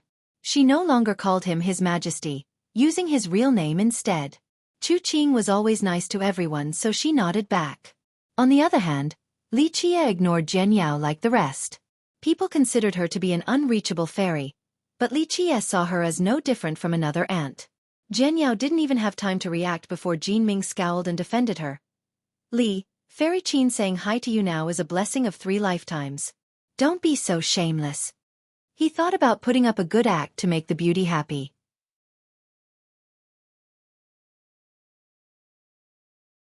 Chapter 2480. Li Qie turned a deaf ear to Ma Jinming's rebuke and didn't pay attention to Qin Zhenyao either. Jinming wanted to impress the fairy and earn her favor, not expecting this lack of response from Li Qie. He felt a murderous urge after being left in this awkward situation. Zhenyao simply stared at him and didn't mind. The two of them were from different worlds. After today, they might not be able to meet again. This so-called king would fall into obscurity and never appear on her path again, since she would reach the peak and leave imperial lineage. Thus, he could act all arrogant and nonchalant, for he was nothing more than a ridiculous king. No longer a king. Just another mortal. Why would a peak existence in the future care about the attitude of a mortal? She has already done her courteous part by greeting him. A mortal like me shouldn't go to the immortal garret. Suddenly, a resounding ode came about. A wooden boat crossed through the lake like an arrow and instantly made it to the dock. Everyone looked over and saw an old man sitting there rowing, allowing the boat to reach incredible speed. "It's him," some murmured in a daze after seeing the old man. They recognized that this old woodcutter was the one who participated in the killing of Zhang Yibin. Some glanced over at Li Qie and wondered about the old man's identity. Even the calm as water Zhenyao changed her expression. She quickly bowed and respectfully said, "Senior South Peak." Her sudden action stunned everyone and made them think about the implication. However, the old man didn't look at her, seemingly not hearing her greeting. He stopped the boat nearby. "Senior South Peak, this little girl is Qin Zhenyao of Calm Lotus. I've only got here and didn't dare to disturb you." She respectfully bowed again. The crowd was speechless. This was the successor of a sect in possession of 2 secrets. Her status was incredible, not to mention that all the ancestors loved her. She rarely performed such a respectful greeting to her ancestors, let alone an outsider like this. Could it be that this ordinary woodcutter was even more important than the 5 supreme ancestors? He gently waved his sleeve in response. "Young miss, you are mistaken. I am only an ordinary working man." He then bowed towards Li Qie and said, "Your Majesty, I heard you and the lady wishes to check out the lake. May I row your ship?" Chu Qing lowered her head, embarrassed, after hearing the address. Of course, she felt quite good about it. Li Qie withdrew his gaze from the lake and glanced at the old man. "Go for it." The old man happily affirmed and acted as if this was a grand departure. His Majesty and the lady are setting out. Though they didn't have any servant or guards, he still performed the regular announcement. This might be the shabbiest entourage of a king. Everyone wanted to laugh, but they didn't dare to utter a single sound. After Li Qie and Xueqi got on the wooden boat, the old man shouted again, "Proceed!" He had a serious expression as if they were back in the imperial palace and he was the king's eunuch. Splash!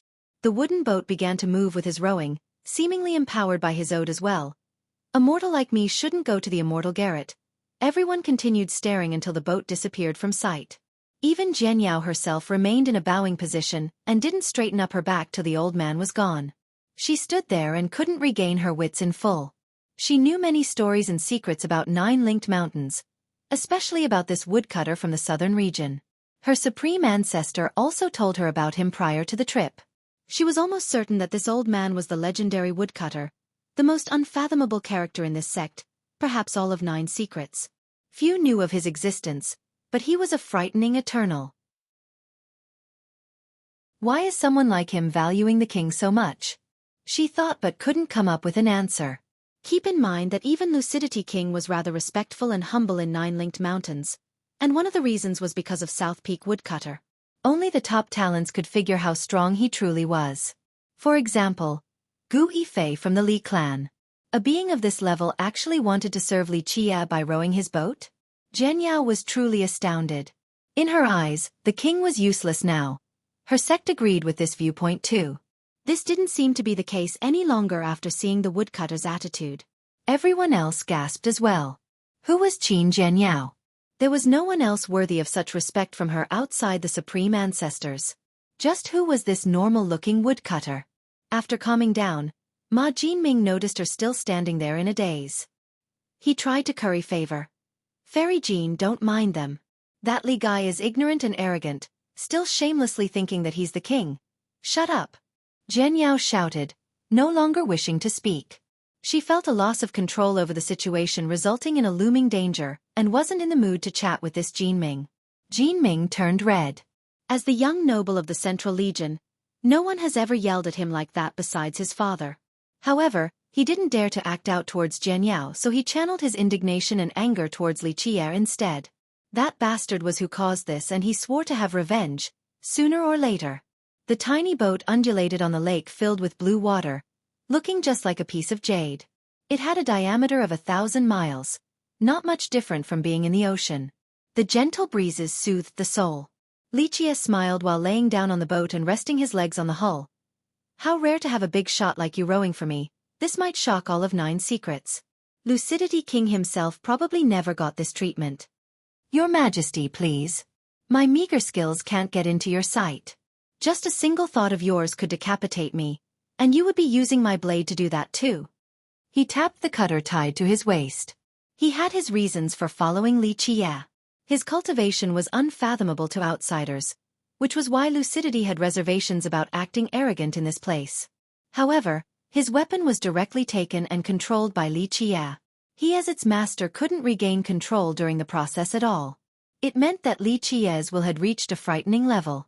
His own mental ability was that of a child compared to Li Qie's. An ability of this level, at the very least, belonged to a progenitor of the immortal level. This might be the strongest master he has seen in his life. As the saying goes, fawning favors hides ulterior motives. "What is yours?" Li Qie leisurely said. "Your Majesty, I am hiding nothing, just wanting to be a good host for you," the old man said. "I won't be reserved if you have no requests then.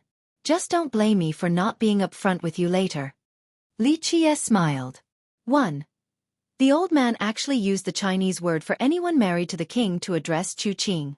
It can be used for a queen, consort, concubine, etc., so there is no right translation for this since no context is established.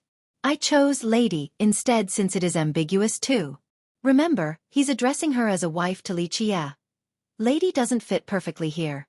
I can't pick any of the above because it will be an assumption on my part, and by calling her a queen, consort, concubine, we're also adding information from the old man that isn't there in the original text. He doesn't know what she is exactly. Chapter 2481. The old man smiled wryly after hearing this and had to reveal his intention. "I do have a tiny request, Your Majesty. When you do take action, please go easy on us. 9 linked mountains is just a small place that can't handle your invincibility. If the mountains were to be destroyed in the process, our disciples will be forced to leave their homes and wander about. This place is small, huh? Li Qie gently shook his head. Vast is the right word, and it has taken the most fertile part of 9 secrets too. That's only for regular people. The old man replied, "For someone such as yourself, your majesty, this is a tiny barren wasteland, not worth mentioning. It can't handle your full power. If you don't care about the disciples here, please think about the citizens of the system. Just go a little easy and spare us. Otherwise, one punch of yours might penetrate the system completely, signaling its end." The old man wasn't exaggerating. An existence that was, at the very least, an immortal progenitor was a monster. Destroying a system was no problem, perhaps with a single strike. "I suppose I can't refuse after you put it this way." Li Qie smiled. "Don't worry, your 9 linked mountains will be just fine. It won't lose an arm or a leg or anything else. I'm a merciful person who always cares for the people. I thank you on behalf of everyone, your majesty." The old man stood up and cupped his fist towards Li Qie. Meanwhile, Lu Chuqing sat next to Li Qie without uttering a word. "All right, how about giving me the plaque at your sex entrance?" Li Qie casually brought this up. The old man didn't know how to answer. He awkwardly coughed before replying, "Your Majesty, it's embarrassing but I can't make that decision since it was left behind by the great forefather." "Is that so?" Li Qie continued with a smile. "I personally don't care for most items in the world since they're worthless, but I like this silly girl. If you wish to pay respects to me, I think it's about time for a greeting present." The man smiled wryly. "Well, I'm afraid that anything I can take out can't get into your sight. The regular items in this world aren't worthy as presents to a celestial like the lady." Chuqing became embarrassed again and looked down on the ground, still not used to this particular address. "Then hand over the 9 secrets," Li Qie nonchalantly demanded. She was stunned to hear this. The 9 secrets were priceless and no one could gather all of them. Li Qie spoke as if he was asking the old man to hand over some cabbages. "Your Majesty, you are messing with me. I've only fixed a few things. It's easier said than done to gather all 9, let alone reaching grand completion." "But your Qian is at grand completion," Li Qie replied. "Nothing can hide from your eyes, your Majesty." The old man sighed and said, "The truth is that this is the accomplishment after a lifetime of effort. I am slow and inept, probably won't be able to finish all 9. As far as I know, true Emperor Jiuning is the only person who has done so." "She has done so successfully, just like the rumors?" Chuqing became curious. "Yes, as far as I know, my lady." The woodcutter nodded. She studied both Jian Lai in Calm Lotus, Do and Zhe at War Saint, and the rest in 9 linked mountains, but that's just starting on all 9. She had a long way to go before reaching perfection for all 9. Who knows what comes of it since she left for immortal lineage. He stared at a particular location in a daze after revealing this.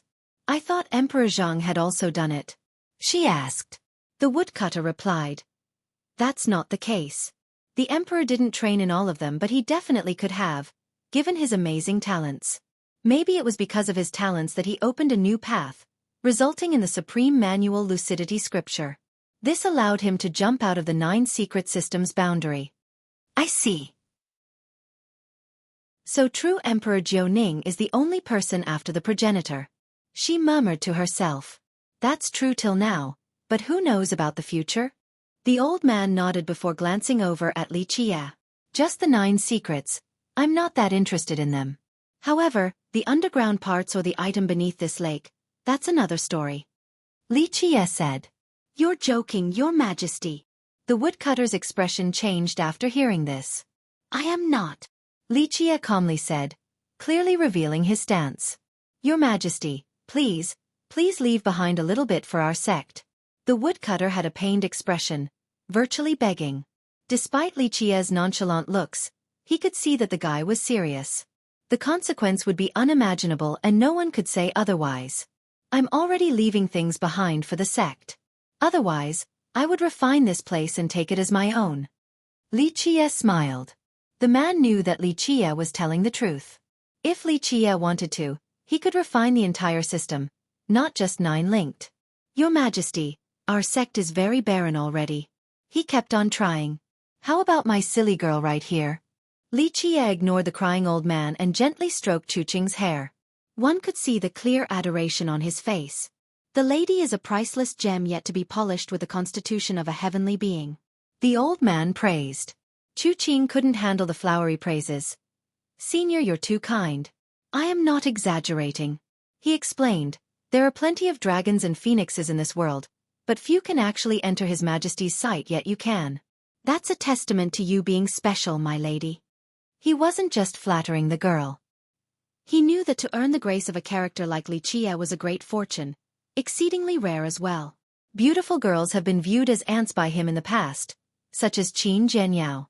Lu Xueqing, on the other hand, had a higher standing in his eyes. Li Qie said, life is a game of chess. Some people believe that they're the chess players, but in reality, I'm the only one playing. Your Majesty, you mean? Xueqing didn't understand this random comment. Of course, she was satisfied just being around him and didn't care for other matters. That's why all of these items will be returned to your sect in the future, with my permission. Li Qie said. Your Majesty, you have already made up your mind. It's not like we have a choice. The old man smiled wryly. Indeed. Li Qie said, work for me and gain great benefits, or I can be more direct and get straight to the result. What do you think? Please don't, Your Majesty. We'll just obey all your wishes. The old man became startled and hastily said. Li Qie laughed and stroked her hair again. This world and its people need to thank my silly girl for bringing mercy here. Why? She asked for clarification. Li Qie gently patted her head and said, all right, just keep on focus on comprehension. She obediently obeyed and sat down cross-legged to enter a state of meditation, becoming one with heaven and earth. The old man understood what Li Qie was trying to convey. The guy didn't care for 9 secrets or its people. The girl ahead was the reason for him to show mercy, leaving behind certain things for the system. Otherwise, it would only be another place along the way in his journey. He wouldn't care about its prosperity and existence. My lady, you are blessed to have earned His Majesty's grace, the woodcutter emotionally said. No, one makes their own destiny by following the Grand Tao, treating promises like gold and possessing a peerless Tao heart. Everything else is unnecessary.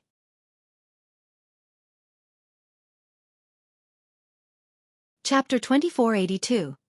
The stone forest in Xiang Island was located at the very center, laden with hills and peaks next to each other. It resembled a world of stones. These peaks looked like trees growing there. Staring down from aloft, it looked just like a forest of large stones, hence its name. There existed a great altar at the very end of the field with 2 peaks to the rear, seemingly protecting it from the weather. A stone stairway led up to the ridge of the peaks, culminating in a raised platform with a throne. The tables, chairs, and even the steps nearby seemed to have been carved out of the 2 peaks, originating from the same piece. The 2 sides were multiple statues resembling guards with spears as their weapon of choice. They seemed to be protecting something as they lined up by the steps. However, this place has not been cleaned in a long time. After years of rains and winds, it has lost its initial color and sharp edges. It was normally very tranquil with no visitors until the feast today. The heroes and prodigies from all over the world livened up the area. Preparation has been made quite early at the base of the steps. The servants darted back and forth to prepare, putting fruits and dishes on the tables for the guests. Jian Yao arranged an informal banquet instead of a meeting. The guests could sit down or walk around and talk in groups. The lack of codes and formality made the atmosphere fun and exciting. The invitees were all important characters. This was a great chance for them, so they tried their best to stand out. Woven mats were laid on the ground with no prearranged seating chart. The guests mingled, talking with old friends or making new ones. As the feast was about to start, Jian Yao raised her cup and spoke up. The heroes of 9 secrets gather today, a rare fateful event for all of us. No need to be reserved. We're not leaving until we've had enough fun. Cheers, Fairy Qin. The guests raised their cup towards her. This was the climax of excitement at the feast. After the toast, she walked around the place, still as beautiful, charming, and transcending as ever. She occasionally talked to certain prodigies and was in her elements. She was the main target during this feast. Eyes were following her steps. Some geniuses took this opportunity to come and chat with her, or even shamelessly tag along. They didn't wish to waste this rare chance of being close to the beauty.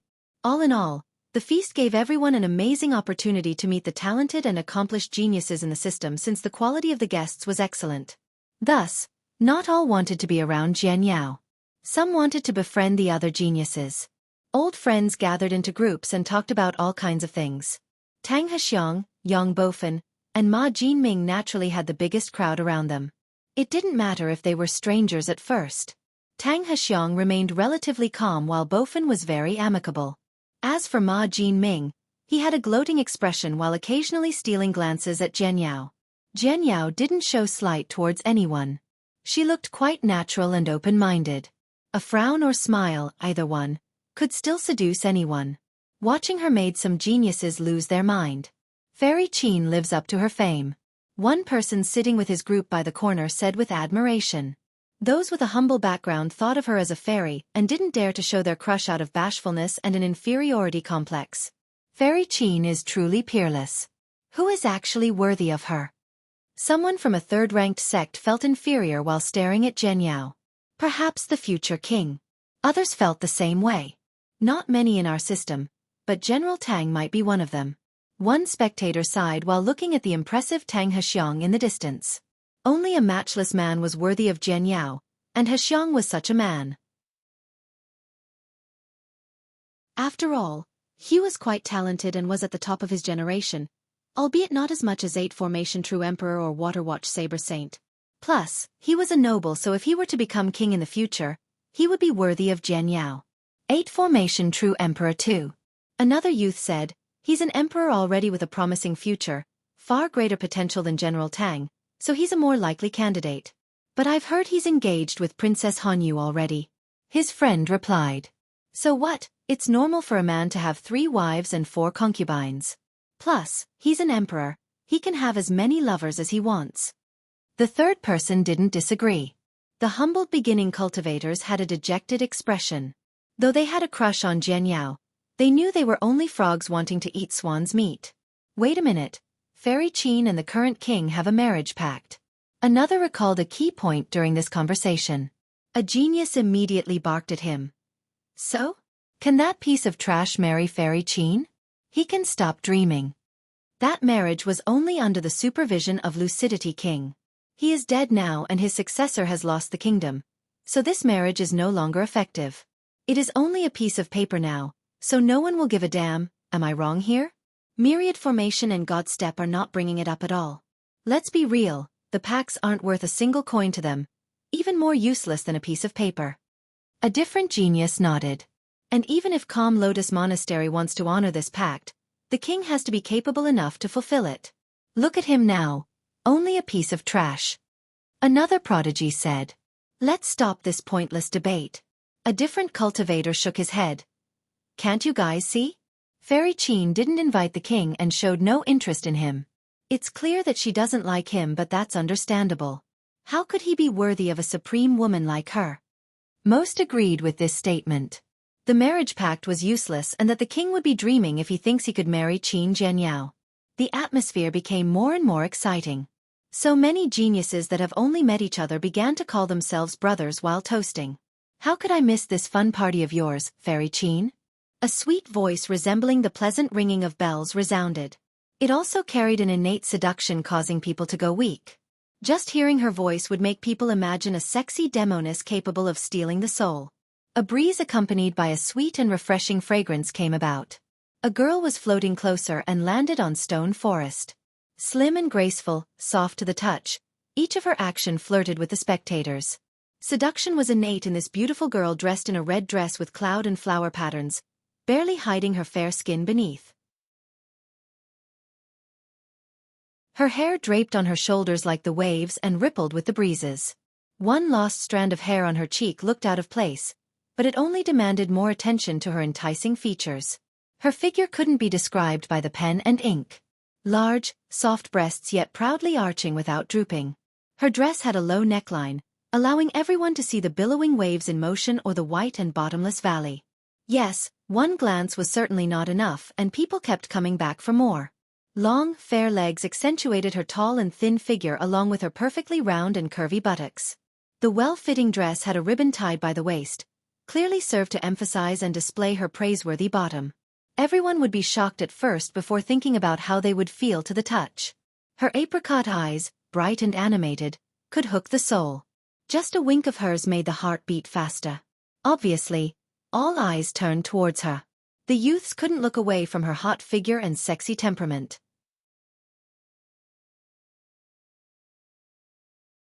Chapter 2483.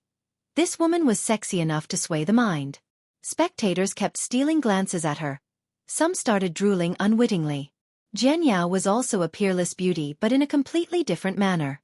She was a serene ink-wash painting with few exquisite strokes, so remote and transcending. Exceptional like a lotus flower deep in the valley, visually incredible. On the other hand, this woman was a colorful oil painting, seemingly done by a splashing style, very eye-catching and gorgeous. One would instantly admire and adore Qin Jianyao, treating her as a goddess in their mind. As for the other woman, they would be tempted into taking her as their own for she was insanely seductive. Princess Hanyu, your presence honors our party. Qin Jianyao personally came to greet the woman. That's Princess Hanyu of the Bingqi? People still stared greedily, not wanting to avert their eyes. Evil and possessive desires stemming from Hanyu's sexiness permeated the area, but no one dared to act on it. Remember, she was the golden daughter of the Bingqi. Her power far exceeded Bingqi Ingjian on top of having incredible weapons. Her fury could take down the gods. So who would want to provoke her? Moreover, she was 8 Formation True Emperor's fiancée at the moment. Having thoughts about her was the same as courting death. There would be no place to go in 9 secrets after provoking them. I've only recently arrived and heard that you were having a party, so I'm here to take a look. Hanyu revealed a smile like a blossoming rose, causing others to gulp. Jian Yao and Hanyu were acquaintances so they were relatively familiar with each other. Tang Hexiang and Ma Jinming came over as well. Needless to say about Yang Bofen, he greeted her while assuming the role of a junior despite not being that much younger. However, the Bingqi and Myriad Formation were allies now so she would become his mistress in the future. How is Tianji doing? Hanyu asked. Tianzi was 8 Formation True Emperor's real name. It was fine for her to address him as such. Thank you for asking, Your Highness, Master is doing well. He is in isolated cultivation to study the immortal slaying ancient formation. Bofen answered earnestly. His talents are far above mine. I'm sure that when he comes out, he'll have full comprehension of the formation. Hanyu nodded and said. Though the marriage was decided by her clan's ancestors, she actually had no problem with it and was quite satisfied. After all, the two powers were evenly matched and the emperor had great achievements. They have met each other before and she had a good impression of him. The proposal went smoothly and she would become the queen of Myriad Formation Kingdom in the future. This was different from her last marriage proposal. The king was a useless idler so she strongly opposed it. Unfortunately, lucidity was still around so her opposition didn't amount to anything. After the crown prince became the new king, Hanyu still felt the same way. Though marrying into the imperial palace was an honor, she thought that the pervert wasn't worthy of her. It was nauseating just thinking about that piece of trash. Thus, their clan decided to replace her with a fallen princess, Bingqi Ingjian. I'm certain of it too, Bofen replied. Hanyu continued. He will shock the world and I believe the time is near.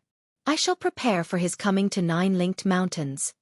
The spectators nearby couldn't calm their heart rate, feeling lust, envy, and jealousy. Unfortunately, this beautiful woman wasn't meant for them. She seemed to be virtuous as well, already thinking for the emperor before the official marriage. Since you're here already, why not have a seat? Jian Yao invited.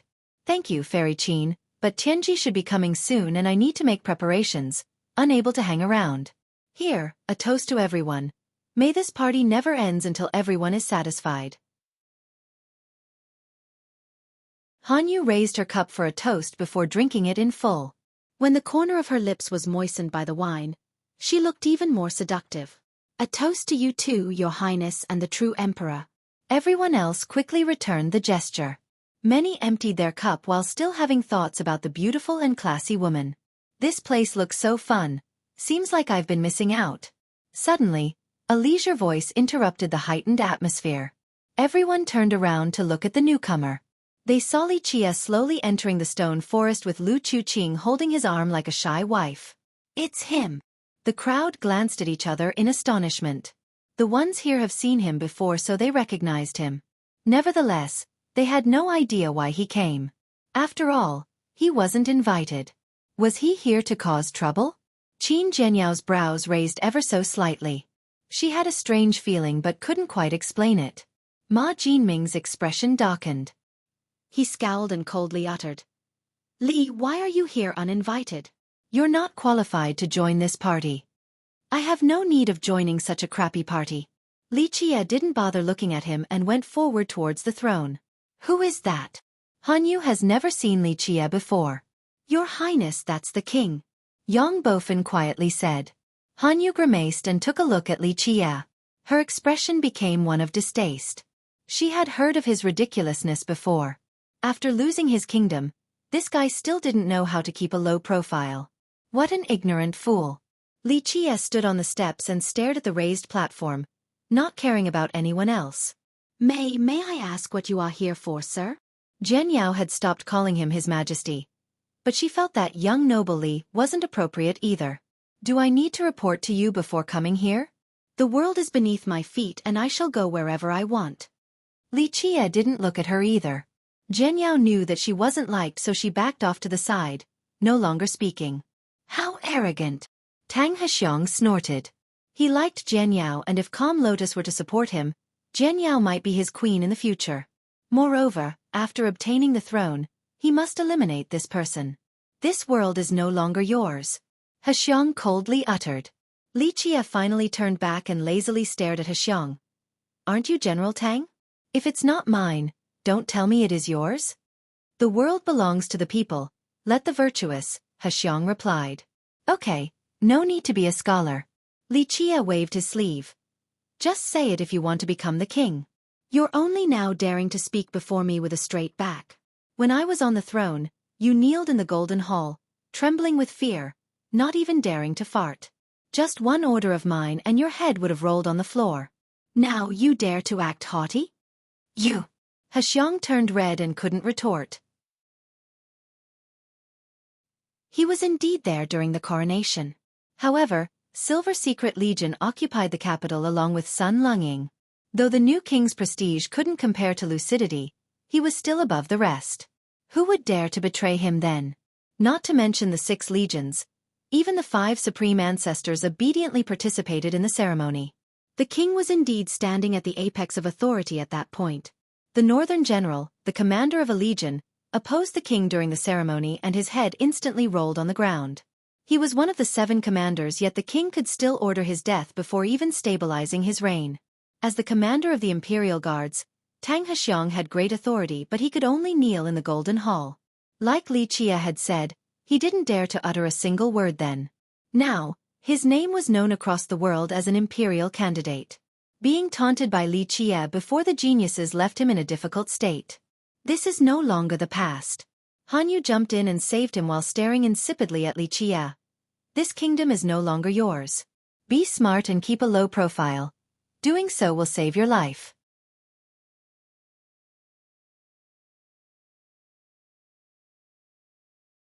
Chapter 2484. Bing Qi. Han Yu's comment made everyone stare at Li Chia. A few held their breath. "She's right." Someone else quietly supported her. "He still thinks of himself as a king instead of becoming smart enough to tuck his tail between his legs. Being arrogant and raising his tail will only result in an early death." Li Chia turned towards Han Yu and smiled. "You're that princess from the Bing Qi? Getting a new lease of life after sending a fake princess instead, so you think you're a noble, a phoenix among women now?" Han Yu's expression soured. Everyone knew about the marriage agreement back then, and that she should have been the one sent to the palace if it wasn't for her clan's deceit. It wasn't a proud matter, so no one would want to say it in public. That's why she became a bit awkward right now. Self-awareness is a virtue. It will save you from embarrassment. She found Li Chia increasingly exasperating. "I agree with you on that," Li Chia said. "An untrustworthy person bereft of honor shouldn't prance around all day, acting all beautiful and such. They would only be throwing away the reputation of their ancestors." Let's not act noble and show off your bloodline when you can't even maintain the most fundamental virtue of keeping one's promise. You're only besmirching your ancestors by doing so. Her expression turned ugly from the verbal slap before everyone. Young noble Li, watch your words. Bofin shouted with an aggressive glare.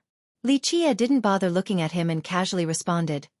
You want to teach me how to speak? Tell your master to come instead. He was fortunate enough to be spared last time, but I will make a chamber pot out of his head now. The crowd gasped after hearing this. Some became frozen while staring at him. They have all heard of this infamous king, but it looked like the rumors were all true. This guy would say anything without scruples. Young Bofin was ready to kill since Li Chia publicly insulted his master. How could he swallow this anger and let this nobody run his mouth? You don't know your own limits. Han Yu snorted. In the beginning, she didn't hate him, but as time went on, the guy didn't change and was still as annoying either. He brought everything upon himself with his personality. Bofin took one step forward and uttered coldly. My master doesn't need to do anything since I'm more than enough to handle you. Let's see what you can do. He had nothing but contempt for the guy.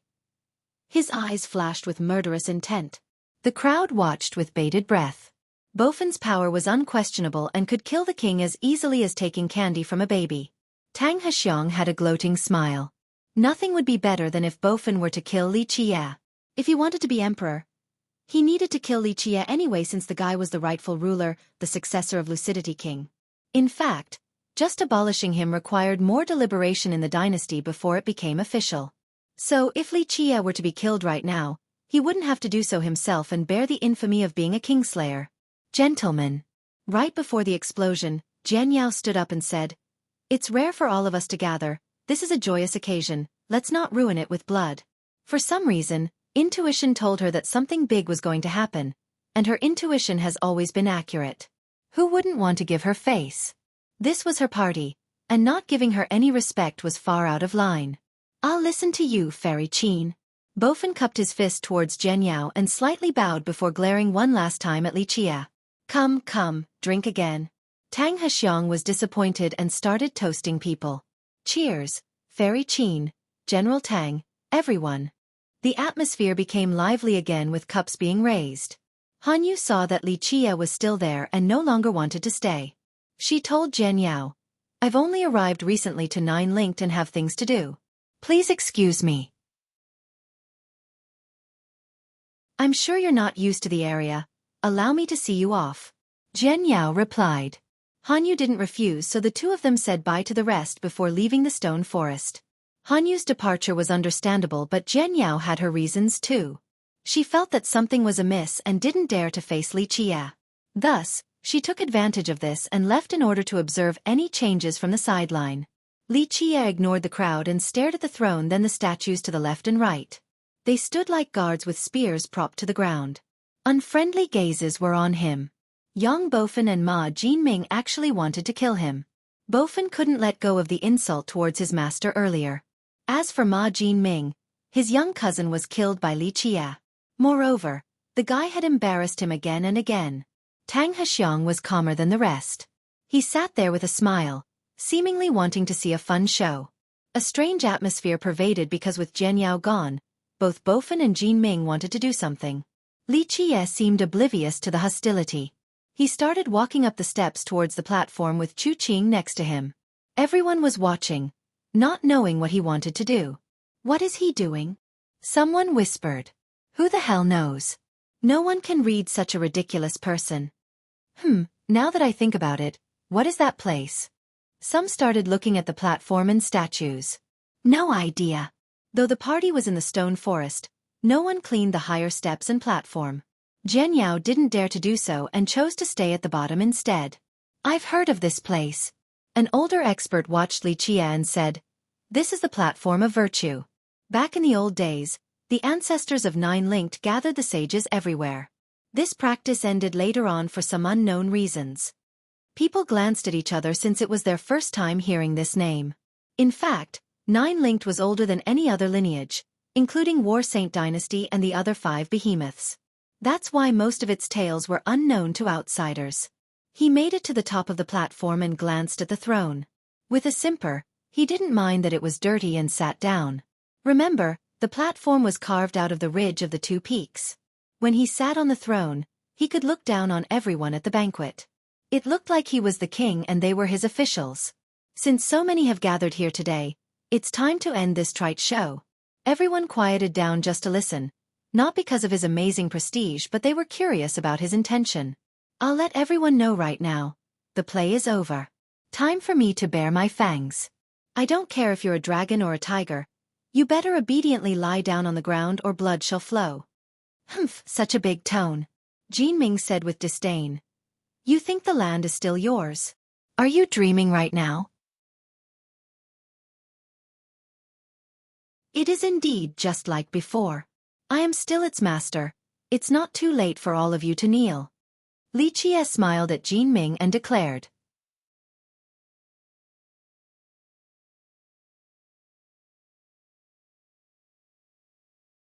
Chapter 2485. It didn't take long before a burst of laughter replaced the silence after Li Qie's declaration. Kneel? Are you insane from wanting to stay the king? You're a king in name only. Why should we kneel before you? Someone couldn't help but laugh. Your Majesty, don't tell me you want us to perform a full ceremonial kowtow to you? Another sneered. Li Qie sat straight and was unmoved by the taunts. He looked quite gentle as he said, I suppose no mercy for the foolish. Today is finally time for blood and massacre. Massacre. Jinming snorted and coldly said, You can't even defend yourself, let alone talking about a massacre? Better start thinking about how to get out of here alive. Li Qie smiled in response. So you wish to kill me? You tell me. Jinming began walking up the steps with aggression in his eyes. An eye for an eye. You have killed my cousin, so I shall have my vengeance. Of course, this wasn't only about his cousin since he had a personal feud against Li Qie. Looks like Brother Ma stole my chances. Young Bofen smiled and said, I've been wanting to teach this fool a lesson, but I suppose I can let you do it in our stead. Bofen made it sound as if Li Qie were completely helpless before them. Don't worry, Brother Yang. Jinming laughed. I can give you a chance to vent some frustration too by taking off an arm or leg off him. Thank you then, Brother Ma. Bofen smiled and cupped his fist. Cease your clownish antics. Come together so I can save time and send you both to hell. Li Qie chuckled. Fool. Jinming's expression soured as he leaped for Li Qie. Boom. Suddenly, a huge foot stomped down with the force of a mountain. Jinming twisted his body and propelled himself backward like a carp reaching the dragon gate, able to dodge the stomp. The sudden attack wasn't from Li Qie but rather one of the stone statues. It looked gigantic with the attack, not allowing anyone to insult Li Qie. This shocked everyone, causing them to stagger backward. Clank! A second statue raised its spear and threw it straight for Jinming's chest with lightning speed. Break! Jinming roared and summoned a Vajra scepter, smashing it straight at the stone spear in order to shatter it. Boom!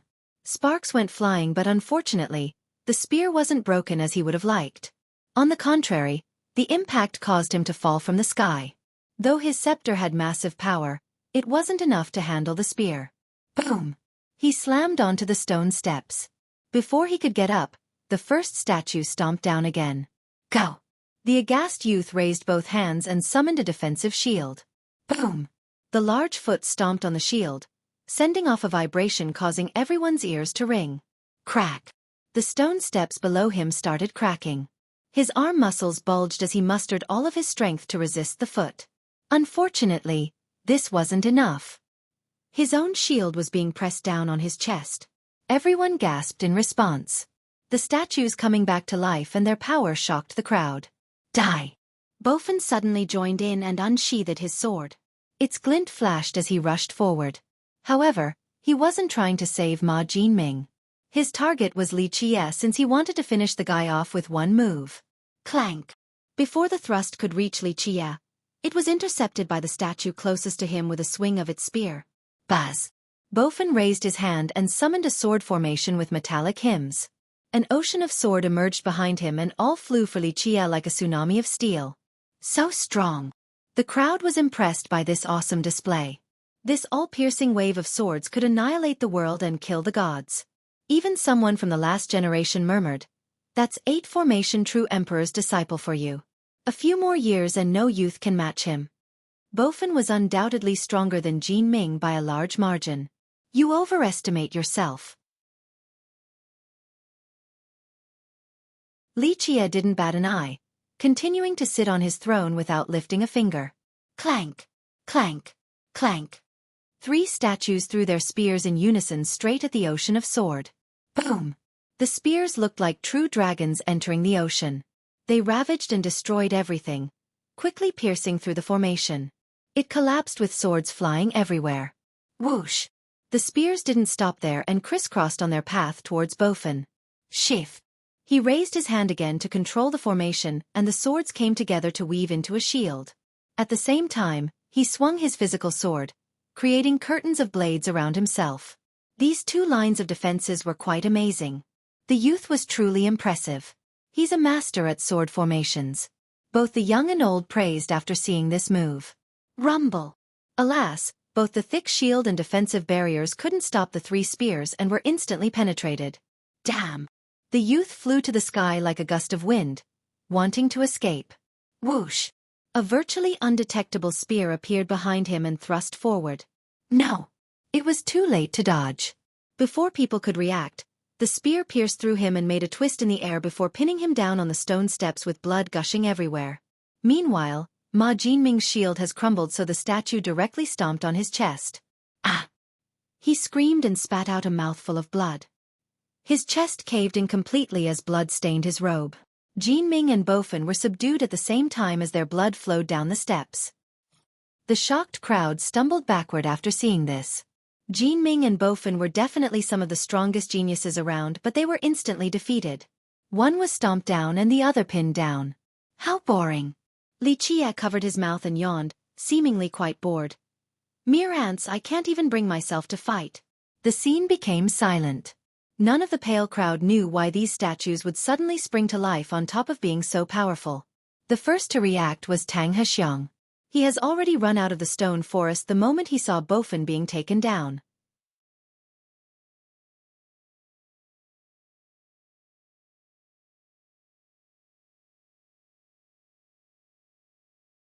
Chapter 2486. Everyone took a deep breath after seeing the quick defeat of the 2 youths. Ma Jinming was the weaker of the 2, but Bofin was a 3rd-level true god, an ascender. Moreover, his formation skills were incredible as well. The sword formations of his had an explosive potential and awed the crowd. However, he was still defeated within 3 moves by the statues. The 2 youths were insignificant in comparison. Could Li Qie be speaking the truth? That it wasn't worth his time to personally attack? Rumble! While the crowd was in a daze, these statues landed from the sky and surrounded the stone forest, blocking off all the exits. No one gave a damn about these decorative rocks among the steps a while ago. But now, they realized that these statues were terrible experts. Everyone shuddered with a bad premonition. What are you doing? Someone shouted at Li Qie. Li Qie yawned again and said, You tell me, what does a perverted and lawless tyrant do? Of course it is taking women and slaughtering people. Don't be insane. Jin Ming was pale as he was being crushed by the foot. The entire world hates you now, not a single legion will support you, you're all alone.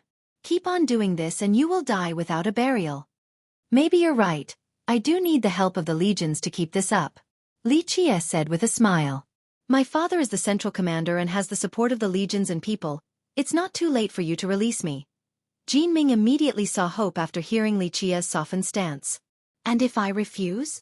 Li Qie smiled. You will be opposing the 6 legions and the entire world. He threatened. Kill. Li Qie lazily gave the order by waving his sleeve. No. The youth didn't expect this move to not work. Alas, it was too late. Pluff. Head went flying and blood splashed out. His head rolled down the steps with his eyes wide open. 6 legions? The world? Li Qie laughed. I alone am enough to massacre everyone. As for those who do not obey, I'll kill until they give up. Everyone was stunned. A while ago, their impression of him was that he needed the legions to support his tyrannical tendencies. But now, he immediately killed the son of the central commander. This was offending all 6 legions. This ruthless style of his crushed their negative pre-existing perception of him. Anything else to say? Li Qie turned his gaze towards Yang Bofen. Do as you will. My master will avenge me and people will sing my heroic tales later. Bofen proudly said, not willing to yield unlike the cowardly Jin Ming. Oh. Some courage I see. Good, as you wish then. Wait for your master to avenge you. Don't worry, you won't be alone down in the Yellow River for long. I'll send him down with you soon enough and you two can play master-disciple again. He nodded, seemingly satisfied with his idea before raising his hand. Kill. Whoosh. The 3 spears pierced through Bofen and pushed him down into the steps more. Ah! His true fate was instantly destroyed, meaning certain death. The spears then raised his corpse to the air while drops of blood fell on the steps. This image seemed to be frozen, causing the crowd to take a deep breath. Ruthlessness and brutality. These adjectives were in full display from Li Qie. A while ago, everyone looked down on him, but once he showed his fangs, they finally saw the terror of a sleeping beast. Once it woke up and opened its bloody jaw, everyone else only looked like ants. A while ago, some people said that a perverted king like me is reviled and abandoned by the people. Li Qie smiled. I'm very curious, how does one win the hearts of the people? How about this? I will give all of you a chance. Kneel and worship me to become my loyal citizen. Then I will think about being a merciful and benevolent king. The crowd glanced at each other, trembling with fear after hearing the domineering statement. Some realized that this king wasn't actually a piece of trash. The guy was insane from start to finish. All right, start now. Kneeling might be your only chance to get out alive. Li Qie said. In your dream. One genius wasn't convinced and shouted. You think I would kneel to an unvirtuous king like you? Clank. A stone guard immediately took action and threw a spear at the genius. Break. He leaped to the sky with a deafening roar, holding a hammer with both hands and smashing it straight at the spear. Boom! The spear pierced through the hammer and his chest with lightning speed. Blood drops splashed on the ground. This genius was astounded. He has always been confident in his cultivation, not expecting to lose to a single spear throw and killed on the spot. We need to kill this tyrant for the sake of 9 secrets. Some felt pain after seeing this scene. Among them was the most powerful genius who rallied his 10 friends or so to attack Li Qie. Kill him! They howled and took out their strongest weapon, using their strongest attack in unison. Clank! Spears were suddenly thrown into the sky, forming a terrible net. They came descending down and sealed everything within. Rumble! Though these geniuses had amazing weapons, they were quickly penetrated by the spears. Ah! Next came agonizing screams. These youths couldn't even make it to the raised platform before being killed by the spears. The guards then raised these corpses to the air as an intimidation tactic. A while after, the guards casually flicked their spear to throw down the corpses as if they were trash. This was a one-sided massacre. These geniuses couldn't compare to the stone guards at all. Blood flowed down the steps like a spring, one wave after another. The thick stench of blood permeated all of the stone forest.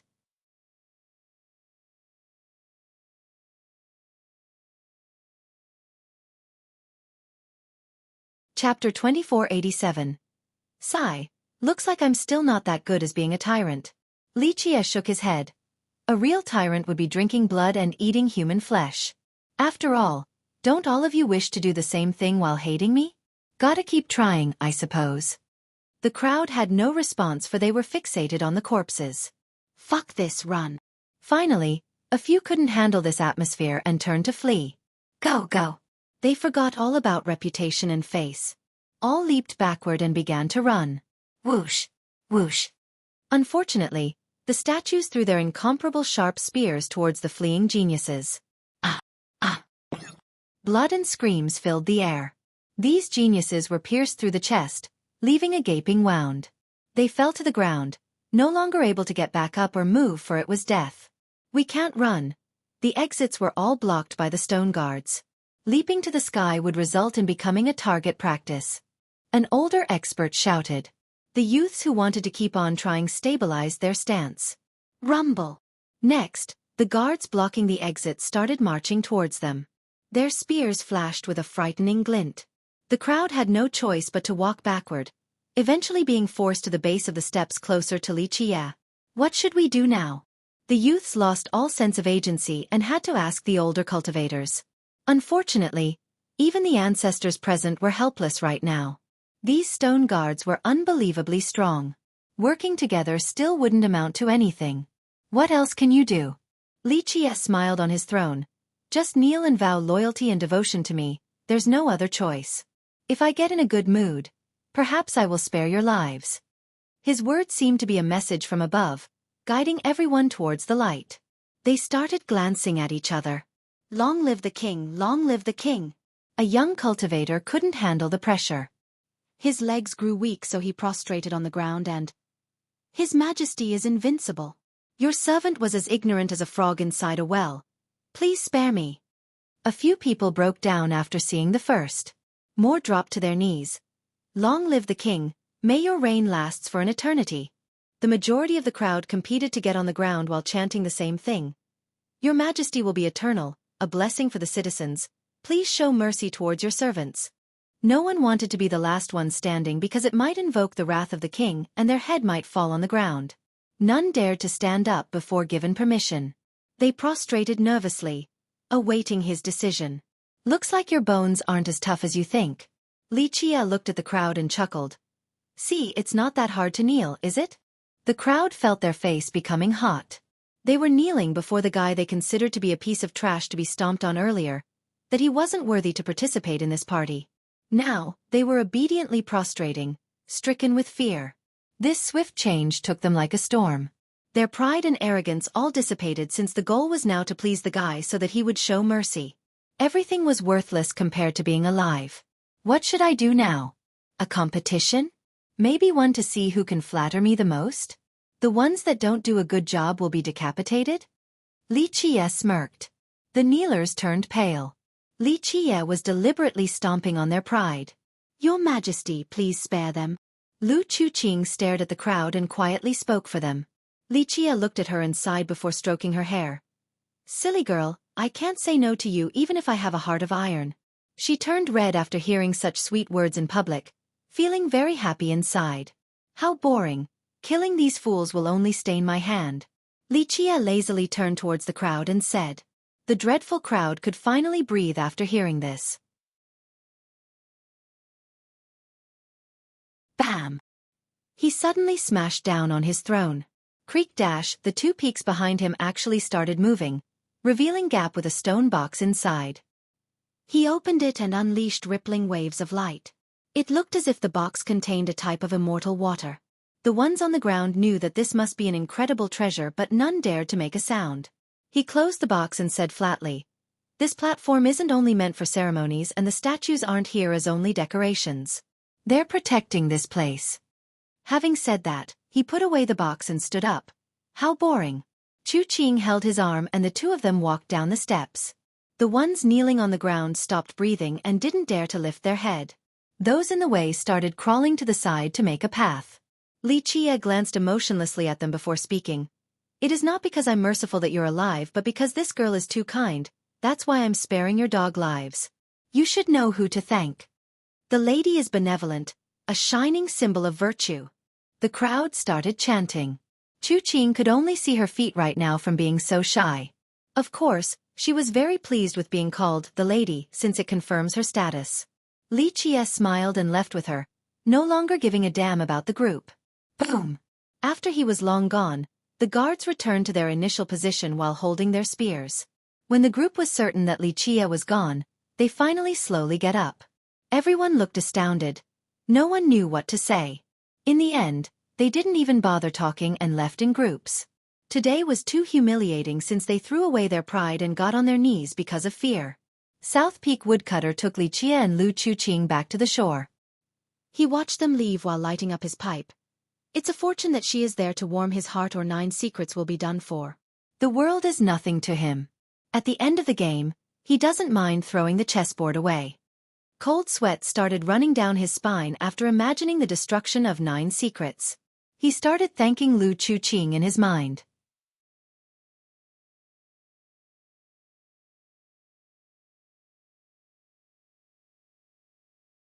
Chapter 2488.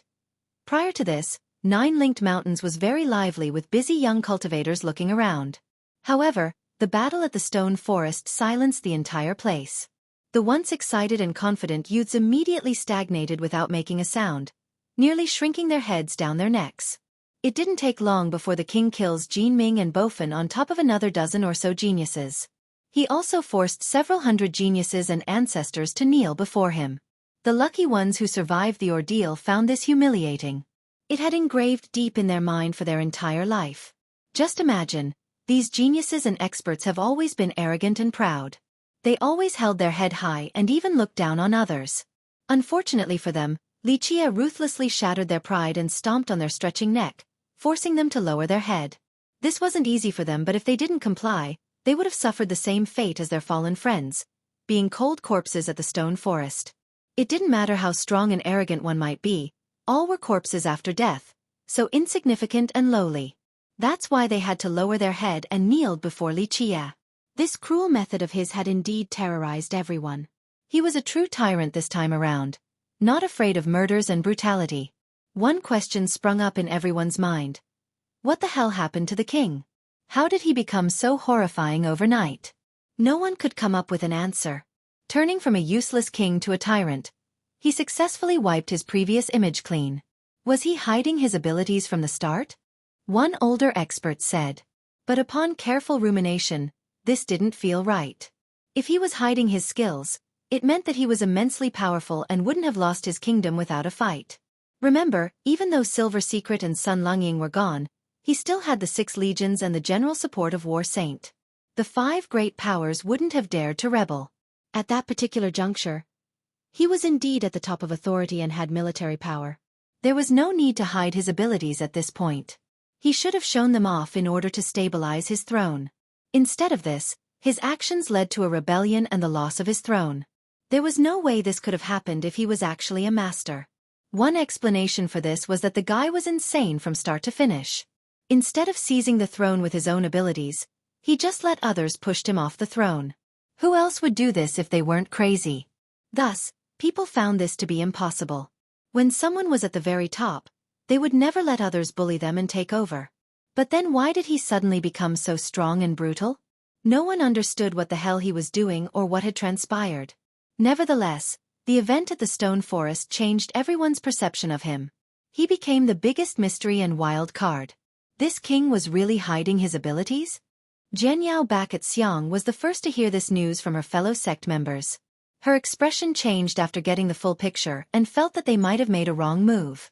Just who the hell is he? She saw a fog shrouding her vision. Prior to this, she thought she had figured out what kind of man he was, but now, only a blur remained. Did I make a mistake? She murmured in a daze. She had a marriage pact with him. Their sect didn't resort to switching the bride like the Bing Qi nor aggressively demanded an annulment. They chose to just ignore and forget the marriage pact instead. This would allow both sides to back off without any awkwardness. She wasn't the only one who chose this plan since the ancestors supported it as well. Say, if the king was indeed useless, then the plan would be great for them. They didn't wish to marry a promising disciple to someone like that, and especially didn't want to bet on him since they would lose everything. But what if the king turned out to be unfathomable? He would become an uncertainty, a wrench in their plan. Miss, what should we do now? The old servant asked for her opinion. Return to the sect and ask what the ancestors want to do. She pondered before giving an order. The old servant affirmed and quickly ran back to Calm Lotus Monastery. She then stared outside the window to look at the lake. Lucidity King's era has ended, so it was time for their sect to move in. Perhaps it would be just like the past where they exerted great influence into the royal reign. The best way to obtain this was to support a new king since they have never directly seized the throne. Because of this particular choice, they have remained standing for so long. Dynasties have risen and fallen while they would always be around. At this moment, the most promising candidates were Tang Hexiang and 8 Formation True Emperor. Calm Lotus would pick one of these two. However, the current king came out of nowhere and showed his might. Jian Yao was in disarray because they were not in control of Li Qia. The worst thing about it was that the king didn't like her at all in spite of her beautiful face and transcending temperament. So many men would fall in love with her at first sight, but he had only disdain for her. Too smart for one's own good. Jian Yao, you still think too highly of yourself. She sighed with disappointment. Although the curtains have yet to close, she felt as if she could already guess the final victor in this contest. She realized that she had miscalculated and made a foolish choice despite being wise all her life. What? Bofin was killed. Bingqi Hanyu was shocked to hear this. She had a very good idea of Bofin's power. A third-level true god that could challenge a fourth-level one through the use of sword formations. One would be hard-pressed to find a match for him among the young generation outside of 8-formation true emperor and his peers. However, the guy was high-spirited not long ago, but now he was killed by the king back in the stone forest? Just how strong is this king? Her expression became serious. Her follower began telling her about what had transpired at the party.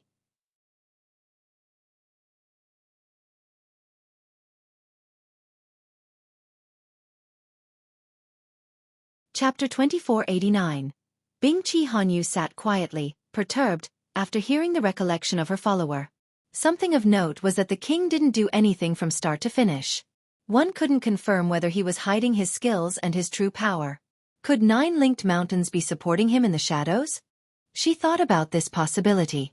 This sect has always kept a low profile and didn't care for external matters, but their power was unquestionable. Just their few disciples were enough to change the tides. But why? She didn't understand why this sect would want to help a king famous for being useless. 9 linked remained neutral even during Lucidity King's era, so it was quite perplexing for them to help the new king now.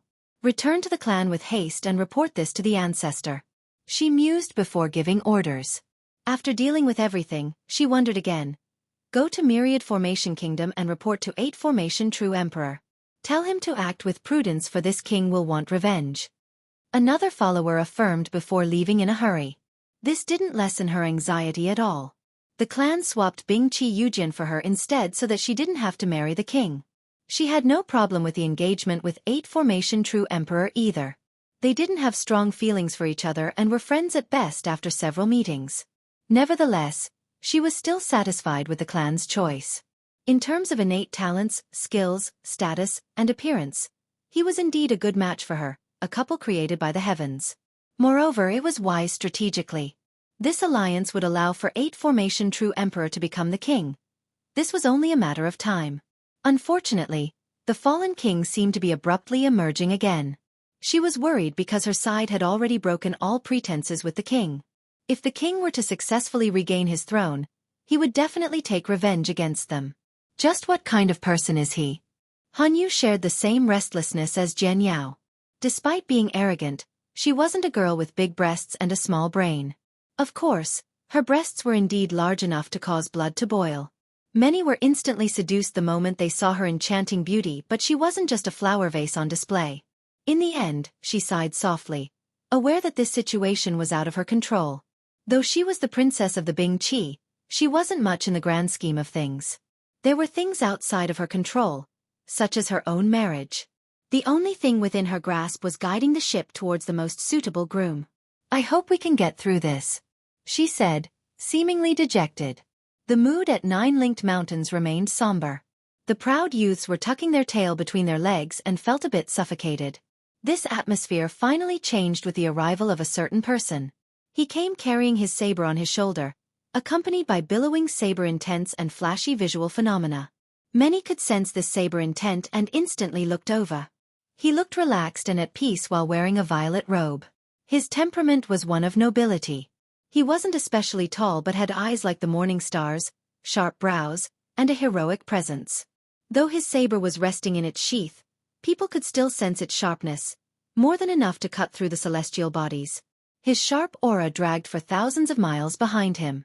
Strangely enough, the aura wasn't unbearable and aggressive. It was rather free-flowing and natural. He didn't try to exert the aura in full either or let it run wild. Some saber users had a massive aura as well, like a reservoir filled with water. When necessary, they would release it and let it rampage through the 9 heavens. This particular youth's aura, on the other hand, seemed to be innate and natural, akin to the always flowing current in a river. He didn't need to actively release it. Because of this, the spectators actually felt comfortable instead of the usual prickly sensation. Water Watch Saber Saint. Someone recognized him right away. He's here? Is he back from his vacation or did he have a good cultivation session? His arrival caused quite a stir. This guy is really comparable to 8 formation true emperor. No, maybe even one level higher. An older cultivator sentimentally said. This famous youth was the successor of Waterfront. Some even believe that he was already the pavilion master, but the sect has yet to publicly announce this. He might be the strongest member of the young generation right now. He didn't share the same reclusive style as Jian Yao nor enjoy the fame of 8 formation true emperor. He was just a saber, unrestrained and lofty. Virtually everyone in 9 Secrets has heard of 8 formation true emperor before. He spent most of his time in the system as well. This wasn't the case for the Saber Saint. He preferred to travel the world with only his saber as a companion. This was why he wasn't as famous as the emperor. However, for most cultivators, no place was better to train than their own system. After all, cultivating the system's merit laws in the Dao land received added benefits and efficiency. That's why the emperor preferred to train in 9 Secrets. Despite being away from home, the Saber Saint still had amazing achievements. Everyone believed that he could fight a good match against the emperor. He sparred against Jadebreak and Pure Sword True Emperor before. It's not an exaggeration to say that those are 2 of the strongest emperors of the young generation in imperial lineage. It's fine to say that he could take on 8 formation True Emperor as well. An old expert praised. Jadebreak was the current emperor of the Li and Pure Sword was from the Mu. Either of them was currently stronger than 8 formation True Emperor. During his journey across the world, the Saber Saint had sparred with both of these emperors, so he was very experienced in battle. He walked the path of the true god instead of the imperial path, but he could still take on the emperors. 8 formation True Emperor have fought against Eternals before but not against the other emperors, so he lacked experience compared to the Saber Saint in this field. That's why the public had a high evaluation of the Saber Saint. They believed that he was one of the best candidates to be the next king. Unfortunately, he seemed to lack interest in the throne and never stated his stance.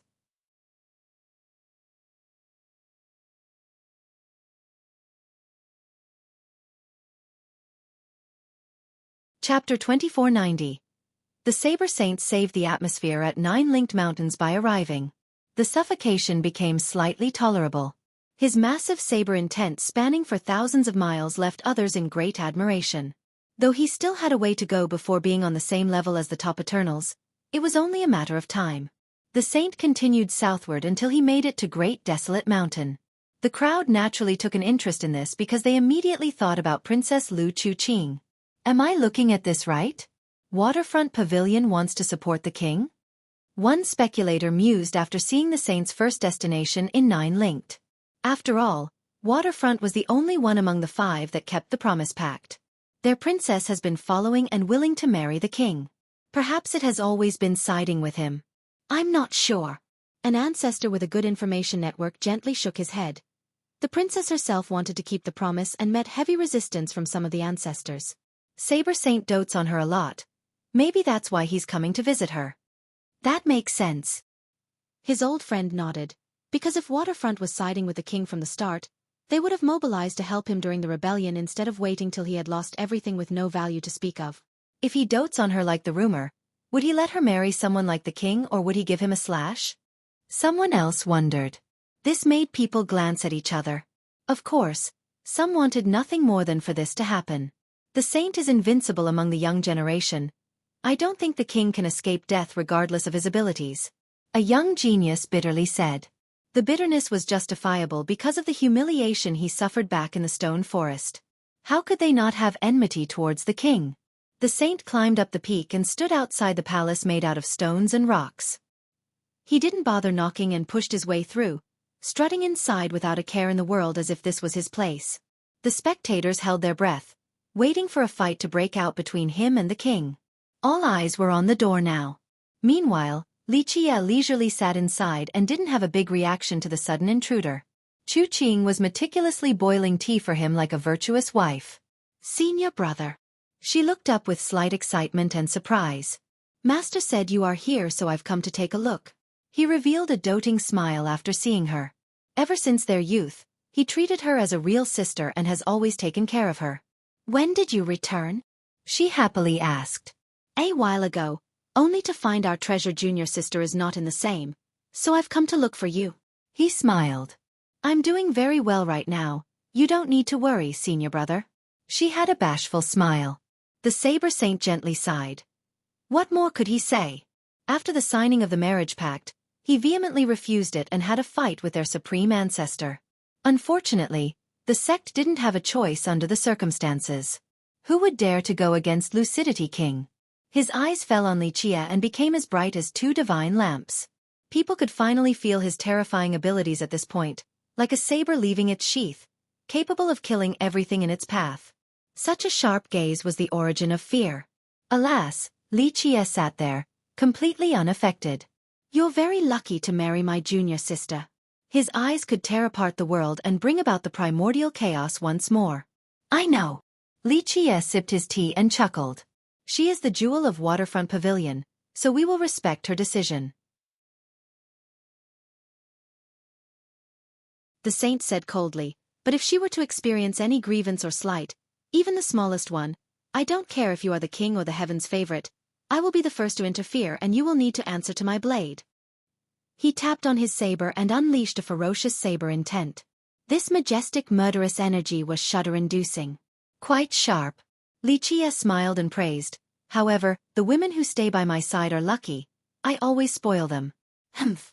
The saint didn't approve of this response. Xueqi started pouting after seeing the potential conflict. Senior brother, His Majesty has been treating me very, very, very well. She blushed after finishing and lowered her head. The saint glanced at his junior sister, then at the nonchalant Lichia. He sighed again and forced a smile. You're already siding with him before marriage. I can't imagine what you will be like after. Senior brother, tease me again and I'll start ignoring you. The shy girl said. He shook his head before giving Lichia a cold stare. She is the best girl in the world. You better treat her well or I will take you dog life. You don't need to tell me twice. Lichia casually responded. The saint looked at Xueqi, whom he has always viewed as a real little sister. I'm here mainly to see how you're doing and if anyone is picking on you. Just let me know if anyone dares to and I will have your back. I know. She nodded, happy at the familial bond. The saint left right away without saying goodbye to Lichia. Xueqi turned towards him and was worried about Lichia being annoyed. Your Majesty, my senior brother bears no ill will. He's been like that since we were young, very protective of me. Right. Lichia gently stroked her hair with adoration. All the spectators have been eagerly waiting outside. After the saint came in, he released his saber intent. Each strand was chilling and laden with murderous energy, causing the crowd to shudder. Is he about to attack? Everyone's heart skipped a beat. The youths shamed by Lichia were quietly celebrating. He'll definitely shock the world. One youth couldn't wait to see the saint taking down the king and delivering them from this indignation. However, the saber intent came and left quickly, disappearing without a trace. Looks like he didn't do anything. It might just be a warning since he loves the waterfront princess. An experienced master read the situation perfectly. Sure enough, the saint came out of the hall with a natural look, bereft of bloodlust. People could see that he didn't attack. The youths were disappointed and sighed, thinking that the king got lucky this time. Looks like Waterfront Pavilion isn't supporting the king, but they won't be opposing him either. An old man murmured.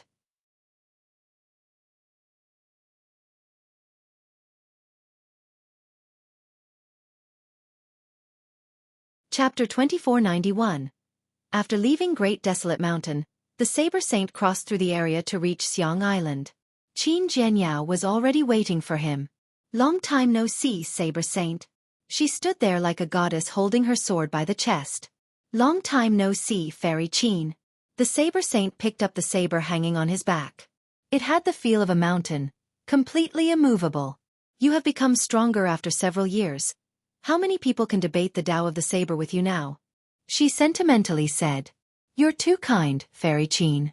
The world is full of hidden dragons and tigers. Just this saber Tao alone is not enough for pride. The saint shook his head. Back at the Li clan, Jade Break True Emperor's casual slash contained the profundity of the saber Tao, so I greatly benefited from it. So being proud of my current Tao is simply being ignorant. The crowd exchanged glances after hearing this. People have heard about the Tao discussion between him and two emperors before. It looked like this was indeed the truth since he confirmed it himself. Jade Break and Pure Sword True Emperor stood at the apex of the young generation. They were far stronger than 8 Formation True Emperor. The fact that the Saber Saint could even have a Dao discussion with them proved his worth and power. Not all were lucky enough nor qualified to do so. Jade Break True Emperor is an incredible talent. Jian Yao nodded. His move must have been brilliant, but your Saber Dao is still quite matchless, especially for the young generation. The Saint smiled. You're still too polite.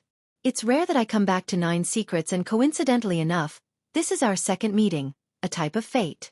Will you have a discussion with me? I occasionally think about your sword Dao.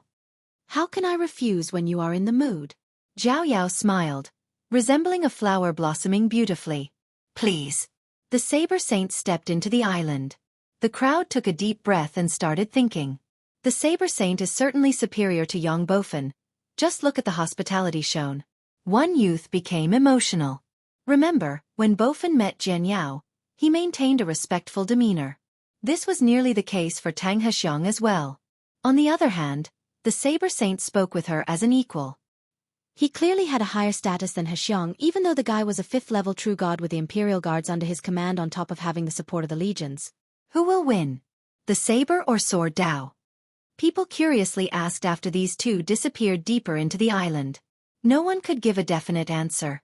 Only talents like the Saber Saint and 8 Formation True Emperor are qualified to challenge Fairy Qin. Her Sword Dao is magnificent. Just one glance is unforgettable. Someone who has seen her in action praised. The crowd was taking this casual bout very seriously. Jian Yao didn't have support just because she was pretty or that she was from Calm Lotus. Of course, she was unreachable because of them. But she wasn't only a pretty flower vase. Her own power was also exceptional. She cultivated 2 secrets, Jie and Lai. Not many in the system right now had access to 2, fewer than few, in fact. She used them as the foundation and support for her Sword Dao. This allowed her to have great achievements down this path. She rarely showed herself or fight, but those who have seen her Sword Dao before couldn't forget about it. Because of this, very few people dared to challenge her. Even 8 Formation True Emperor would need to think twice. Everyone naturally wanted to witness the fight between 2 traditional weapons used by 2 masters. Unfortunately, the island was sealed since the 2 didn't want others to watch. Only those on the island could actually see. Clank. A while later, a sword hymn resonated. Its energy soared through the sky with an unstoppable sharpness.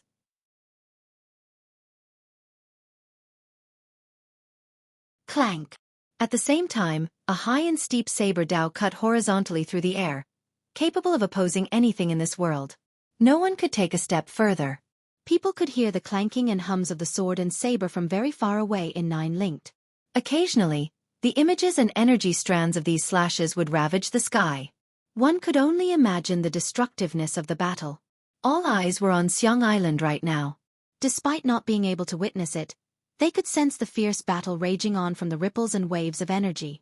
The real experts could sense the variations and transformations between their moves, switching from offense to defense, from having the advantage to otherwise. Will senior brother win? Chu Qing was worried back at Great Desolate Mountain.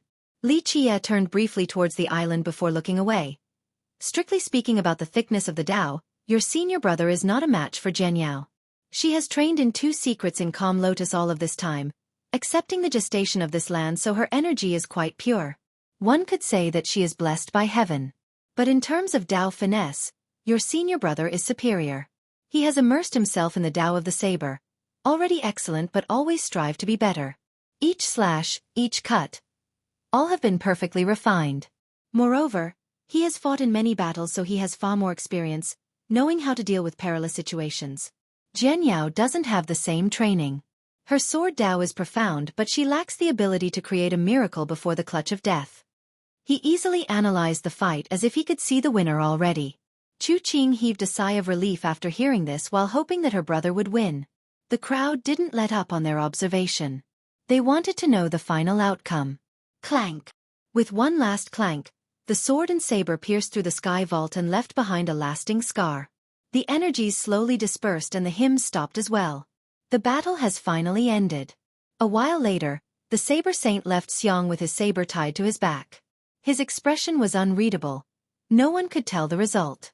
The crowd became disappointed. Who won? The young ones still wanted to know. The outcome doesn't matter. An ancestor from a powerful clan shook his head. I only know that this battle shows their supremacy in their generation, especially Fairy Qin. She has always been reclusive, yet she can amaze the world with a single feat. If anyone wishes to court her, they better train like crazy and become strong enough to earn her favor. People smiled wryly after hearing this.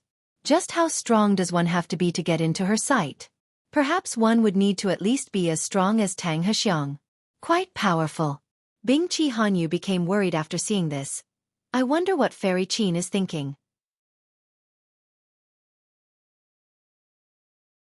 The situation doesn't look good for Tianji. I hope he can understand the formation and come out soon enough. She wanted to pull Jian Yao to her side because it would be very beneficial for 8 formation true emperor. Now, she wasn't sure of Jian Yao's stance at all.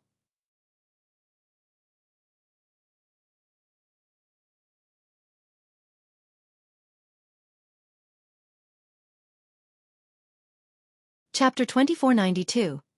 No one knew the result of the duel between the Saber Saint and Qin Jian Yao, but their energies and weapon intents took a long time to dissipate in the region.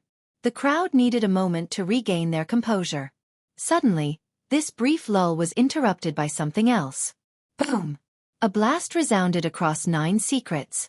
Next, continuous rumbles that made the world quake and the air tremble. People saw a river of stars crossing through the sky with a silver color. It seemed to be descending from above straight for 9 linked. Rumble! This earth-shaking momentum scared the fish and birds. They either became frozen or hid in their lairs. The sects and experts were naturally startled. They ran out and looked towards this silver river surging like a primordial beast, capable of destroying everything in its path. That's the Central Legion. A spectator saw everything and cried out. In the beginning, this impressive flood made people think that a disaster was coming. Upon closer inspection, it was an army consisting of millions. They marched with lightning speed, traveling thousands and thousands of miles per day. You're right. His friend became startled after getting a good look. The troops wore silver armor, the same with their horses. This resulted in a scene of stars illuminating the sky. The flood of stars coming from the sky seemed to be unstoppable. No sect or person dared to stand in front of their rampage. A 1,000-mile path in front of them was wide open. Anyone could see that they were furious, seemingly blazing with fire, and would kill anyone trying to slow them down. The most terrorizing member as the old man in front. He led this legion as if he was leading a tsunami. His silver armor made him look like a rising moon. Its luster pierced the eyes of the spectators. He exuded the aura of an eternal all around him. On top of his head was a floating pagoda shrouded in primordial chaos energy, as abundant as the ocean. This pagoda could crush the firmaments, rendering others out of breath. When it came crashing down, it could turn anyone into a rain of blood regardless of how strong they are. Central Commander, Ma Ming-chun. He's a real Eternal. Some people gasped and said. The guy was indeed one of the strongest Eternals in 9 secrets. Some even said that he couldn't be weaker than any of the 5 supreme ancestors. He was also the strongest commander in the 6 legions, hence their support for him. Who is he mobilizing again? Which poor soul had provoked the legion? The clear fury of the torrential march left people astonished. Ever since the disappearance of Silver Secret, War Saint Dynasty went under the rule of the 6 legions.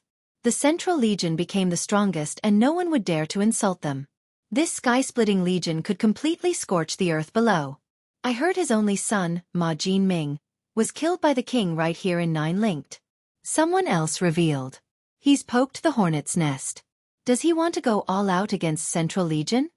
One person took a deep breath. It's no big deal. Another person said. The Central Legion led the other 5 into rebelling and surrounding the imperial palace. All of them have betrayed the king, so they are considered rebels in his eyes. It's understandable why the king would kill Ming-chuan's son. No one responded. It didn't matter why the 6 legions surrounded the palace, but Li Qie was the only rightful king of 9 secrets. The moment they maneuvered against the king, they became traitors and could never wash their hands clean of this act. The seal of betrayal has been marked on them. Of course, this was a sensitive issue and many powers didn't wish to talk about it due to the potential consequences. Is he using the entire legion just for revenge? That's too much. Someone else said. Some exchanged glances. Back in Lucidity's era, He would never dare to do so even if his child was killed. Not only would he lose his head but lucidity would also exterminate the rest of his clan. The 6 legions are listening to Ma Ming-chun completely. Especially the Central Legion. The elites of that group are all from the Ma clan, so who would dare to say no? Plus, the boy was his only son too. It would be strange if he were to let this go. An older expert sneered. This wasn't something a commander should do except he was completely untethered. No one else could stop him from doing so when he had total control of the Central Legion. Boom! The march continued on at a rapid pace and finally made it to 9 linked mountains. The great army suddenly stopped yet still maintained a perfect formation right outside. This was indeed an impressive showing of discipline, perhaps proportional to their might. Though Ming-chun was furious and ready to kill, he still had a sliver of reason and didn't dare to directly march inside the mountains. No one in history has dared to do so, not even lucidity. That would be insulting 9 linked, or could even be construed as an invasion, becoming enemies with the sect. That's General Ma and the Central Legion. The ones inside 9 linked mountains were startled to see the magnificent scene. He's here for revenge. Everyone knew what he wanted to do. Some simply wanted to watch while others had a gloating smile on their face, especially the young geniuses. It would be a joyous occasion if Ming-chun could kill the king. Please hand over Li. 9 linked. Ma Ming-chun stood outside, his eyes shining on the entire area. His aura took the breath from every spectator. The suppressive force of his pagoda was even more frightening. This was an eternal with a massive army behind him. A force to be reckoned with.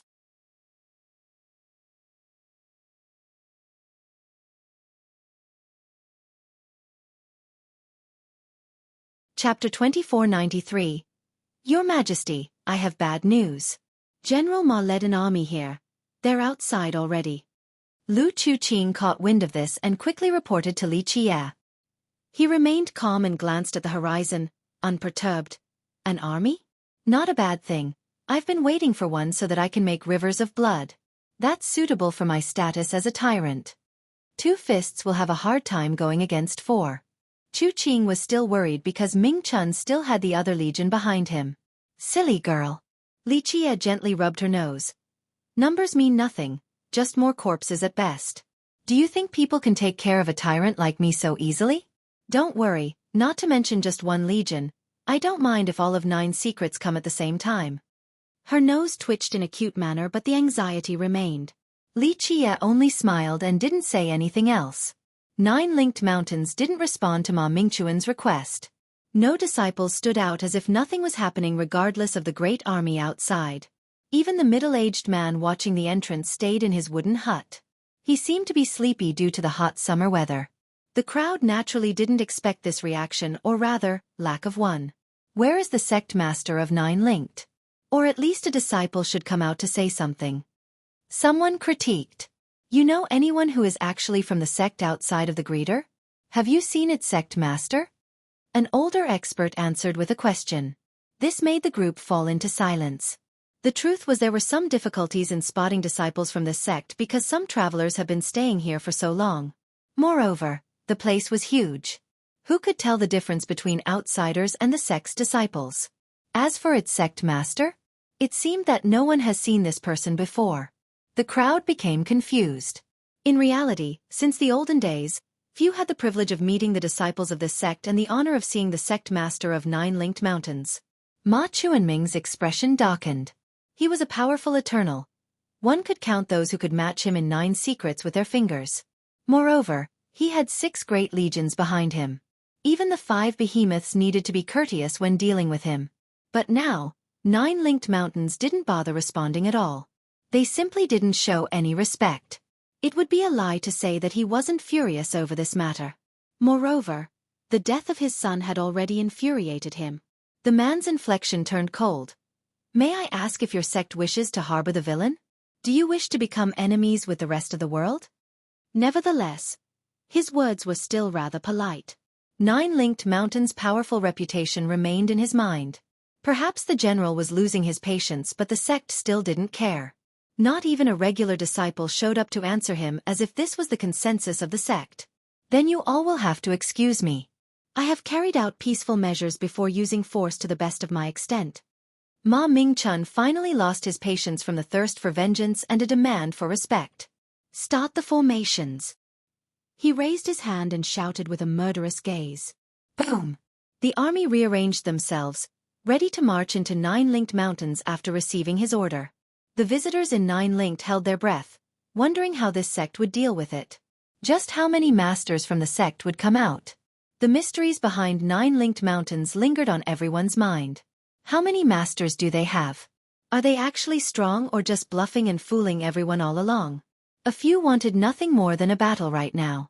This could reveal whether the sect was actually powerful and unfathomable like the legends or not. General Ma, please calm down. Someone from inside finally stepped out. Tang Hexiang. A spectator recognized him.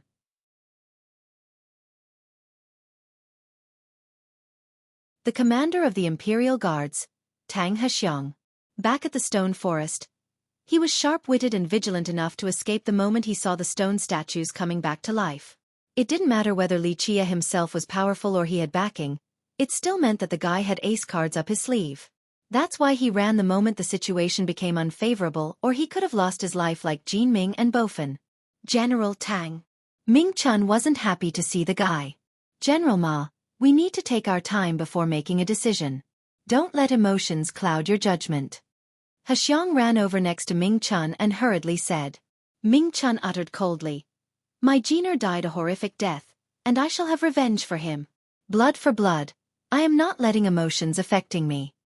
I know that you're furious, General Ma, but this place is troublesome. It's best to exercise prudence. Of course, we'll make sure you have your revenge too. Hexiang continued. This went on for a bit until Ming Chun's anger subsided. The two of them finally went into a tent to come up with a new plan. The lack of a battle disappointed some of the crowd. They wouldn't be able to see the might of Nine-Linked Mountains like this. No one knew what these two were planning inside that tent either.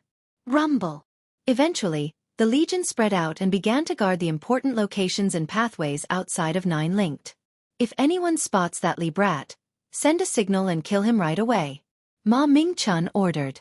It was obvious that Ming-chun wanted to prevent the king from escaping. Both he and Tang Hexiang were still afraid of Nine-Linked Mountains, not daring to actually march inside and offend this sect.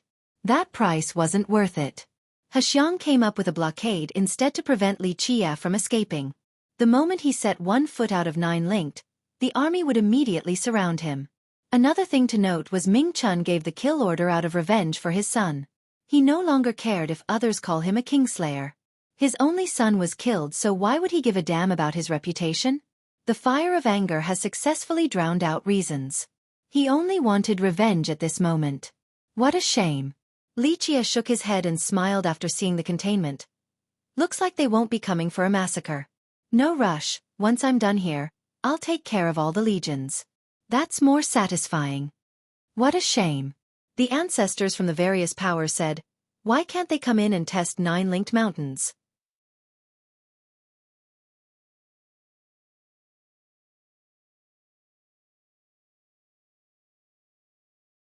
Chapter 2494. The occupation of the army outside didn't affect Nine-Linked Mountains to the disappointment of those who wanted to watch a fun show. They had no choice but to wait for the day when the lakes change color. As the day drew closer, there were clear changes to the lakes. The already green water turned even more green, almost like the color of jade. It's almost there. Someone murmured after noticing this. This brought back excitement to the area. Some began to record the changes while others focused on different parts of Nine-Linked to spot anything new. This might be a good chance, either for understanding the Nine secrets or finding some amazing treasures. An aristocratic ancestor was eager to try. Some cultivators began looking around the 9 lakes, busily running about.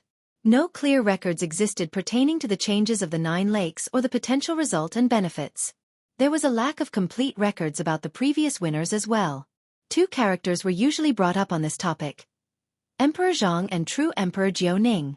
The former was the one who revitalized the system, bringing it from the brink of collapse to the very apex, including the foundation of War Saint Dynasty. Coincidentally enough, the lakes also changed color when he was at Nine-Linked Mountains. Because of this, future generations believed that he had found an amazing treasure here, allowing him to walk on the path towards invincibility. This also stated that during this moment, he researched the grand Tao of the Celestials, resulting in the core principles found in his lucidity scripture. As for true Emperor Jiuning, who was the most powerful in recent generations, people talked about her 9 secrets. They said that she also learned the mysteries of the 9 secrets during the color change of the lake, becoming one of the few masters of the 9 secrets. There were rumors about other characters as well, but they weren't on the same level as these two. Therefore these stories weren't as popular. This was the reason why the place was packed right now. Cultivators all around 9 secrets came to learn. Perhaps they could figure out one of the words or another profound fundamental of the Tao. Either way, they would benefit from these harvests for the rest of their lives. Finally, the color of the lakes began to stabilize. Each had a different color, deep into the spectrum of thickness.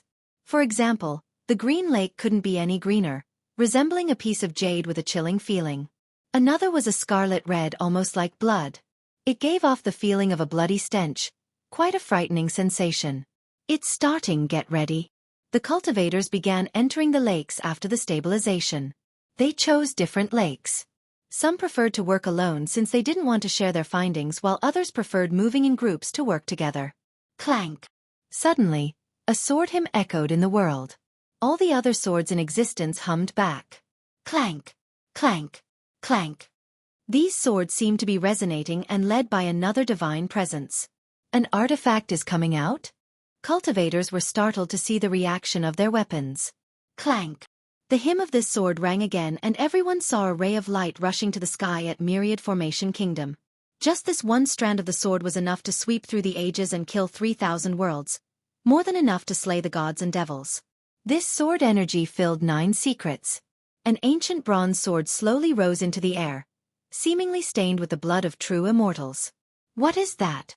Not to mention the youths, even the ancestors shuddered after seeing this single strand of ray. Invincible true gods felt insignificant before the glint of this sword. Immortal slaying ancient formation. An ancestor said with astonishment, noticing the sky bereft of clouds and winds.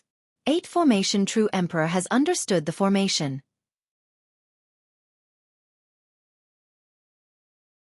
Another sect master took a deep breath. Looks like he can defeat a 3-palace emperor and even challenge a 4-palace one then.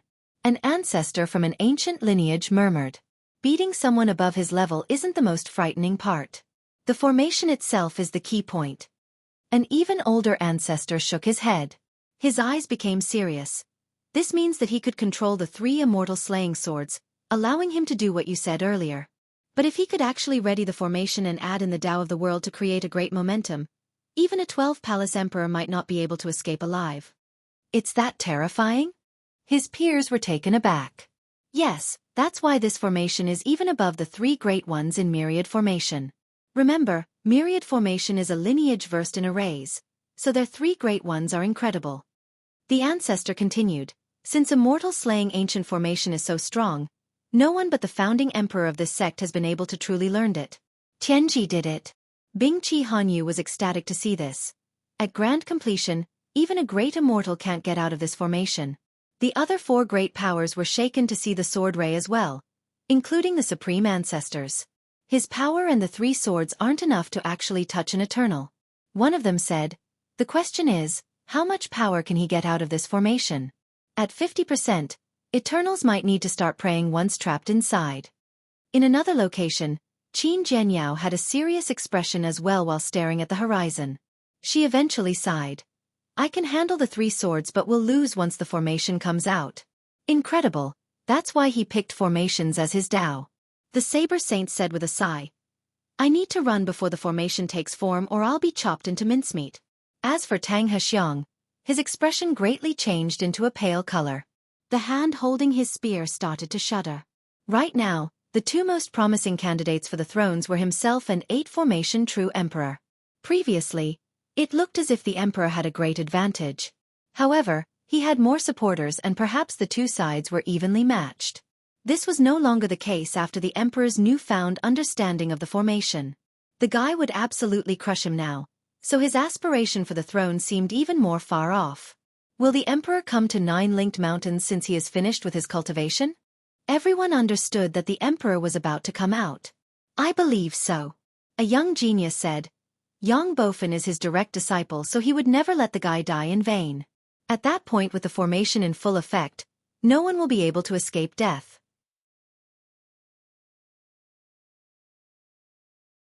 The king won't be able to prance around for long now. Right, the king is done for. Someone else sneered right away. So many were still wishing for the king's death. Lu Chuqing herself was moved after seeing the spectacle in the sky, since she has heard of this famous formation before. That's good, someone will be bringing a gift to me and I can't be rude by refusing it. Li Qie revealed a wide smile. You're tuning in to the Xueqi's Martial Arts Saga YouTube channel. Don't forget to subscribe and join us on this journey to catch the most captivating stories.